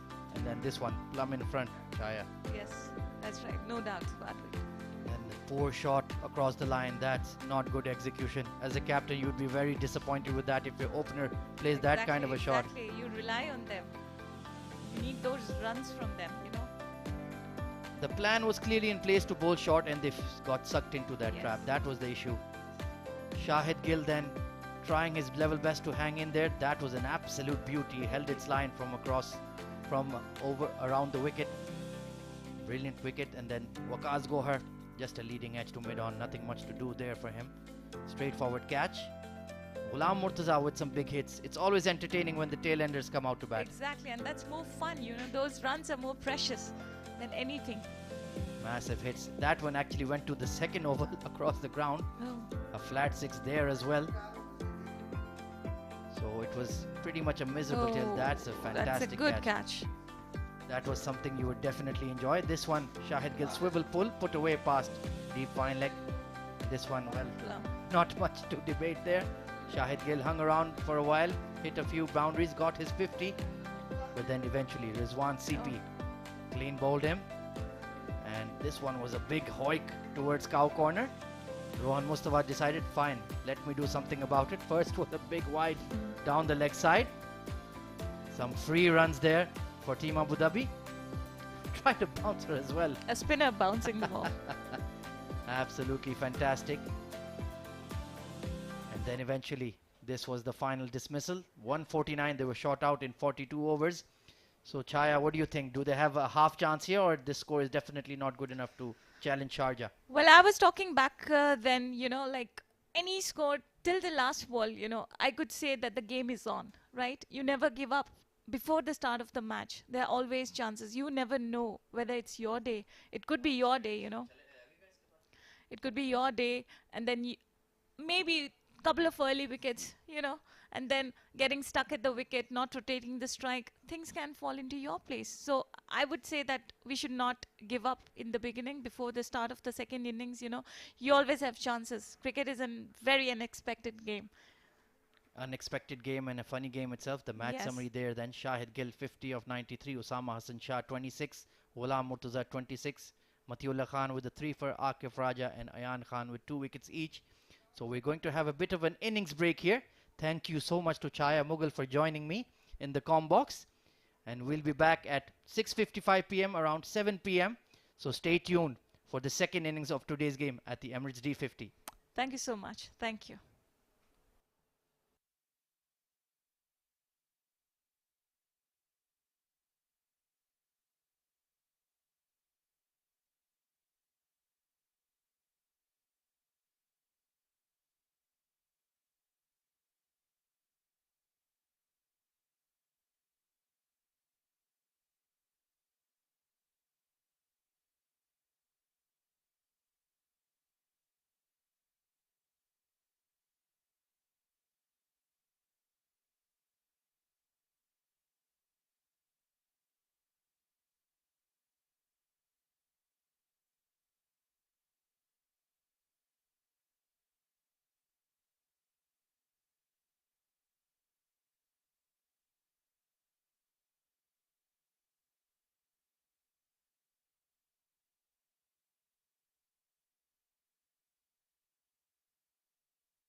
दोनों आ रहे हैं.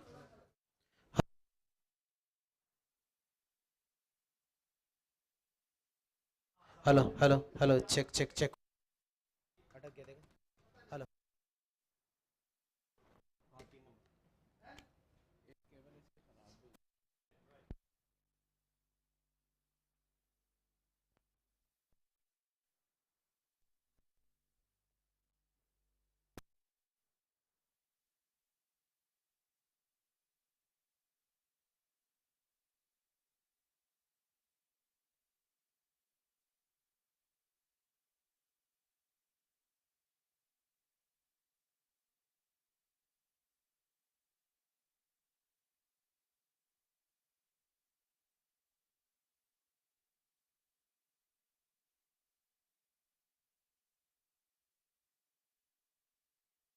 Hello hello hello hello hello. एक number सही चल रहा था ना. इसमें केबल मुझे मिल गई है.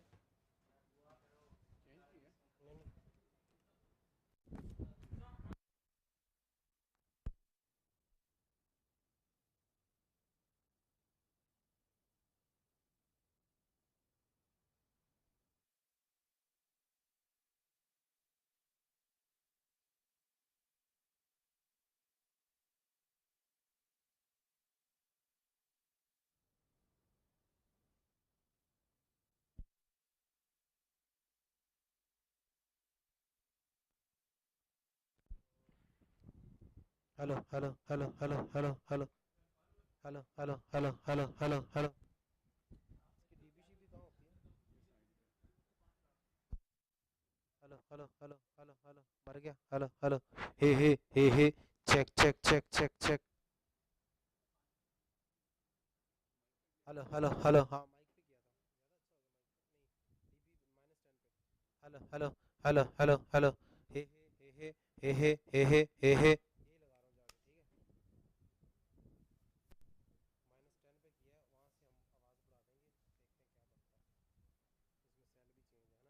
Hello hello hello hello hello. Call पे आओ. छोड़ दो. सीधा छोड़ दो. कॉल पे आओ. कॉल पे. कॉल पे आओ. कॉल पे आओ. जल्दी से कॉल पे आओ. नहीं हाँ दे दो यार. दे दो थोड़ी सी जल्दी से. ये 1-1. हेलो. इसके अलावा 2. तेज देना थोड़ा सा.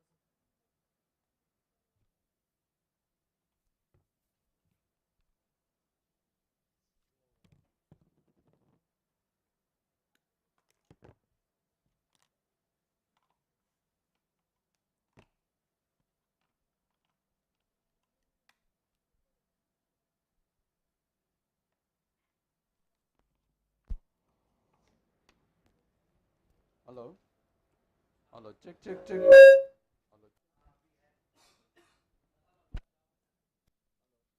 सही आ रहा मेरे वाला. Hello hello hello hello hello hello hello. Check check. Call call call लगाओ. मुझे कॉल लगाओ फटाफट.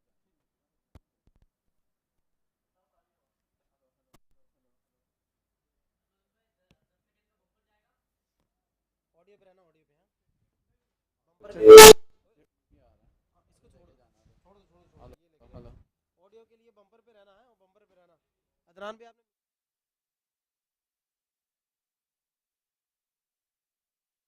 Hello hello hello hello hello. इसको उठाओ उठाओ जरा. सोलो पे ले लो ना.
Good evening and welcome to Wolf777 News Emirates D50 tournament, and we are live from 7's Cricket Ovals. It's Sharjah versus Abu Dhabi. If you've just joined us, you've missed one full innings of this game. It was Sharjah who won the toss, decided to bowl first and did really well with the ball in hand, getting Abu Dhabi out for around 150 odd runs. And now it's Sharjah's turn to chase that total down. Unless they bat really, really bad, I think it's going to be a cakewalk for Sharjah batsmen. With me in the comm box, giving me company, is AB Abdul Rahman Tariq. AB, welcome to the comm box. Well, thank you. Just like the comm box, a left-hand, right-hand combination. Sharjah sending in Khalid Shah to open the batting today. The dynamic left-handed batsman. The intent looks very clear for Sharjah. They want to get this done and dusted quickly and enjoy the Friday evening with their friends and family. Opening with him, Wasim Bari, also fondly known as the nicest man in the domestic circuit. It's a good opportunity for him to stake a claim in this extremely talented batting lineup of Sharjah. The nicest man. I thought that's the man who's sitting beside you. You're the nicest man outside of the field. Ever. He's the nicest man ever in the field. Okay. Sharjah need 150 runs to win. Not a big task. Wasim Bari will be opening the innings, as my co-colleague, co-commentator just said. That's the team for Team Sharjah. Rohan Mustafa, the captain. Ayan Khan. Wasim Bari, who's opening the innings. Fayaz Ahmed. Ahmed Tariq gets a game. Khalid Shah is opening the innings. Mohammad Ikram, Matiullah Khan, Rizwan CP, Umar Ali Khan, Akif Raja, and the coach Radha Krishnan Nair. This looks like a very, very strong team and looks like a champion side. Yes, and they're just fitting the last pieces of the puzzle for their team for the knockouts, the semi-finals. They've already qualified. They want to finish the table as table toppers. And even though I'm very happy to see Wasim Bari open the innings, I would have loved to see Ahmed Tariq open the batting. He faces the new ball. He's an opener, very young. He's looking very good in the last game that he played. He came in at number 9 and gave Intizar a lot of support. Otherwise, Sharjah was looking down the barrel against Dubai. So he's a very good kid. Would have loved to see him open the batting. I hope they send him maybe at 3. If Khalid Shah and Wasim Bari have anything to do with this, they'll want to finish this in a hurry. Yes, this is the exact platform that these two players will be looking for. Wasim Bari, innings 2. This is his second inning. Just 8 runs. So we'll be looking to change that. Wasim Bari, Ghulam Murtaza, the bowler. 4 innings, 75 runs and a wicket for him. Yes, it's usually been Adil Raza with the new ball. They've rested him today after playing 4 games in a row. Ghulam Murtaza comes in to bowl. Khalid Shah, that aggression. That's the difference. That's the mentality we were talking about. Somebody like a Sahil was leaving that ball outside off stump. Khalid Shah, first delivery, does not need a sighter. Just plays his shot.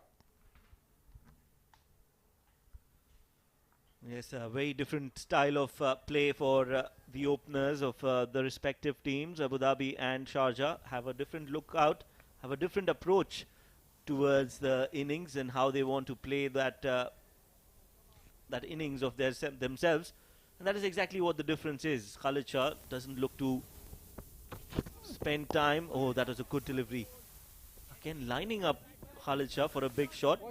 But Ghulam Murtaza gets that ball on the middle stump. Moving into him, a single, and he's off the mark. And equally well played. He was winding up to go downtown. Realized the length was a bit short.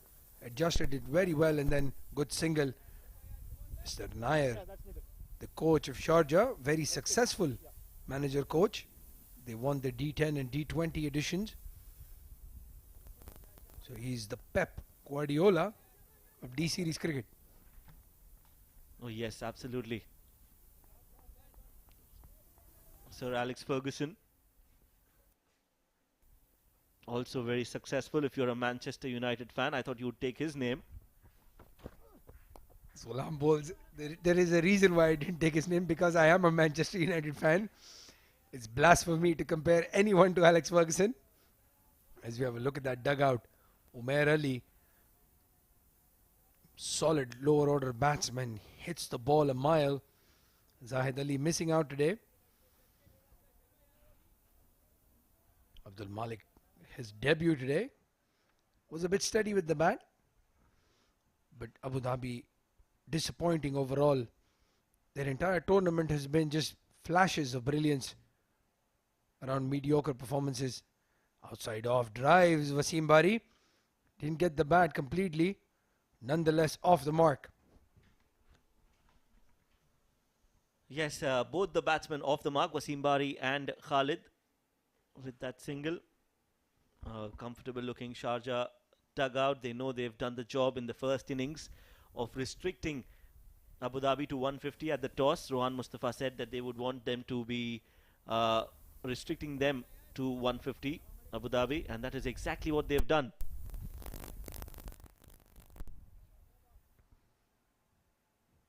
Well, Rohan Mustafa was sitting in his sandals, so I don't think he's interested in batting today. And we can understand why. What a beautiful looking shot there by Khalid Shah. Over the cover fielders for 6. Very difficult shot to play. Oh, absolutely brilliant shot there. Coming down the track and then freeing his arms, playing with the full flow of the bat over extra cover. That's not an easy shot. And that is why Khalid Shah is so special. Once he gets going, he is very difficult to stop. Yes.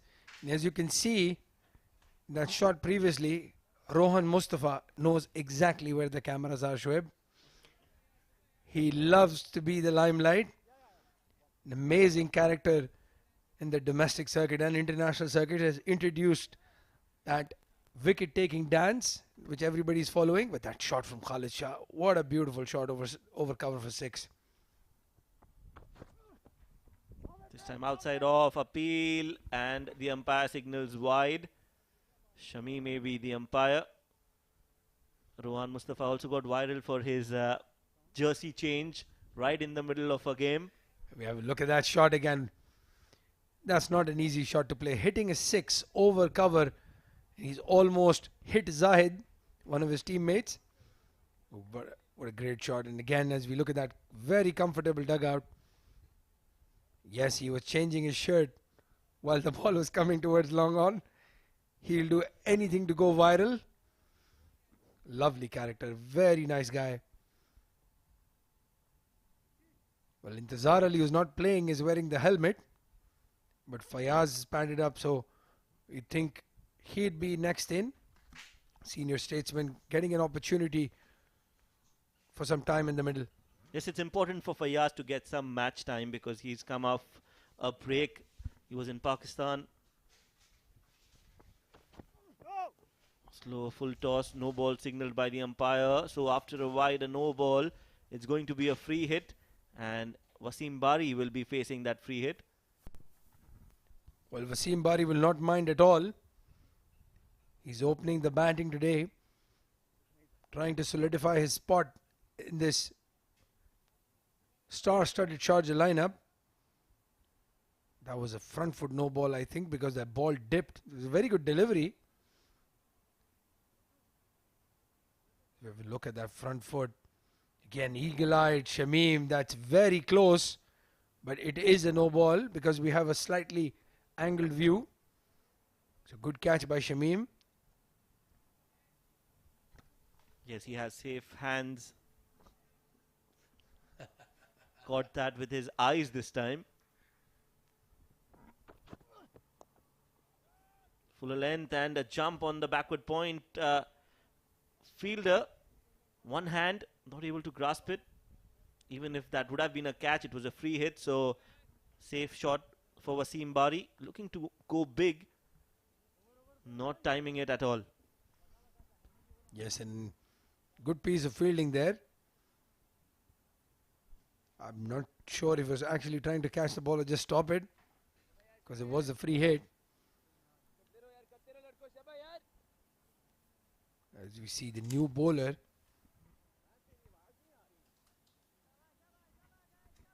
Waqas Gohar, coming in to bowl the second over of the innings.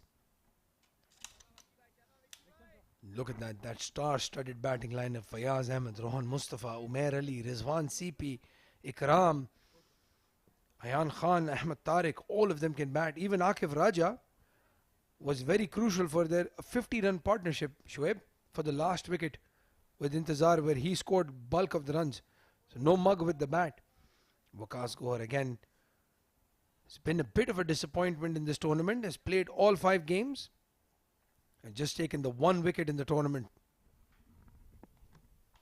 Yes, that's not what a stat you would want to see for a bowler who's played all 4 games. Looking for a single and sent back by Wasim Bari.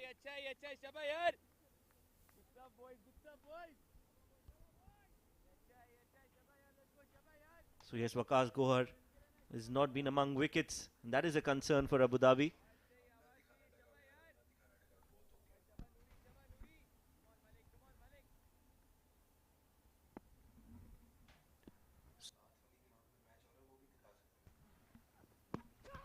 That's close, that close call. The umpire says not out. An overthrow will result in a run, looking for 2, and will get them easily. We will have to wait and see in the replay, because in the first go when we saw it, I thought it was really, really close. That looks very similar to the Rayan delivery. I think it pitched a bit outside leg, maybe going over, too much doubt, and then we all know. But that run out was actually a much closer chance, Shoaib. Yes, very close call there. Close shave for Wasim Bari. He hasn't performed with the bat. This is an important innings for him. I think it was the height. Just a little higher on the pad, and maybe that's why the umpire thinks it was missing the stumps. This time a good delivery, moving away. Well played by Wasim Bari. Well, Waqas Gohar is bowling the best he's done in the tournament so far today. There was outswingers coming out very late from middle and leg or middle and off.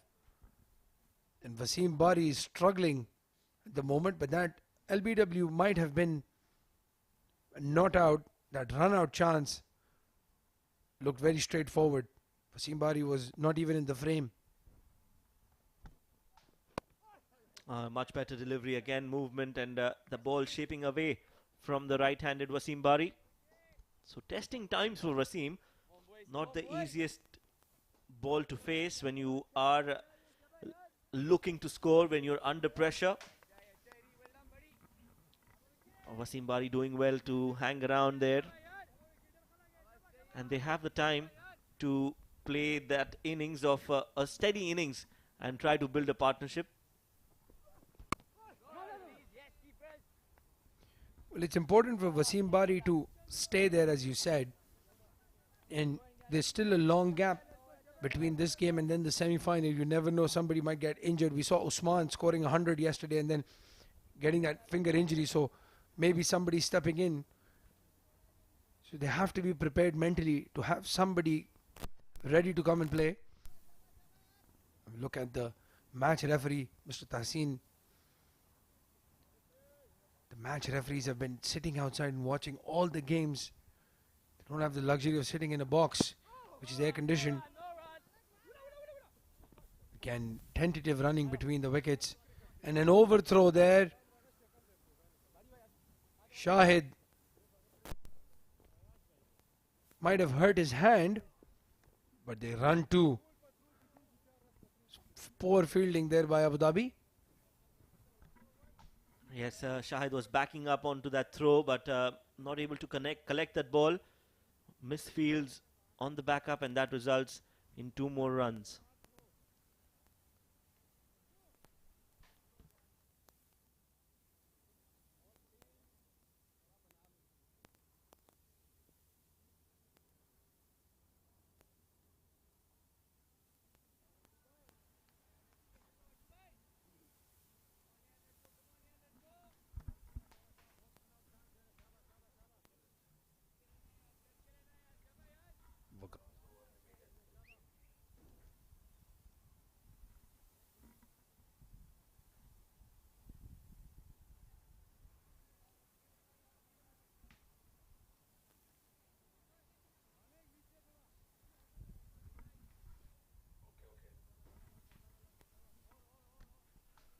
So 2 overs gone. Ghulam Murtaza is back into the attack.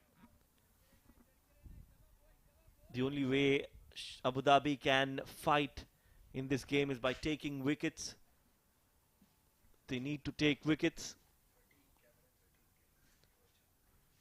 2 overs gone, 16 on the board for Sharjah.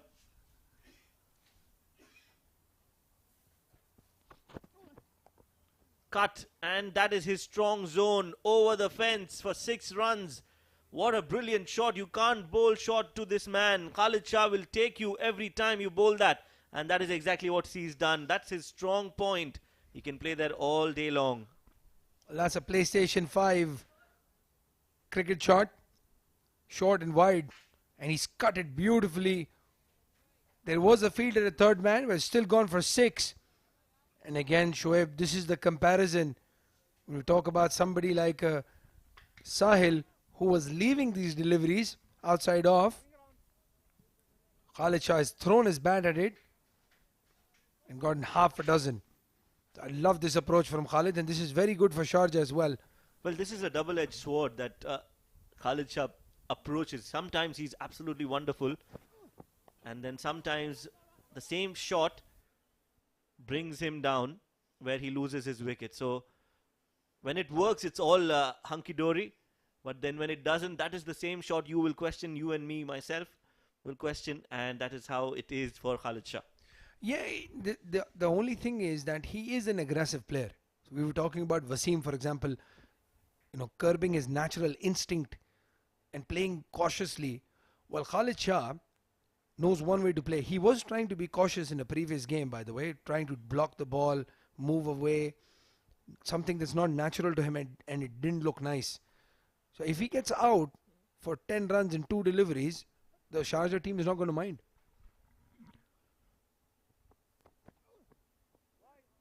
That's wide. That's a big wide. Down the leg, missed by the keeper.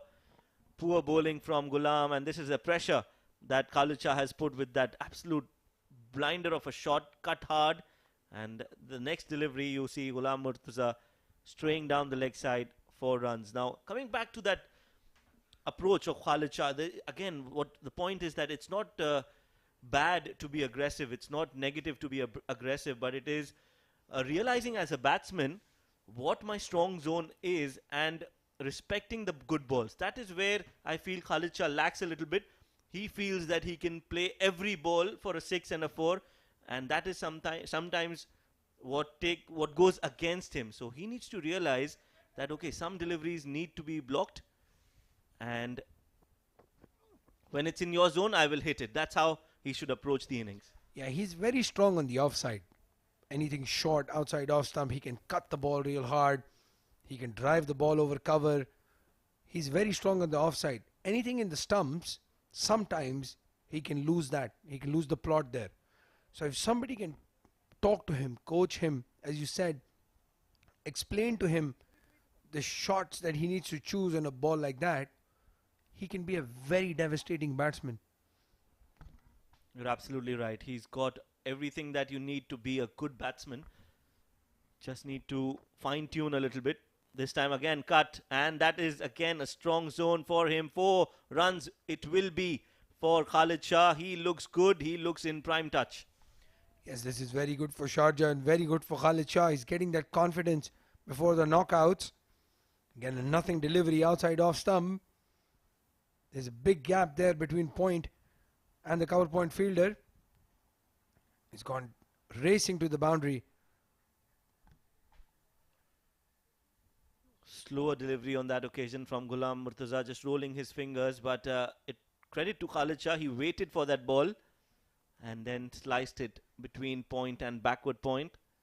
4 more for him. 2.4 overs gone. Sharjah 31 for no loss. Khalid looking good. 18 of just 8 deliveries with 2 sixes and a 4 to his name. 5th ball of the 3rd over. Again, beautiful looking shot there by Khalid Shah. Short into his body. He rocks back and plays it straight down the ground for 4. 19 runs of the over so far, Shoaib. Expensive over, very expensive over. You can't be bowling short to Khalid Shah, especially when he's playing so well. You need to attack the stumps, bowl close to that stumps and middle and leg.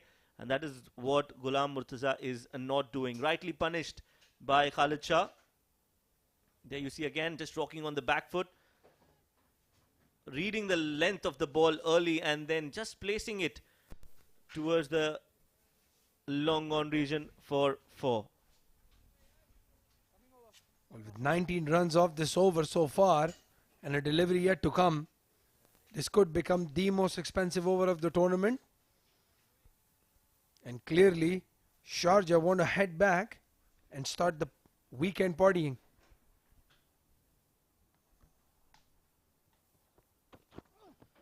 Again, this is much better, rocking on the back foot. So now Khalid Shah needs to calm down a little bit. He's got the runs on the board, doesn't need to try anything else. Just play on, get a big score for himself and Sharjah. End of the over. And a very entertaining over. Ghulam Murtaza, very expensive.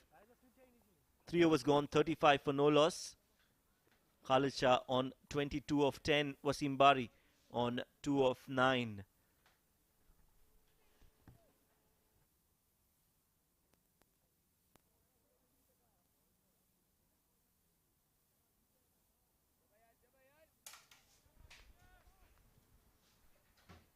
Well, 19 runs of that last over. Vikas Gohar just before bowling, he's pulled up just a little bit.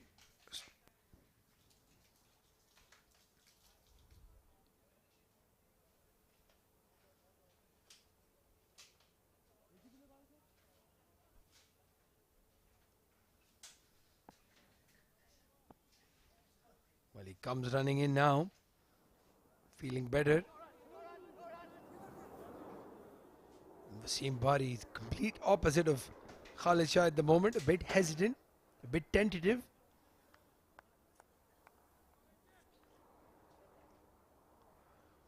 Well, there is a match going on, the second ground of the stadium of the Sevens Ovals.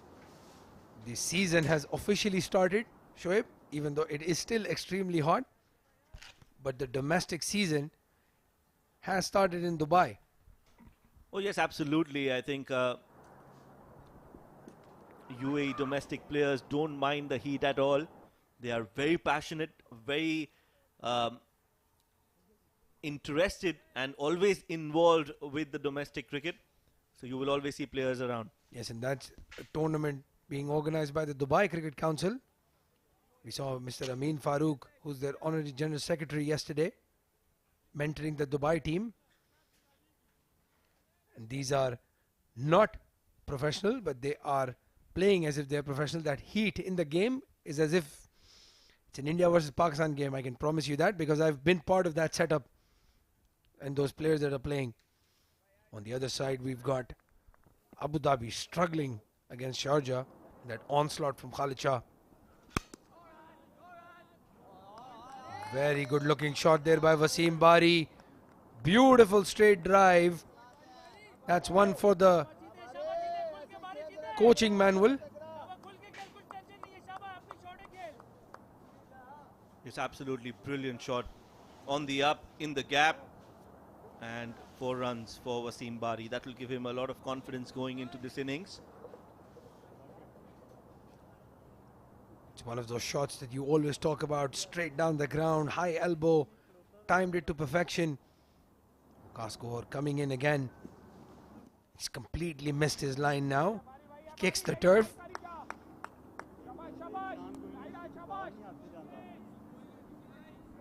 Yeah, that was an extra. Wakas straying down, and that's our friend Punya Mehra on the screens. And you can also see Sharad Nair, that's the batsman. A very explosive batsman. Played a lot with him. Well, these kids don't get tired, do they? Punya Mehra was in the ground a couple of days back. He's back in the ground again. Kaskor coming into ball. Not timing it at all. Wasim Bari, he's played a beautiful straight drive and then completely mistimed that shot.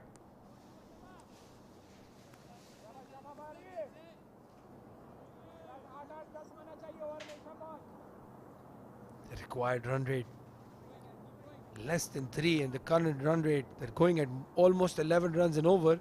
So at this rate, They should be done in 15 overs or so. Again, we have a look. Waqas Gohar, beautiful wicket keeping there. Absolutely brilliant. If anything, the wicket keeping on display in this tournament has been magnificent.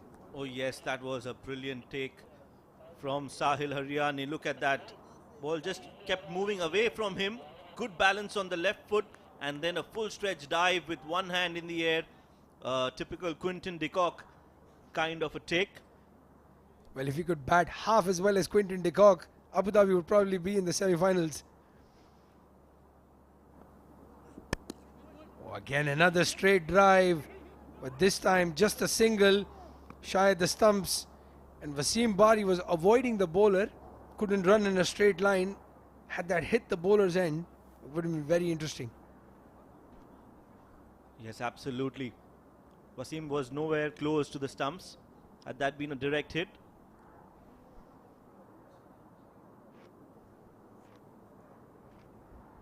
That's the other game on the other oval. Cricket enthusiasts on display. Well, they say they were televised, or their game was televised. I'm sure if the batsman can find this clip, it'll be on his Instagram and Facebook, as we see Ronak Panoli on the ground as well. So he was at the ground yesterday, fielded 50 overs, went into bat, and now is in that ground back again. That's crazy. Well, in the heat, it's just unbelievable what these young players do.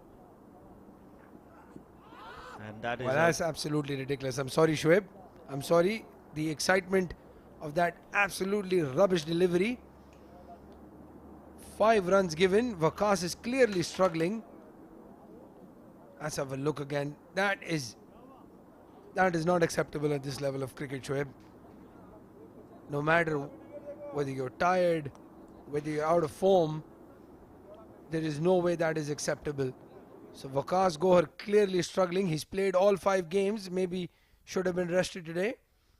Or maybe he's just in a hurry to head back on the E11 and go back home. Very, very ordinary bowling. Waqas. This is much better. Much better delivery from Waqas. A wild swing from Khalid.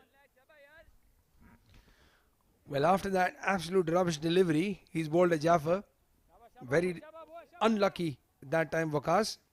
And I think that's the problem. Well, that's a no ball on the other ground. Umpire Vipin, eagle-eyed Vipin has caught that. It was a full toss. And he's hit off a 6. There's a lot of action going on in both grounds. If you're free, come over to the 7s and see 2 very high-quality games going on. Well, really, kudos to the camera work that has been done here. We are at the one oval, and that has been shot from the other oval. That distance, the lens, the work, the camera work, the steadiness. Hats off to the camera crew and our director, Adnan, who's doing a brilliant job. And yes, hats off to the production team as well. There is a lot of camera gear here. We are sitting in a very comfortable commentary box. So this has been very high quality broadcasting of the Emirates D50 powered by Wolf777 News. This is Abdul Malik comes into bowl, debut match for him.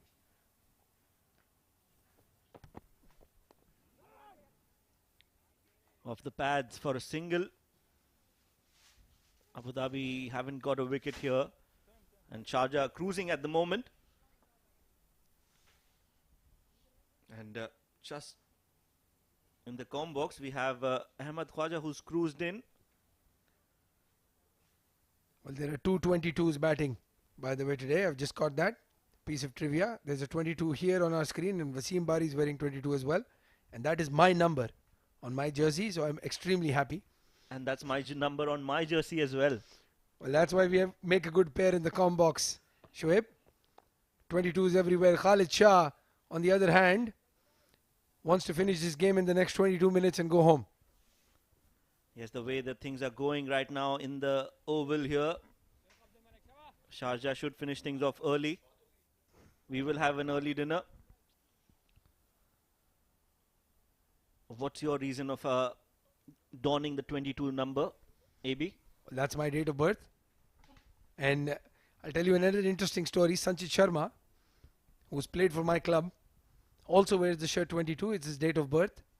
But he was kind enough to give up that number and take 21, which is his dad's date of birth. But yeah, 22 is my birthday. Short delivery.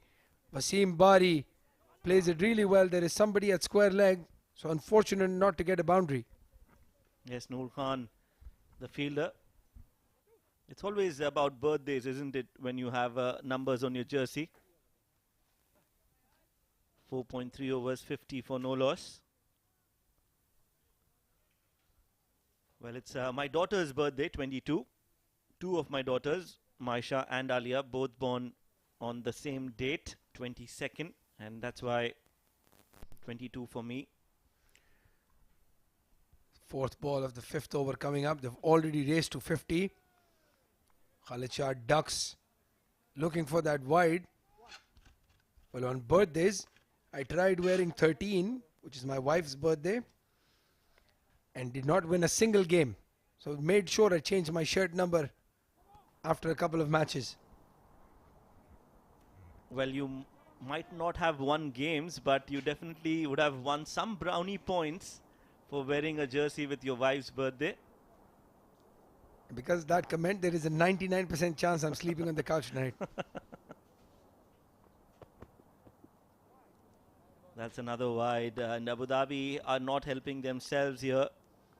They just are not in the right rhythm. Abdul Malik has been brought into the attack. It's his debut game, and he is competing with Waqas Gohar with regards to the number of extras. Who bowls the bigger wide? That's the contest. Yeah, the biggest wide, or who makes Sahil's life most miserable behind the stumps.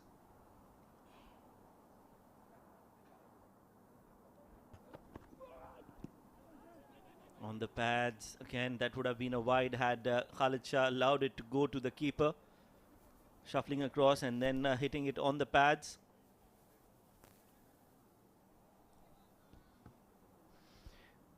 Those are the guys who sign our paychecks. We absolutely love them. Love them to bits. Jeff and Mansoor. Most important people at the venue.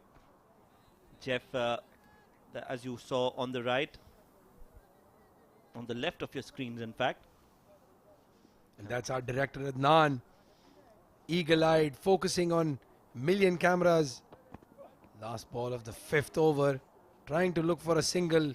Not there. Well, at that moment, he was just looking at himself, Adnan, on the screen, because obviously he was on air and he brought himself on air. Well, he was actually having a look at one of the screens, which has his picture. Have a look at that. Very Inception, that video. But as you can have a look, as the director, he's looking at multiple screens and chooses which one to play for the viewers. Well, all hard-working men in that one tent. Hard working or working hard or hardly working. Yes, that could also be a point. But no, these guys have worked really hard. They are the first people to come and the last people to go from the venue. So their effort is definitely the result that you can see on your screens right now. All that hard work is bringing you these high-quality images from the beautiful Sevens Cricket Academy. And yes, Shoaib, you're there, as you see that console that Adnan uses like a maestro on a piano. One of the toughest things they've had to do is change between grounds. Khalid Shah pulls it really hard, goes all the way for 6. Lovely looking shot there. Waqas Gohar, I am extremely surprised he's bowling another over after what has happened in the previous one, and he's donked that over mid-wicket for 6. Beautiful looking shot by Khalid. Well, again, a very, very unnecessary delivery from Waqas. If he's just seen how he's bowled in the last few deliveries, as you can see now in the production room, there's a logo behind, Prime Vision. They are the ones who are bringing you all these pictures, and they've been in the production, the broadcasting industry for quite some time now. They are the pioneers, to say the least, in the UAE when it comes to broadcasting.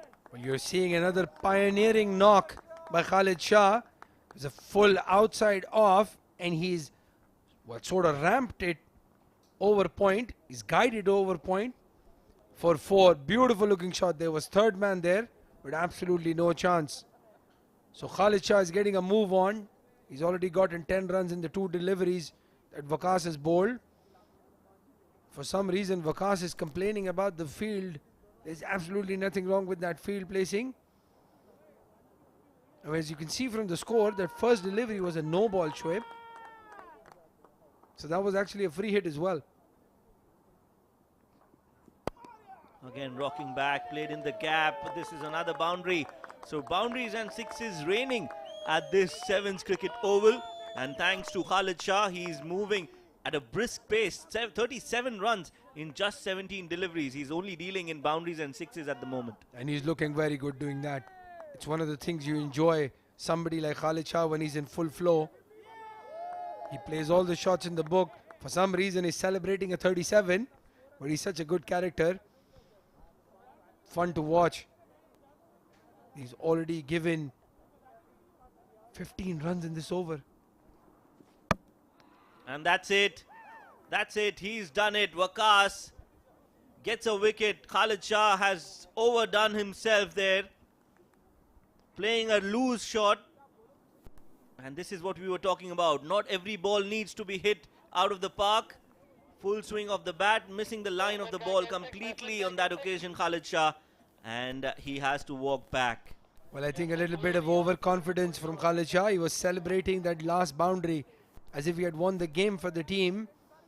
He'll be very disappointed. 37 of 18, 200 strike rate.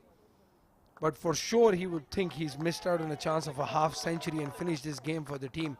It's these small things that matter when you want to be noticed in a tournament like this, where there's so much competition in the top order with the wicket keepers as well. The ultimate game goal is to play for UAE, and you want to show you're capable of doing that. So very disappointing as Fayyaz Ahmed, another left-hander, walks in. And as we have a change in the batting pair, there is a change in the commentators pair as well. So Ahmed Khwaja walks in. But a nothing shot there by Khalid Shah. Ahmed Khwaja, what are your thoughts about that, excuse my French, ugly slog from Khalid? Thank you very much for that lovely introduction, Abdur Rahman. Yes, playing across the line, he was looking good. Should have cashed in, gone for a big score. 50-60 odd. It's a small run chase. There was no hurry. But the way his blood was really boiling, really pumping there. So he thought might as well keep going hell for leather. Eventually had to pay the ultimate price.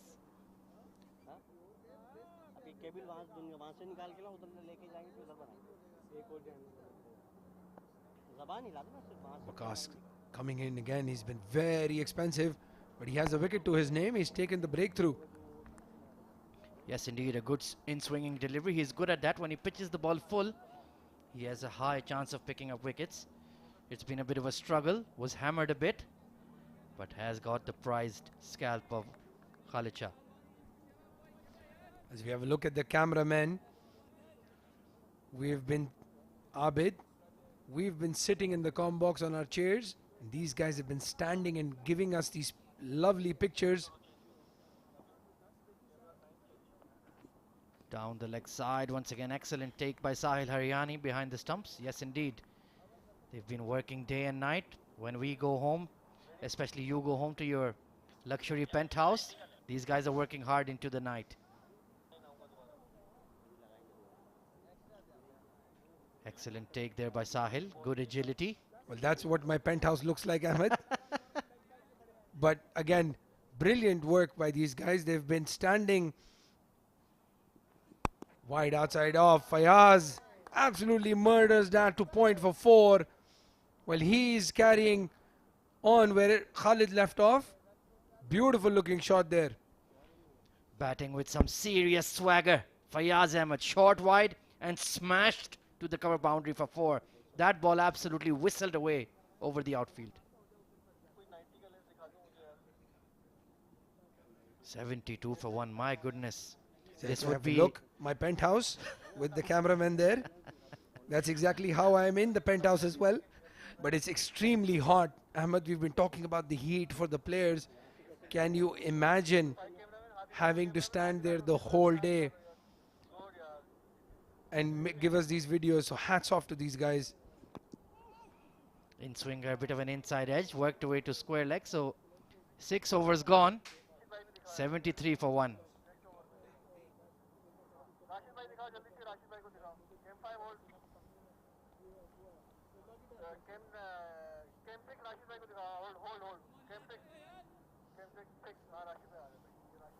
Again, Mr. Rashid, the cameraman.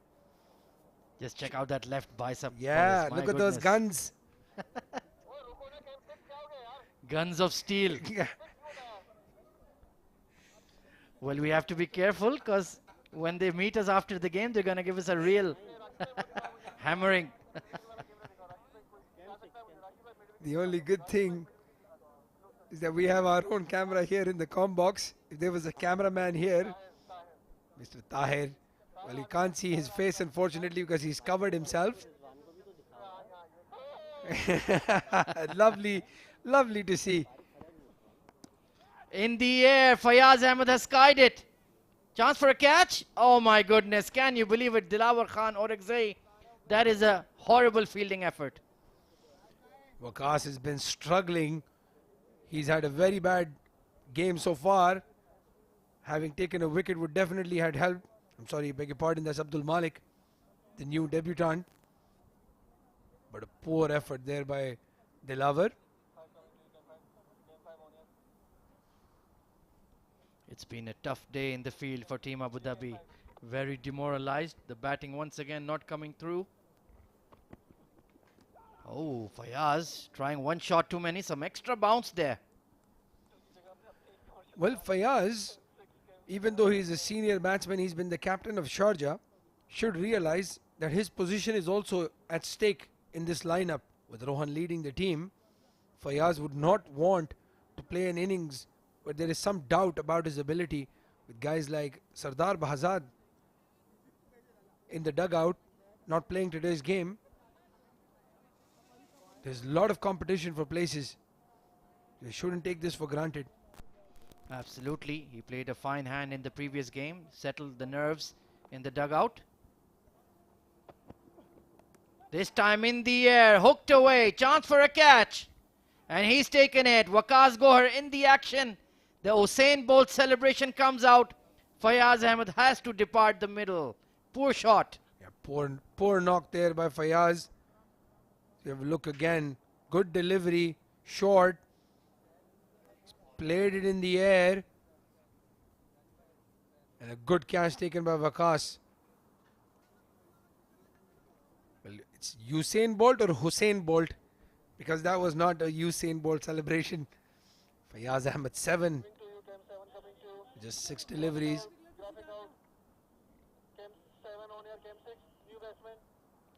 So good to see some smiles in the Abu Dhabi huddle. They're picking up wickets here, although the target is almost inside. They're 50% across the line. And interesting, they've sent up the big all-rounder, Umair Ali Khan. Well, this is very, very interesting, Ahmed. Fayaz was also playing his shots aggressively. I think they've given Wasim Bari the ankle roll, and they want to try all the hitters around him. Umair batting at 4, very high up the order.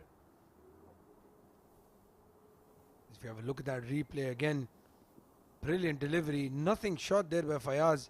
It's not a pull or a ramp, nothing. And Waqas Gohar was at short fine leg. Easy catch. Excellent camera work there and a good catch by Waqas Gohar.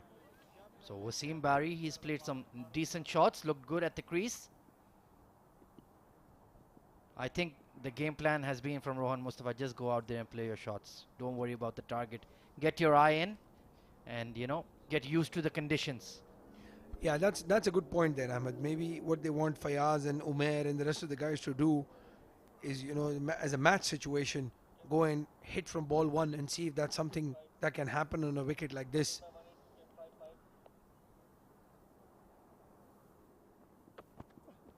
Short and slapped over the top of mid-wicket this time. Square leg giving chase, but it's going all the way for 4. Wasim Bari almost did a 360 on that pull shot. Magnificent. He hit that ball real hard. Again, a short delivery. Swung around. Very good looking shot. There was a square leg, but absolutely no chance of stopping that ball from going to the fence. Yeah, not a very good sprint there by him either. Perhaps didn't pick up the ball. It's his first game underneath the lights. It's not that easy. That Sharjah dugout looking very, very chill. Very, very relaxed. Look at Rohan Mustafa. He's in his slippers. He might as well be on the beach. Rohan is very chilled out today. Foolish delivery. Lovely punch down the ground. That shot he played earlier beat the mid off for 4. And Wasim Bari, he looks picture perfect out there. We have a look at Ikram. He's had a very good tournament so far. Shadow batting at the moment. So many superstars in this Sharjah squad. My goodness.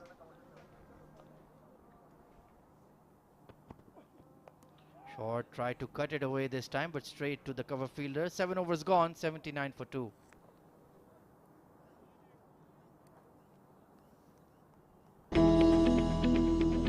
It's not about the hand you're dealt.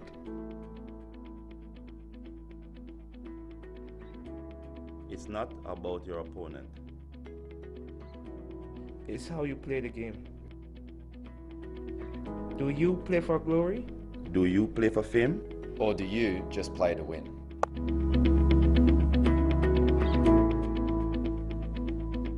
Wolf777, where winners play. Again, as we have a look at that dugout, Rohan Mustafa either is in no mood to bat or he knows he will not have to bat. Ikram padded up behind him.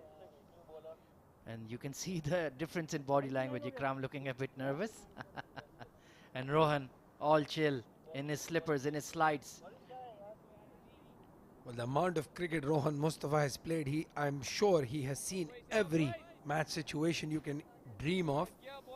As we look at the bowling change, Dilawar Khan has had a steady tournament. Just the 3 wickets in the 5 games or 4 games he's played before this, but a good economy rate, 4.5.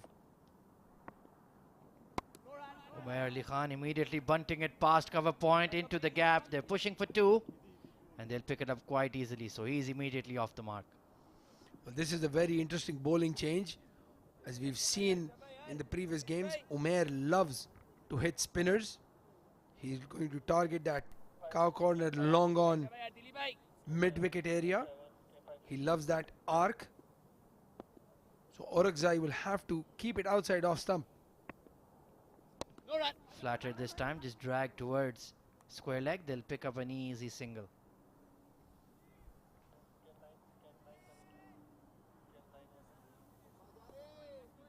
Well, that's good to see. They've padded up Ahmed Tariq, a young kid.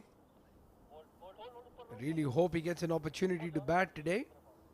He looked very good in that game against Dubai. Full of mirth and cheers, the Sharjah dugout.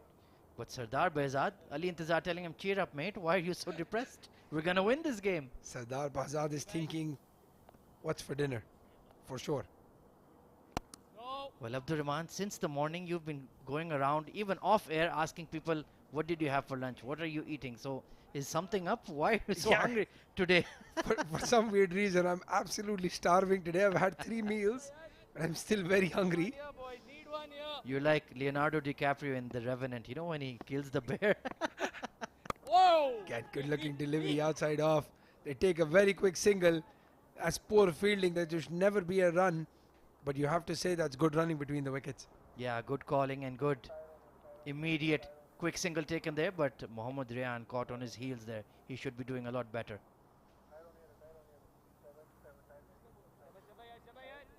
Ahmed It's a Friday. It's my cheat meal day.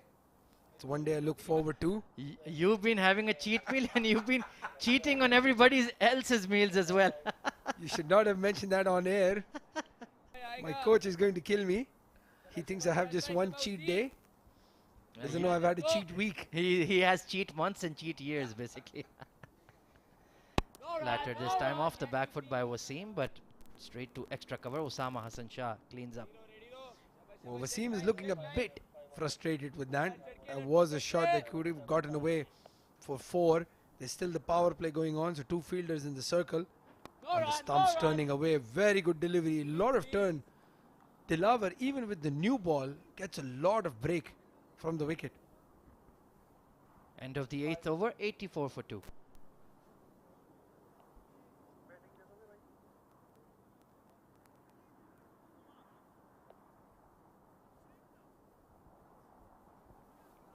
There you go then, Khalid Shah with a ballistic 37 off 18 and then lost his leg stump to Waqas Gohar. Wasim Bari still out there taking his sweet time, 14 of 23. Fayaz Ahmed cracked one beautiful boundary then caught at fine leg. Umar Ali Khan has come out there to bat. So Rohan Mustafa, Rizwan CP, Muhammad Ikram, Ayan Khan, Ahmed Tariq, everybody in this lineup can bat. Akif Raja, don't forget that 50-run partnership in the match against Fujairah. He was the destructor in chief at that time. So there's a lot of batting for Sharjah, and I think that's probably what's bothering the likes of Wasim Bari and Fayaz as well. It's a lot of competition. Smacked over the top of cow corner this time. Umair Ali Khan finds the gap at mid-wicket and it trickles away for 4. Well, they're going at 11 runs and over almost. As we have a look at that shot again. Short ball. If you've played against Umair, you know you cannot ball short to him. Abdul Malik in his debut game has done exactly that. Look at that current run rate. My goodness, 10.78. They're out here playing T10 when it's D50.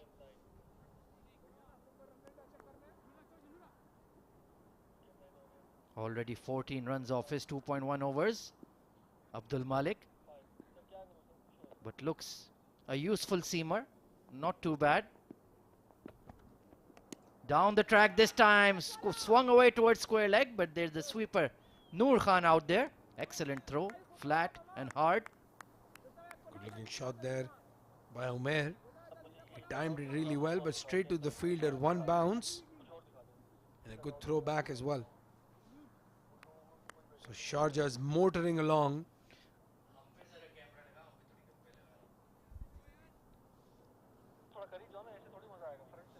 Wasim Bari in his signature yellow helmet.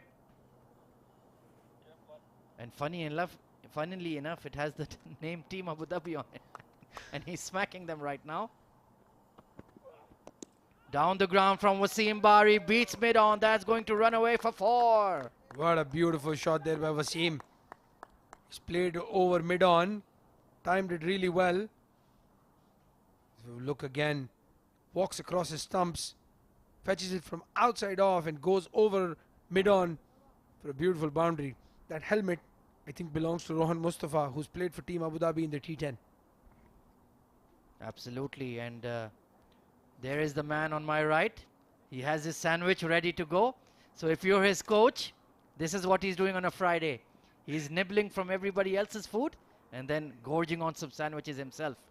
This is a mid-inning, mid-snack. The power play snack.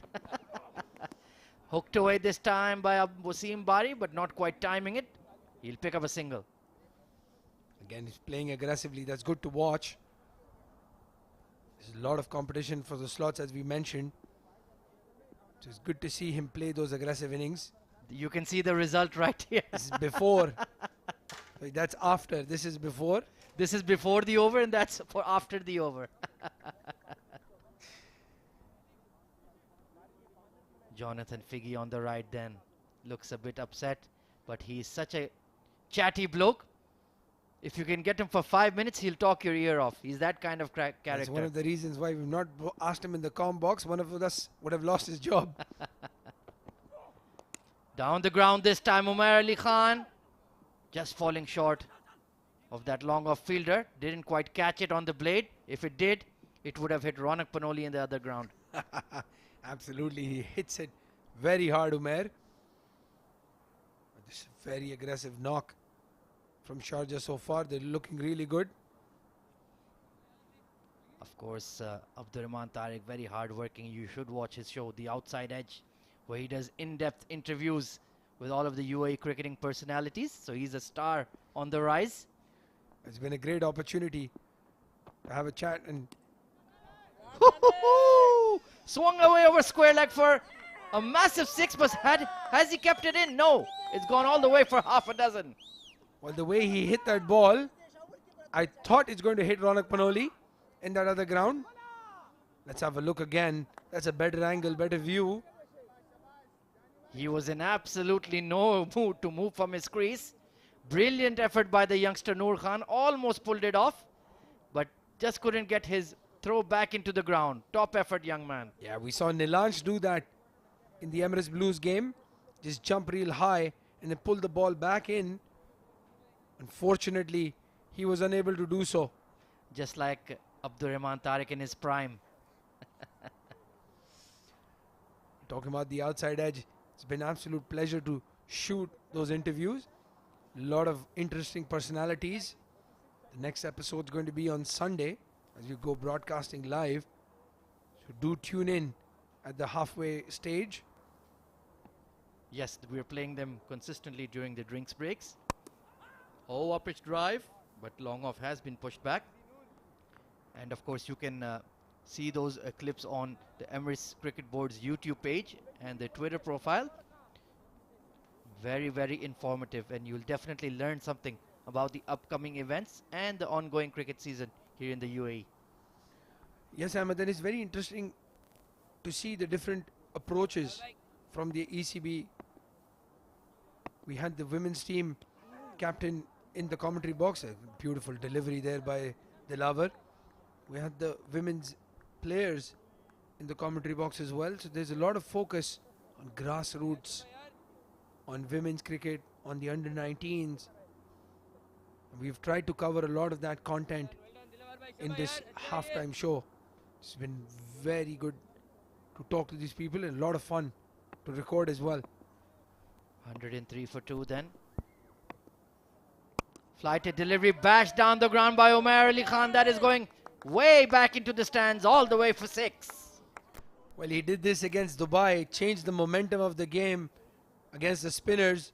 And again, a fuller delivery.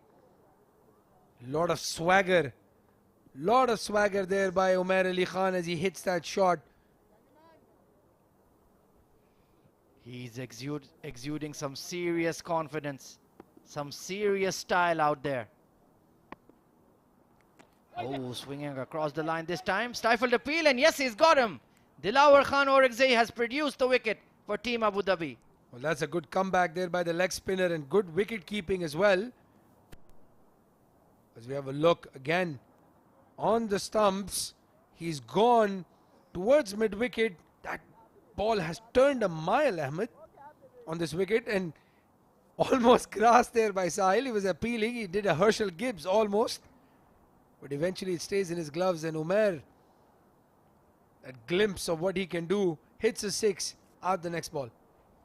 Yes, a bright and breezy innings of 23 of just 10 deliveries, 2 massive 6s in those. So he's done his job for the day. Bowled some economical overs and now smashed a couple of 6s and back to the dugout. My work is done.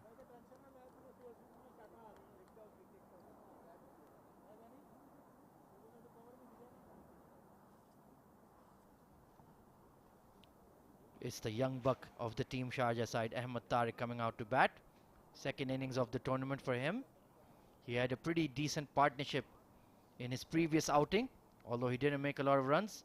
They were in the brink of a collapse and he just settled the nerves in the Team Sharjah dugout. Yeah, they were 8 down, 2 wickets away from being all out. But Ahmed Tariq gave a lot of support to Intizar, played some good shots, took Sharjah across the line. It's good to see that he's coming to bat now. That's Umair Ali's 6 before he got out. It was a beautiful looking shot, and maybe he should have tried that similar shot to that delivery. Yes, indeed. Should have looked to play straight. Instead, swung across the line, and the outside edge was just about grappled by Sahil Haryani, the keeper of Team Abu Dhabi. 109 for 3 then. Delivery nicely punched down the ground. Quick single. Yes, they've just about got it. Oh, and there's a misfield, my dear. This is not on for Team Abu Dhabi. Well, I'm in camp Team Sharjah and absolutely love that. Ahmed getting 2 runs on the first delivery. He's punched it towards mid-off. Was taking a very quick single. Then a misfield getting him 2. Very confident kid. I love how he has some funny quirks when he's about to take strikes, spinning the bat. Ooh, worked it onto the leg side. Nicely executed. 10 overs gone, 112 for 3. Going at 11 runs and over. As we have a look at that bowling card. Ghulam Murtaza, 2 overs, 31 runs, going at 15s. Not acceptable in a 50-over game. Waqas Gohar, 3 overs, 33, taking that 1 wicket. Abdul Malik, 3 overs, 28, 1 wicket as well. And Dilawar Khan getting it for 6, then getting revenge the next ball. 2 overs, 15 runs, 1 wicket. Ahmed, in 10 overs, Abu Dhabi has bowled 27 extras. That's absolutely crazy. Insane. And looks like the captain of Team Abu Dhabi, Fayaz, has had enough. He's like, let me take over. No, in fact, he's throwing the ball to the youngster on screen now, Mohammad Noor Wali Khan. Let's see what he's all about.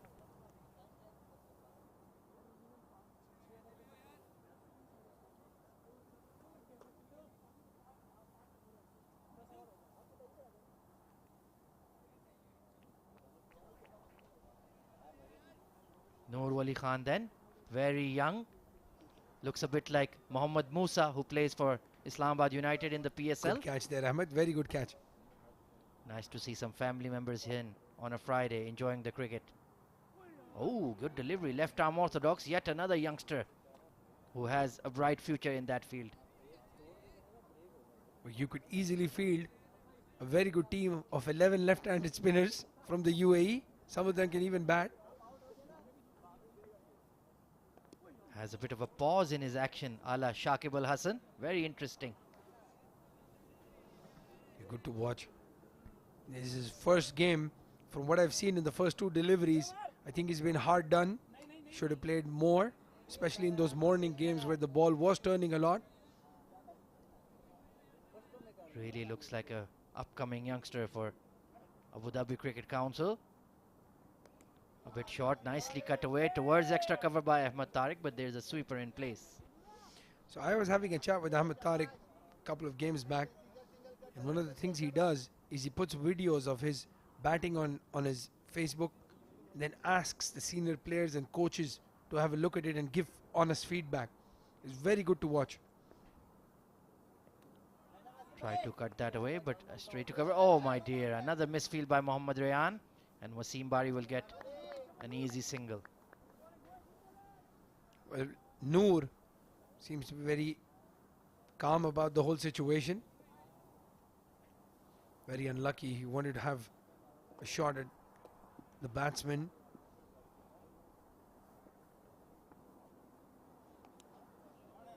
You can see when he's just about to take guard, he has these funny little tricks. He taps his handle, spins the bat. Very, very familiar. Last ball of the 11th over. Plays it straight down. Quick single there. Poor throw from the keeper. But that's good to see from Wasim Bari. He's responded to that single request from the younger batsman. So you were telling me about Ahmed Tariq and his Facebook post. Yes. So the good thing is he obviously gets a lot of coaching as well on his own. But he goes into the nets, he bats, he gets videos, and then he posts them on Facebook, and he asks the senior players who are on Facebook to give feedback. There was one video of his where he was sort of in a scissor leg position when he was trying to play a shot. And then he was just asking, how can I improve that?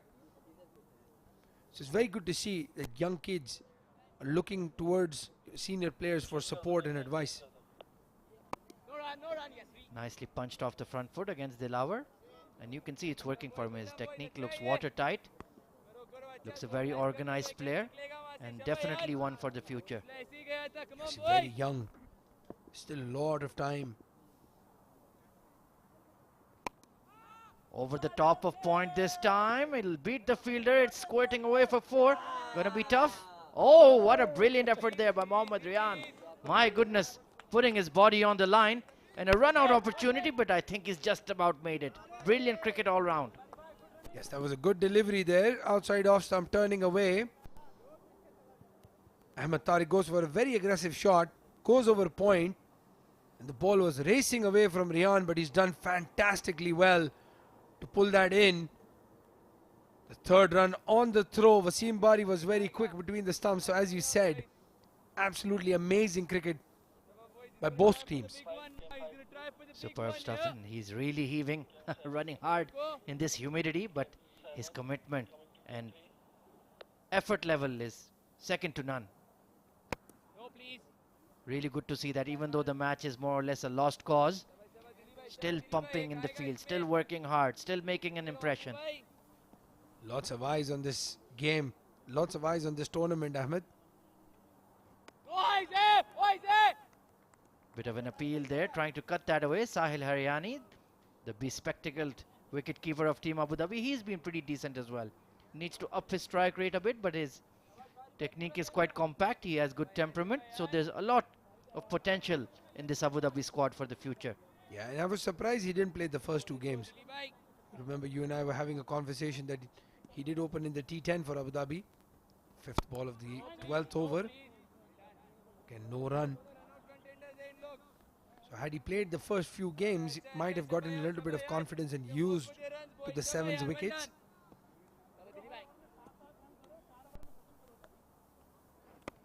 Beautiful delivery by Dilawar once again. 12 overs gone, 118 for 3.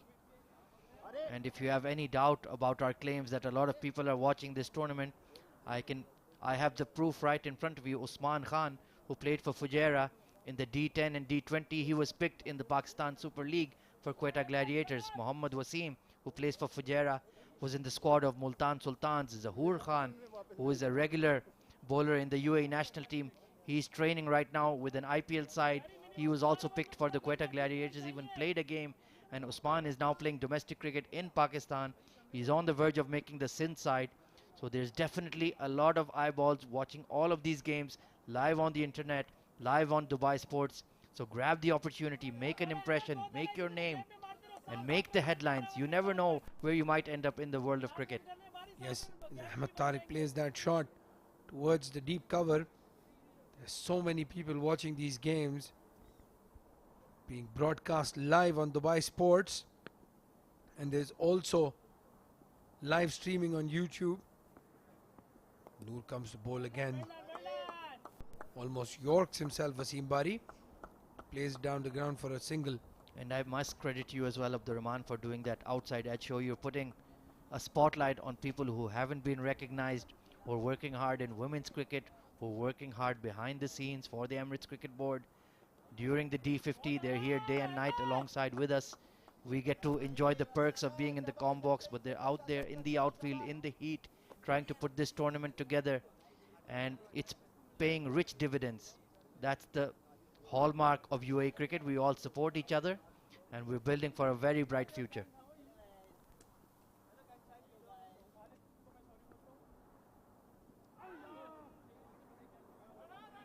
Sahil Haryani mishandling that. My goodness, that could have been a stumping opportunity. They're pushing for 2, and young Ahmed Tariq sprints between the wickets. Well done. Well, Ahmed, just on your point, as we've seen some of the players that were playing this tournament and doing really well have also been drafted into the IPL teams to practice with them. Sabir Rao, who was the second highest wicket taker, and Aditya Shetty, who's the 3rd highest wicket taker. Shorter delivery there. Wasim Bari rocks back and pulls it to mid wicket for a single. Absolutely, and even the captain of UAE and the captain of Fujairah, Ahmed Raza, he's played in franchise cricket in Canada as well, in the UAE. So, you know, when you perform at these stages, people notice you, they can see what you can produce. And you never know, that big opportunity just might be around the corner. You never know, that star-making turn can happen at any minute. 13 overs gone, 124 for 3.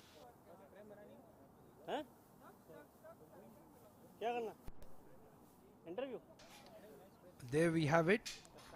If you wanted any proof about these games having a lot of eyeballs on them, it's being shown on Dubai Sports Channel, the local Dubai Sports Channel, live. So completely different demographic of viewers this time. And being streamed live on YouTube, the Emirates Cricket Board page, social media page, and Wolf777 News social media page. The Emirates D50 brought to you by Wolf777 News. Wasim Bari out there having an animated conversation, a smile on his face. He's worked hard for his 23 runs. Dilawar to continue. Nicely cut away, but straight to the cover fielder. 26 runs required, plenty of overs remaining. Wasim would want to come in, not out. Hang in there for his side. Lovely glide past the point fielder who's giving chase. Ghulam Murtaza, the big fast bowler, and he'll just about rein it in, but they'll pick up a comfortable 2. Good looking shot there. There is a slip fielder there, but he's deliberately played it to the right of him. It gets 2 runs. Fayaz Ahmed, the captain, manning the slip cordon. I think Dilawar bowled it a bit too wide, so Wasim Bari was aware what he's trying to do. This time, hammered down the ground, a forehand smash. Long off does really, really well. Well done, excellent fielding. Yes, that could have been 2 easily. He didn't time it that well, but brilliant fielding. So just a few runs left for Sharjah. Ahmed Tariq again looking really good. Dilawar has had a decent tournament. He's caught the eye, really gives the ball a fair bit of air and really turns it. Picked up wickets as well. He's been one of the standout performers for Team Abu Dhabi.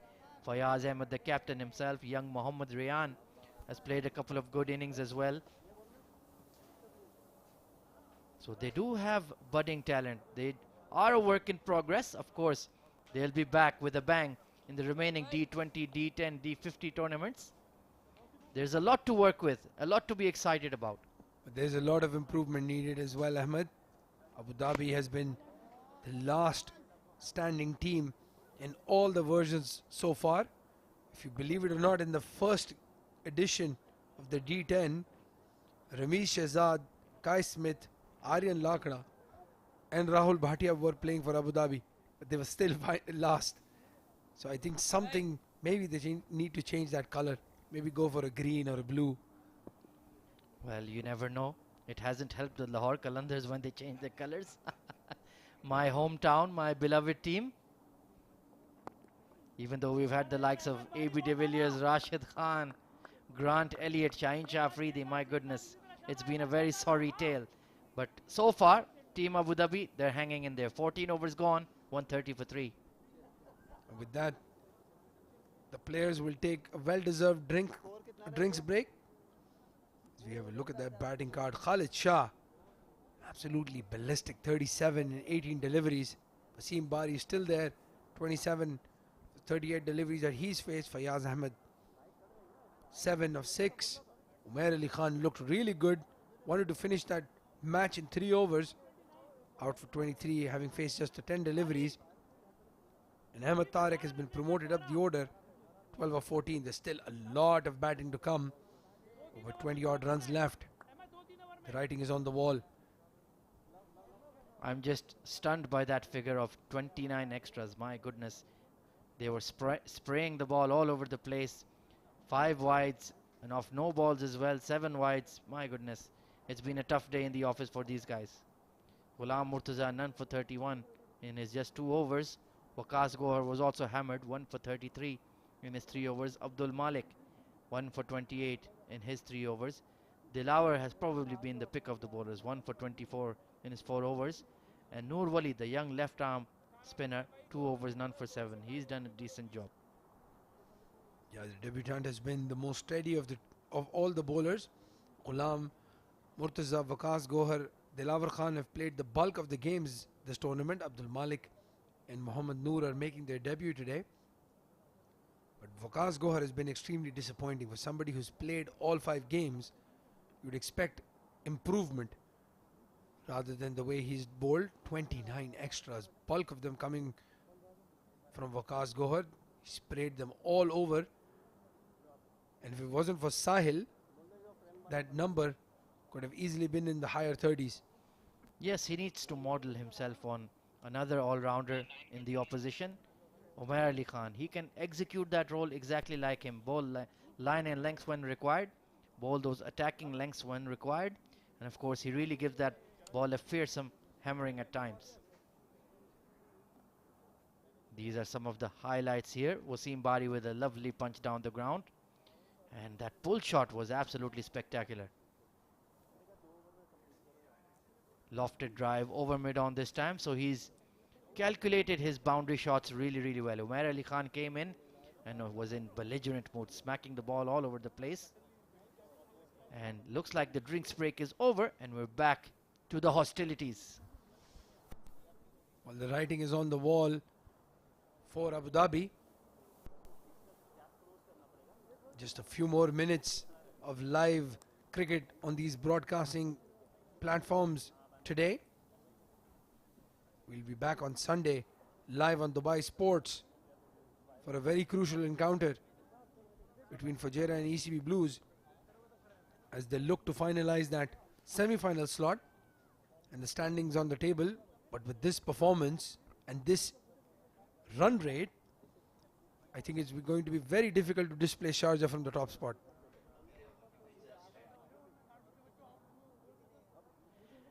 So Noor Wali to continue after the drinks break.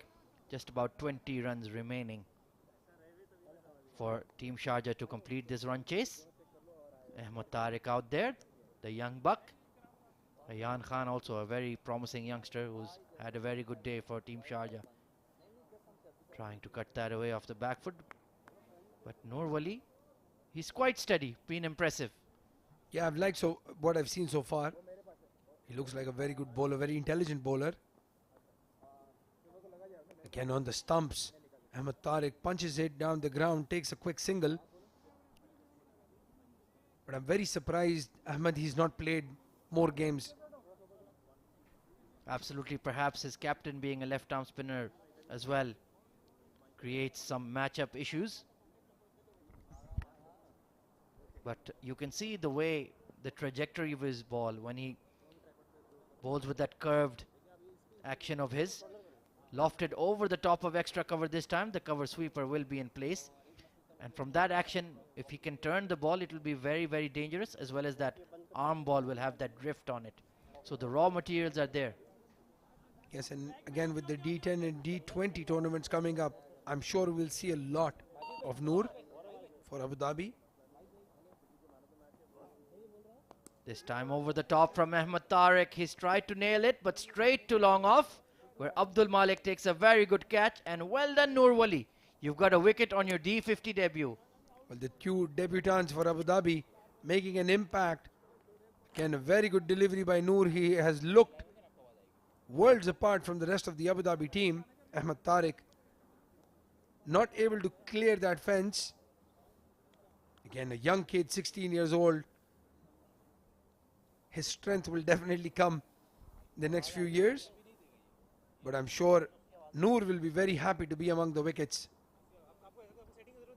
So many talented young spinners in the Emirates D50. Noor Wali Khan, Maroof Merchant picked up 5 wickets yesterday. Aditya Shetty is among the top 5 wicket takers, got drafted in by an IPL team.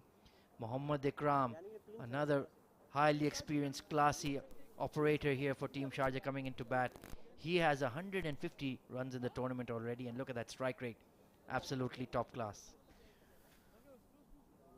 But just to be a bit controversial, if I was Ikram, I would have asked my captain to bat a little higher up the order and see if I can break through into the top 5 of the batsmen. Of course, there's daylight between Asif Khan, Ali Shan Sharfu and the rest of the 3.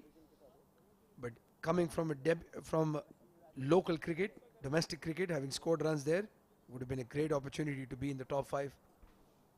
Absolutely, but he will have another game to play, so I'm sure he'll make an impact in that. Playing really well in this tournament and is one of the keystone players for them. Nicely punched off the back foot. It's the captain Fayaz at extra cover himself. Well, for the knockout games, Ahmed, who do you think would be the final sort of top 6 batsmen for Sharjah? This has been slogged towards long on, chance for another catch.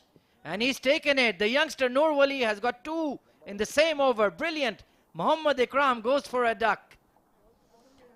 Well, clearly he's going to make no impact to the total runs in the tournament. He's not breaking into that top 5 today. Unwanted slog there. They're just 18 runs behind. There's absolutely no reason to throw your wickets away trying to score these runs quickly. Might as well do it in 12 deliveries rather than do it in 4. But Ikram, he was shadow practicing outside for about a good 1 hour. He's gone in and he's out. Well, I'm really delighted for the young buck, Noor Wali Khan. He's bowled absolutely beautifully and he's honestly deserved those wickets. Those are not the kind of shots that they're only playing just because it's a low total. They would have played them even if they had 250 on the board. And he suckered the batsman with his flight and guile as young Ayan Khan now comes in to bat. Yes, absolutely.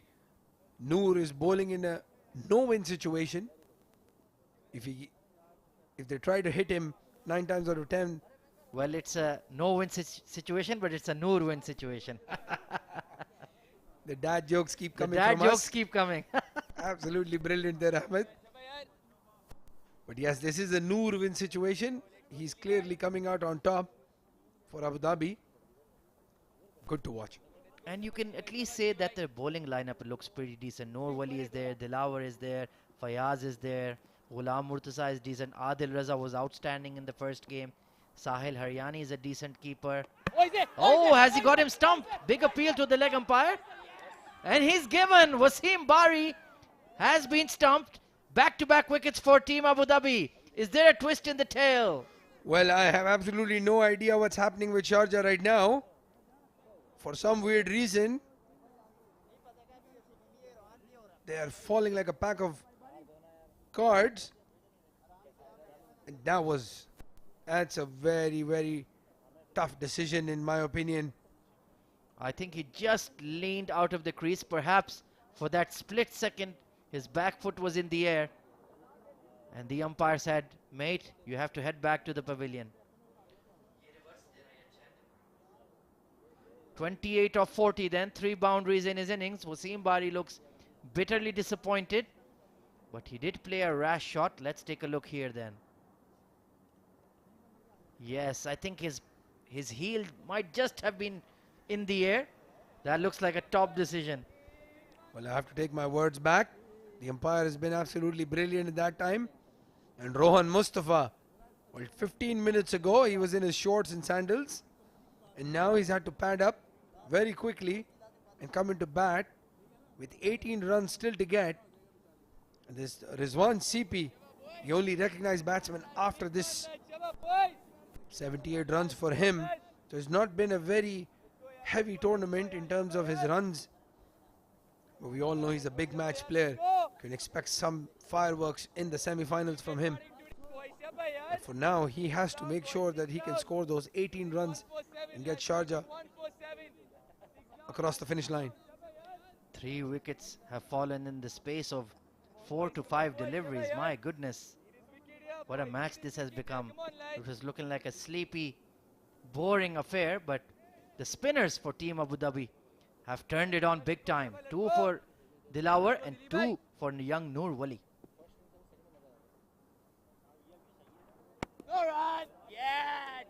Now they're creating some pressure. That was a delivery that Rohan Mustafa would have smashed for 4 9 out of 10 times, but this time straight to the fielder.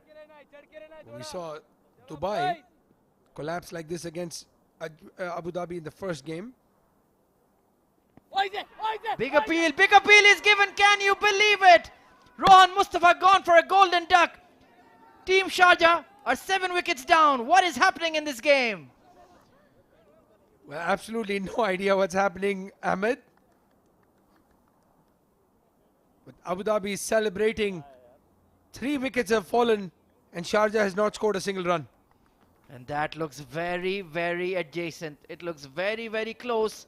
The dreaded finger going up. A duck for Rohan Mustafa, a duck for Mohammad Ikram and Rizwan Sipi. He's like, my goodness, do I have to do everything for you guys? Rizwan Sipi, again, 15 minutes ago would have had no idea he would be walking into the middle trying to save this game for Sharjah. And believe it or not, he has to save the game for Sharjah. There's still 18 runs to get. That's a lot of runs to get when you've just got 3 wickets in hand. We have had 4 wickets go down in just the last 9 to 10 deliveries. An almighty collapse from the hot favourites for the title. The red storm of Team Sharjah has been rocked, has been shocked by Team Abu Dhabi. But CP has taken somebody else's gloves to go into bat. So you can see the pressure that Ghulam Murtaza is giving him a big smile. Let's take a look at this ridiculous fall of wickets. It was Ahmed Tariq first, trying to beat that long off fielder straight down his throat. Then it was Mohammad Ikram, tried to go for that big slog sweep up in the air. Standard catch taken by Ghulam Murtaza in the circle.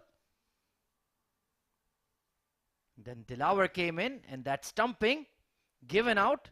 And Rohan Mustafa missed a straight one. Big appeal. My goodness, this game has changed in the blink of an eye. Well, I think 4 wickets have fallen. No runs have been given away. And 18 runs till they get. Forget about the number of balls left. 207. They've got just 3 wickets left, Sharjah. And this is the last recognized pair. And they both haven't faced a delivery, both on 0 of 0. My goodness, what a game we are having. Oh, he's chased it. They're appealing, but he's clearly missed that ball. Rizwan Sipi is looking at Sahil. Mate, I missed it by a mile. That was really, really good to watch. They were celebrating. They were not even appealing. Let's have a look again. Wide outside off stump. Perfect leg break. That lot of turn. Look at Fayaz. Fayaz is celebrating. They're all celebrating. And Rizwan CP is like, what's wrong with you guys? My goodness, what a game. This time beats his outside edge. Sensational bowling here from Dilawar. He has channeled his inner Shahid Afridi tonight. Get in a short mid-wicket. Short mid-on. Short mid-off. 4 around the bat. Look at that turn. I have a feeling my co-commentator might don a yellow shirt and get out there himself. He's so excited. Loosening my shoulder, Ahmed. I'm loosening my shoulder. No, you're not going to bowl. You're going to be in the field. You're not with that the good. helmet on. Absolutely brilliant to watch this. He's bowling a 2-wicket maiden, Ahmed. My goodness, that Yes, looks like a website right now. W.W. Can he finish with a W? Here we go. Oh, he chased it once again. Sensational over there from Dilawar Khan Orakzai. Double wicket maiden. Absolutely fantastic. Look at that seam. You can see the seam. That's unbelievable bowling from Dilawar. And he's turning off the wicket. Rizwan Sipi is a leg spinner himself. I'm sure he must have been impressed by that. But there's a lot of pressure now on Ayan. He's very young. He's very strong mentally. They want to win this game. And honestly, those were 3 horrible shots from Rizwan Sipi. Each one of them was poor, but look at that bowling analysis here. Look at the bottom half of that. Abdul Malik 1 for 28, but Dilawar Khan and Mohammad Noor Wali, 5 wickets between them in 8 overs, and they have been all over Team Sharjah like a rash. The interesting thing is their best spinner, Fayaz, has not had a bowl. So I think they were just cruising. Had this happened when they were 30-40 runs away, we would have seen somebody like Fayaz come to bowl as well. Well, I tell you what, Abdurrahman, it could still be a match-changing moment. Ayan Khan on strike. Slowish delivery, cut away into the extra cover fielder, another dot ball. My goodness, this game has become an absolute thriller in the blink of an eye. Well, if there were people sitting in this, if it was a stadium, they would have walked out already. We'll be rushing back in to see what's happening now. The only thing I would suggest to Noor Wali is bowl that ball a bit quicker, and Captain Fayaz, get a couple of slips in. What are you doing, my man? Attack, attack. That's the only way forward. Yes, especially with Ayan on strike. Get that slip in. Again, very good delivery there by Noor. That one just coming in with the arm. And he's shown he has got that beautiful arm ball. My goodness, this lad is a very, very bright talent. Really enjoying his bowling. Cut away off the back foot, beats the extra cover fielder. Fayaz with the poor effort. It's going down to the boundary. And it's gone over the ropes. Abdul Malik could not get the big boot down. And the pressure valve has been released for Sharjah. And is that man Ayan, small in stature but big of heart, goes back, plays it to the cover fielder. It was a poor effort in the context of the game. They want their fielders stopping all those boundaries. But those 4 runs will give a lot of relief to Sharjah. Lack of experience there from Abdul Malik. He should have dived head first into that. Tried to reach the ball with his hands, punched off the back foot once again, and they'll pick up a single. So Ayan Khan, nerves of steel. He's quite relaxed out there and he's getting the job done for his side. Well, one thing is for sure, in the next game, we'll definitely see somebody like Hassan Nisa Khail come in for Ahmed Tariq. He's not done himself any favors by playing that shot. He was looking very good. Should have finished the game. It's very important in this level of cricket. Rizwan CP now looking a bit more relaxed against the left arm spinner. He's absolutely raced through his over, a decent one. 17 overs gone, 137 for 7. Well, if this was the 100, we would have definitely seen Dilawar bowl 10 balls in a row. As you have a look at that batting card, they were looking really good to finish this game in 15, 16 overs. Khalid Shah 37 of 18. Wasim Bari was steady, 28 of 40 deliveries faced. Umair Ali Khan, brilliant cameo, 23 of 10 deliveries.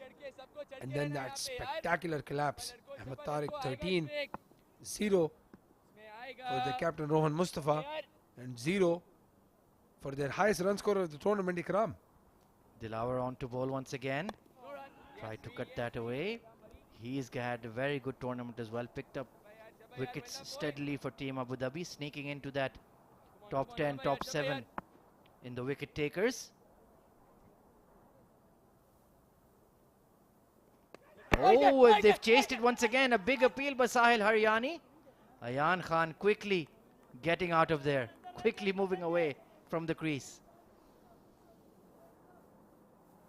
Again, brilliant delivery. They know what's happening. They still can't get back to that ball. He's been bowling the same delivery. He hasn't bowled a googly. He hasn't bowled a flipper or a suitor, booter, whatever you call these days. He's just bowling standard leg spinners. Yes, I believe Shane Warne used to call it the Zuta when he used to fire that ball in. But he's spinning it so much, Dilawar Khan. They can't even lay bat to it. Oh, look at that. And he's bowling it so quickly that they're barely having time to adjust their feet, and it's through them. I'll tell you what, Dilawar Orakzai in white with the red ball, 4 fielders around the bat. Be magnificent to watch. And I can tell you the IPL sides are watching this tournament. They have an eye on this man. He is bowling absolutely sensationally. Punched in the air, past extra cover. My goodness, Ghulam Murtaza giving chase. The long off will get around to clean it up. But he's really bowling it quickly, fizzing the ball through the air. That was that suitor, zooter, whatever you want to call it, from the front of the hand. He didn't go for the standard leg spin at that time. And Ayan was able to get bat on ball. Thrilling end to this game, absolutely thrilling. In the air this time, but short of backward point. My goodness, these guys. They're taking a lot of chances playing these uppish drives against Dilawar. Well, that's the only way he can get bat on ball.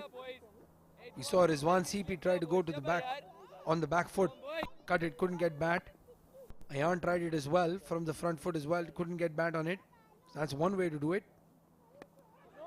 Oh, leading edge, past the point fielder, just scurry through for a single. No, they won't. Rizwan CP wants to keep strike. 18 overs gone, 139 for 7. That was a good idea. If Rizwan CP gets out now, senior batsman, that 10 is going to look like 40 or 50.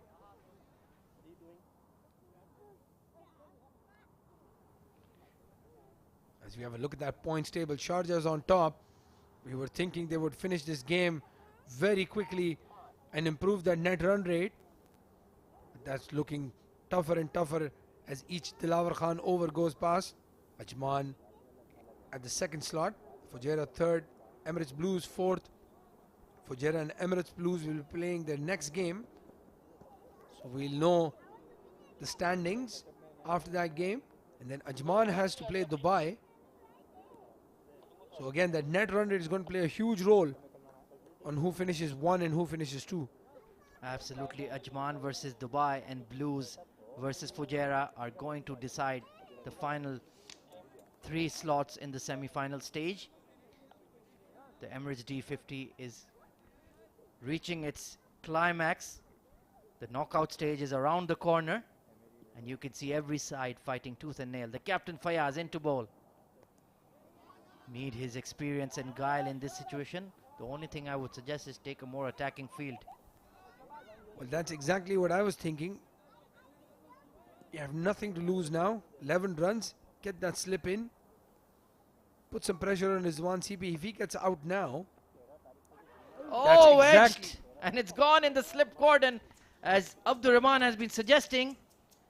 Waqas Gohar slipping out there. But they will pick up a couple of runs. And where was that slip fielder, Fayaz Ahmed? You are the captain. Well, he has been a bit disappointing with his leadership. We've been talking about this.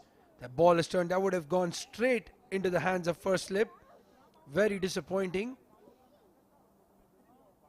He's been one of those players that when he's in the field, he seems to be a bit defensive.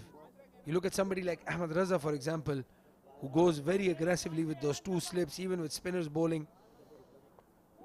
Now there's a slip in place. Rizwan CP working it off the back foot. I think the problem is when you're in a funk, when your team is always losing, your mind tends to drift in that negative direction, looking to save runs, not looking to take wickets, looking to take the game 50 overs, and that plays on your mind eventually. Yeah, I think that's the problem that he's had. Abu Dhabi as a unit has not been performing. Just some players doing really well. Rizwan CP plays a risky shot, but an effective one. Sweeps it down to fine leg, and they get 2. 7 runs remaining then. Rizwan CP sweeping that off middle stump, so it was quite risky if he had missed it. But there you see our co-commentator, Mr. Shoaib Ahmed, out there with his little kids, his 2 daughters, having a lot of fun. Wonderful sight, wonderful scenes. It's a Friday evening out, and why not enjoy some cricket? Yeah, the weather's not bad to have some of your kids at the ground. He's been ready to do that post-match ceremony for the last 15 minutes. We were expecting the game to be over by then. But then Abu Dhabi had some other plans. It looks like there's a co-commentatoress in the making. Oh, flicked away towards fine leg this time. Fayaz Ahmed has bowled a very, very poor over in the context of the game, giving away free runs. Only 5 runs remaining for Sharjah to seal victory, 145 for 7. Well, Noor has been bowling extremely well. That kid was doing really well. There's absolutely no reason to change him. With 11 runs to go, he's conceded half of them in that 1 over. They're now having a laugh. They were looking very nervous 15 minutes ago. They're having a laugh now. The manager.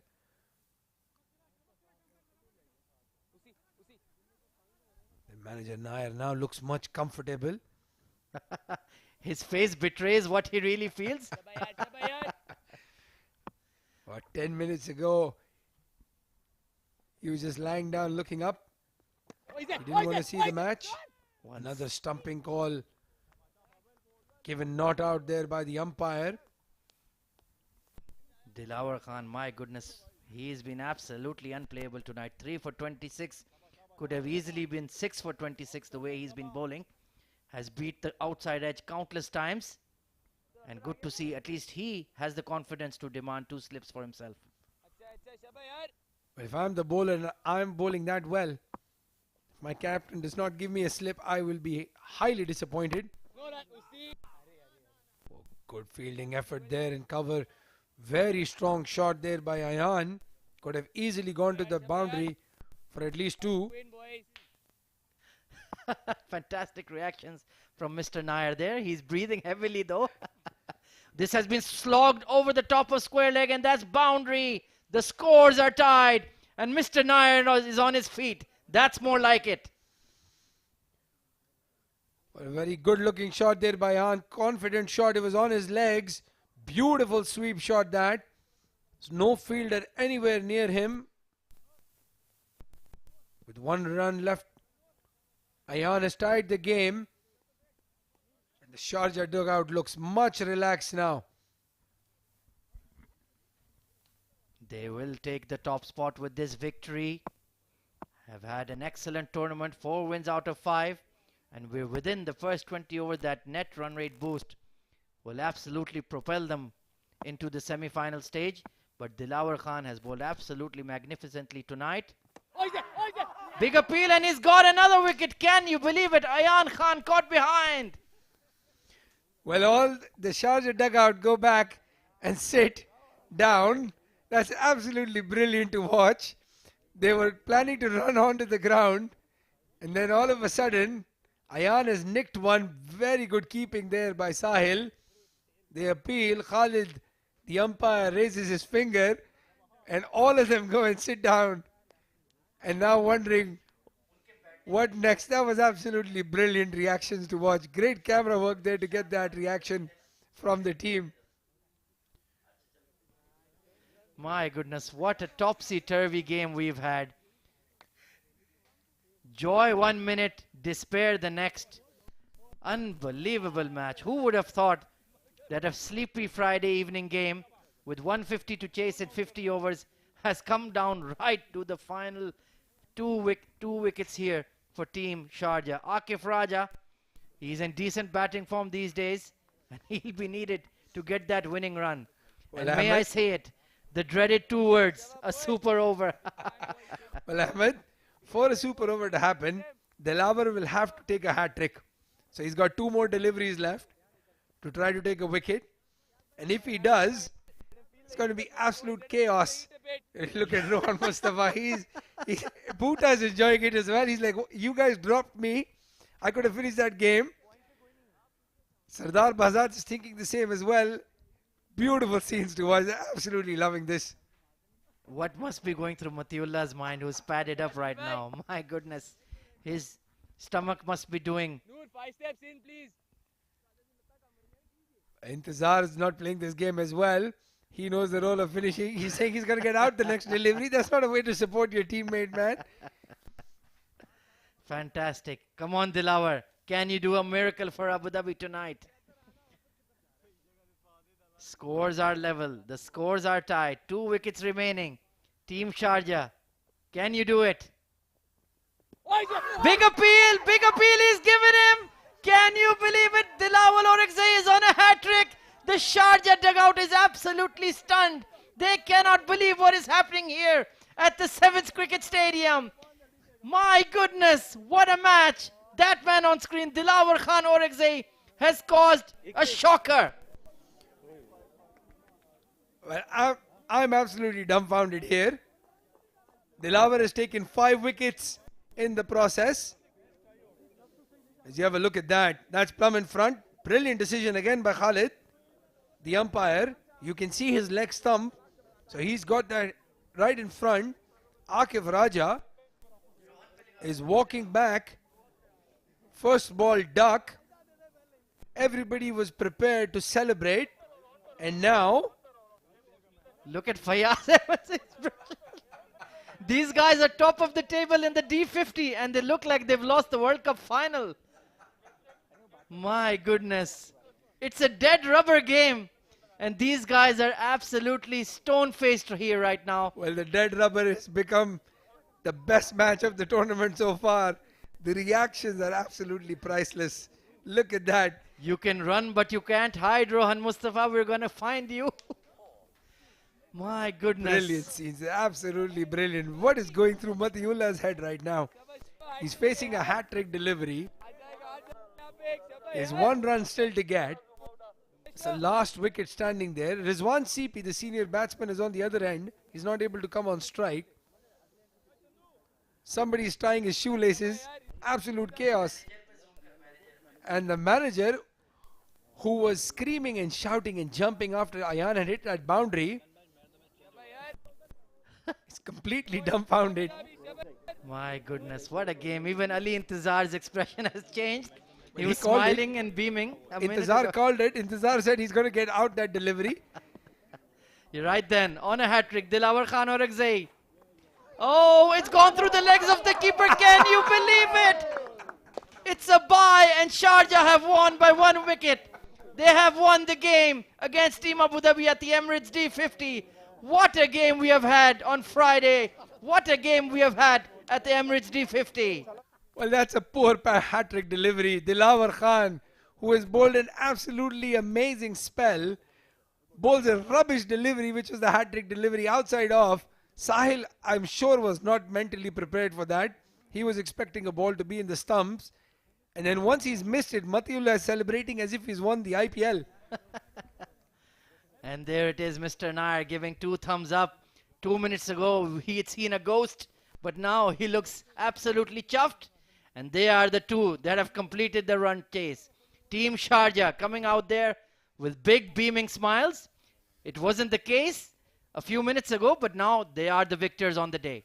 Well, they've chased down 150 runs in 20 overs. So they were going at 7.5. They were at one time going at 11 runs and over. And then that ridiculous collapse. 4 wickets for no runs. And then the fun in the last few minutes. Akif Raja, Ayan getting out on consecutive deliveries with just 1 run to get. That was brilliant to watch. Not if you're a Sharjah fan, of course. Absolutely incredible game we have had. It's Friday night magic here in the UAE. We've seen it time and again at the Sharjah Cricket Stadium, at the Sheikh Zayed Stadium in Abu Dhabi, and now the Sevens cricket ovals here in Dubai. What a game. My goodness, I'm absolutely out of breath. But let's talk about the Sharjah batting scoring card then. Khalid Shah, 37 of 18, was looking good for a good score. Wasim Bari, 28 of 40. Fayaz Ahmed came in and played a rash shot to get out. Umair Ali Khan with a quick fire, 23 of 10. Ahmad Tariq, 13 of 17. But after that, Abdur Rahman Tariq, what happened? You have to describe it. I cannot describe what has happened after that. Ikram 0, Rohan Mustafa 0, Akif Raja 0. Rizwan CP was standing at the other end wondering what the hell is going on. Ayan Khan actually hit 2 boundaries. And had they not conceded those 30 extras, Ahmed, it could have been an unbelievable game to watch. 150 for the loss of 9 wickets. Mind you, they've chased it down in 20 overs. My goodness, how can you even describe that batting scorecard? Absolutely insane. The bowling analysis then. Dilawar Khan or Akzai right in the middle. 5 for 30 in his 7 overs was absolutely brilliant. Completely ripped through the Sharjah batting lineup. A sleepy game became a last ball thriller all of a sudden thanks to that man. And he bowled his worst delivery, which was the hat-trick delivery. He had been absolutely phenomenal landing it on a coin. But the rest of the bowlers, and if you look at the fall of wickets, 149, 1 run away. They lost 2 wickets in 2 balls. As we have a look at that match summary, Shahid Gill giving some respectability to Abu Dhabi's total, 50 of 93. Osama was looking very good, 26 of 23, and Ghulam Murtaza, 26 of 19. Matiullah Khan taking 3 wickets, Akif Raja 2, Ayan Khan 2. And then that chase, 150 for the loss of 9 wickets in 20 overs. Well, you can call that a stumble, not a chase there, to be quite honest. My goodness. Unbelievable match we've had. Let's take a look at those insane highlights of the second innings. Khalid Shah was striking the ball beautifully over the top of extra cover, over the top of point. Just kept cracking the ball away, peppering that offside, and was looking really good for a long innings. That was nicely slapped down the ground for 4 as well. Waqas Gohar was treated quite harshly. Wasim Bari was batting really well there. Khalid Shah was out there making hay while the sun shines, carving the ball all over the place as Waqas and Ghulam were errant in their lines. Just couldn't get a handle on proceedings and got hammered for it. Then that one shot too many, Waqas Gohar bowling that slower delivery, and the Hussein Bolt celebration came out. Fayaz hit a cracking boundary and then immediately gifted a catch to deep square leg, who took it quite competently. It was that man, Waqas Gohar, with that celebration again. Wasim Bari was hitting boundaries as well. Nicely pulled away over mid-wicket. Umair Ali Khan came into the action and immediately started swinging for the fences. This was a nice shot, bottom hand coming through, and a boundary towards long on. But then Umair Ali Khan with that 6, that truly looked like it was going to decide the game. Some monster 6s down the ground and towards the leg side. But then he edged, caught behind Sahil Haryani, held on for dear life. And then Noor Wali Khan, the youngster on debut, bowled beautifully and took 2 wickets in the same over. Mohammad Ikram, the keystone player for Sharjah, also getting out for duck. And then only Abdur Rahman can describe this. Well, even I can't describe this, because that was absolutely rubbish batting and brilliant bowling by Dilavar. Got the wickets of Wasim Bari and Rohan in the same over. And Ayan playing some good looking shots and saving face for Sharjah. Cover drive going for 4 and then the sweep, and then again 2 wickets and 2 deliveries falling for Sharjah. LBW plumb in front, and then that last delivery from Dilavar, the match winning run, was the worst of the lot. At that stage you felt that a miracle could take place. Dilavar Khan was on a hat-trick, but he bowled it wide and too full. It snuck through the legs of the keeper Sahil Haryani, and they picked up that vital run to complete a victory, a very hard-fought victory here for Team Sharjah. We are all set for the post-match award ceremony. Over to Shoaib Ahmed. Right, thank you, Combs. What a great game of cricket we've witnessed between Abu Dhabi and Sharjah. Well, it was a cracker of a game. Till the last ball, we did not know who's going to come out triumphant. Welcome to the post-match ceremony. With me, I have the 2 captains and also a very special man of the match performance and a player who we'll have a conversation with. Let's start with the winning captain for tonight, because it is none other than Rohan Mustafa. Rohan. Well, hi, that smile says it all, but before this, while you were there in the dugout, nobody expected that this game could turn so drastically.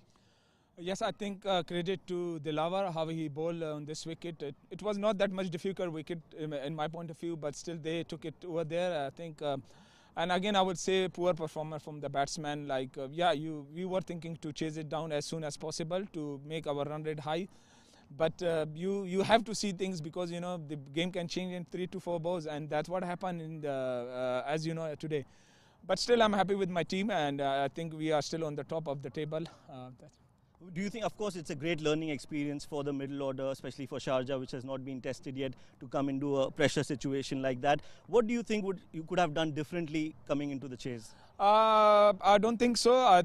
As you know, we chased it against Ajman. Middle order clicked and they scored. Everyone scored, like Ikram scored from 3, and then Fayaz Bhai scored some 40, and then Bhuta later on. I don't think so we will be having some problem in the batting, but we were thinking to chase it down. Maybe we take it a little bit easy. That was the reason we got out. But other than that, you know, the players are doing really well, and to be honest, in my point of view, I'm very happy from my team. Right, some big game again coming. You've already qualified. Now you'll be playing against Fujairah or Emirates Blues in the final if everything goes your way. How do you prepare for the big matches? I think we are doing very well. I think the spinner Ayan is doing a great job, and as you know, we did a great job in the bowling against Abu Dhabi, and then we did against Dubai as well. We will try to restrict the teams under 200, and as you know, later on if you chase it down, it's easy, but still you can't say about cricket anything. Let's a quick mention about Matiullah, who bowled really well today, was almost the man of the match, but a really great performance for you and a good problem to have because you have quite a few quality bowlers. To select a few is always a good problem. I think fast bowler, we have a very good fast bowlers, but as you know, the ball gets softer, it doesn't go a little bit. So you know, they are practicing with UAE team, they're bowling with Kokobora, so might they get a little bit difficult with that ball. Other than that, you know, team is doing really well. And why we don't play with fast bowlers, wickets are a little bit slow, as you know, the spinners is getting wickets, as you know, Dilawar took. Ayan is the highest wicket taker right now. So that was the reason. Other than that, you know, I'm very happy from the whole performance, like batting and bowling. Right, all the best for your future games. Thank you very much. Right, so that was the winning captain by a very small margin, but winning captain today, Rohan Mustafa. We also have, unfortunately, the losing captain, Fayaz Ahmed with us. Fayaz, आज पहली बार मैं शायद बोलने वाला था कि winning captain Fayaz Ahmad हमारे साथ बात करेंगे, लेकिन आप खुश तो होंगे आज के परफॉर्मेंस से. ये लास्ट गेम था, हो सकता था कि आज आपकी ये जीत हो और फिर एक बॉल है, लास्ट बॉल है, कुछ भी हो सकता है. जी बिल्कुल, credit goes to Dilawar, bowled brilliantly, बहुत अच्छी बॉलिंग की और साथ में जो है ना हमारा जो लेफ्ट आर्म स्पिनर नूर अहमद, जिसका डेब्यू था, अंडर 17 है वो लड़का, तो उसने भी साथ इसको सपोर्ट किया. तो जो सिचुएशन थी वो आपके सामने है. राइट, खुश होंगे आज के परफॉर्मेंस से? जी बिल्कुल, अल्हम्दुलिल्लाह. इन दी एंड मतलब कि हमने अच्छा फिनिश किया, एक बड़ी टीम को इतने लो टोटल पे इतना अच्छे से उसको पकड़ा, but unfortunately it's not our luck, so we didn't win. क्या बेहतर करना चाहेंगे अगले टूर्नामेंट्स में? जी बिल्कुल, एक्चुअली हुआ क्या कि ये टूर्नामेंट अनाउंस हुआ, विद इन 1 वीक स्टार्ट भी हो गया, तो हमारी उस तरह तैयारी नहीं थी हमारे बैट्समैन बॉलर्स की. ये तो नेक्स्ट इंशाल्लाह जब भी अनाउंस होगा तो हम प्रॉपर तरीके से कैंप वगैरह के ट्रेनिंग शेड्यूल वगैरह बनाएंगे, तो जिससे जो है ना इंशाल्लाह बेहतरी आएगी और अच्छा परफॉर्म करेंगे. चलिए, ऑल द बेस्ट आगे के टूर्नामेंट के लिए and well done Fayaz. Thank you very much. Right, so that was Fayaz, the losing captain one more time but went out with a statement. Today it is the first time that we've seen that on the last ball or in the last over there is a change in the man of the match. We all thought that it would be Matiullah, but it's not. It is the man who took 5 wickets today and almost won the game for Team Abu Dhabi, Dilawar Orakzai. Dilawar, बहुत ही बढ़िया performance हमने देखा है. आपने पूरे tournament में बहुत अच्छी गेंदबाजी की थी, लेकिन आज कुछ अलग ही लग रहे थे आप. जी, पहले तो अल्लाह का शुक्र अदा करूँगा. बस यही था कि सिर्फ पेस को थोड़ा स्लो करके यही कोशिश की सिर्फ लाइन पे बॉल करूँ और अटैक करूँ, तो वही चीज़ें की अल्हम्दुलिल्लाह, तो उसकी वजह से विकेटें मिल गई है. जी, लास्ट विकेट थी, शायद कहीं भी जा सकता था गेम, बट कैसी तैयारी करते हैं आप ऐसे मैचेस से पहले और ऐसे टूर्नामेंट से पहले? असल में हमारी वहाँ अबू धाबी में पहले तो ये क्रिकेट नहीं है ज़्यादातर. यही सडनली जिस तरह फयाज भाई ने भी कहा है, अचानक ही 1 वीक पहले ही इन्होंने इन्वेस्टमेंट कर दी कि D50 टूर्नामेंट स्टार्ट हो रहा है, तो इकट्ठे लड़के इकट्ठे करके टीम बनाई गई. तो कोई ना ट्रेनिंग है ना हमारी, कोई वहाँ पे इतनी लंबी क्रिकेट नहीं है जी. तो बाकी रिजल्ट आपके सामने है. तो यही वजह है, अगर पहले से थोड़े सा हमारी वहाँ क्रिकेट शुरू हो जाए तो मैं भी कि इंशाल्लाह फ्यूचर में हम और आगे पर टीम ऊपर लेके आएंगे. बहुत बढ़िया परफॉर्मेंस थी. अगर आपने प्रैक्टिस नहीं करके ऐसी परफॉर्मेंस दी है तो मैं उम्मीद करूंगा कि आगे चल के अच्छी परफॉर्मेंस करे और ऑल द बेस्ट आगे के गेम्स के लिए. Thank you. Right, so that was Dilawar, the man of the match for tonight. A great game. I hope you guys enjoyed it. I thoroughly enjoyed the game. It's back to you guys in the com box. Thank you very much, Shoaib. A very, very well-deserved Man of the Match award for Dilawar Khan Orakzai. Let's take a look at the standings then. Abu Dhabi and Sharjah have played their final D50 game in the round-robin stage. Abu Dhabi right at the top, 4 wins, 1 loss. An excellent net run rate of plus 1.39 and 12 points, securing their spot in the semi-final stage, and Abu Dhabi rooted to the bottom. 5 matches and 5 losses, unfortunately. -2 is their net run rate and no points. Ajman is sitting pretty. 4 matches, 3 victories, and that net run rate is looking quite positive, as well as the points. And then Fujairah, Emirates Blues and Dubai, they're competing really hard, Abdurrahman. Yeah, well, Dubai's theoretically been knocked out with Fujairah playing Emirates Blues in the next game. If Emirates Blues does lose and lose badly, Dubai beats Ajman, they might have a chance, but it looks very unlikely. So that's the semi-final slots that they're playing for. Sharjah with that run rate is going to stay on top. We'll have to see the result of the Emirates versus Fujairah game, which is on Sunday, to see who is the third and fourth place in this table. Absolutely, very, very tight for those final 2 semi-final spots. And like Abdurrahman has mentioned, join us on the Sunday, 12th of September for a very, very important game. Fujairah versus Emirates Blues. One of the final group matches of the Emirates D50 round robin stage. Going to start at 3:30 p.m. live from the Sevens Cricket Stadium. So that's all we've got for you today. Thank you so much for joining us. We'll see you on Sunday. Good night.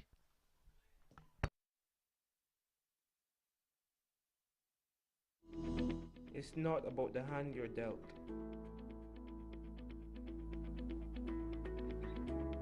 It's not about your opponent.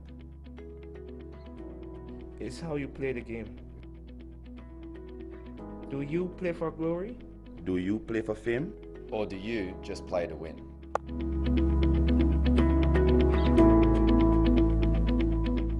Wolf777, where winners play.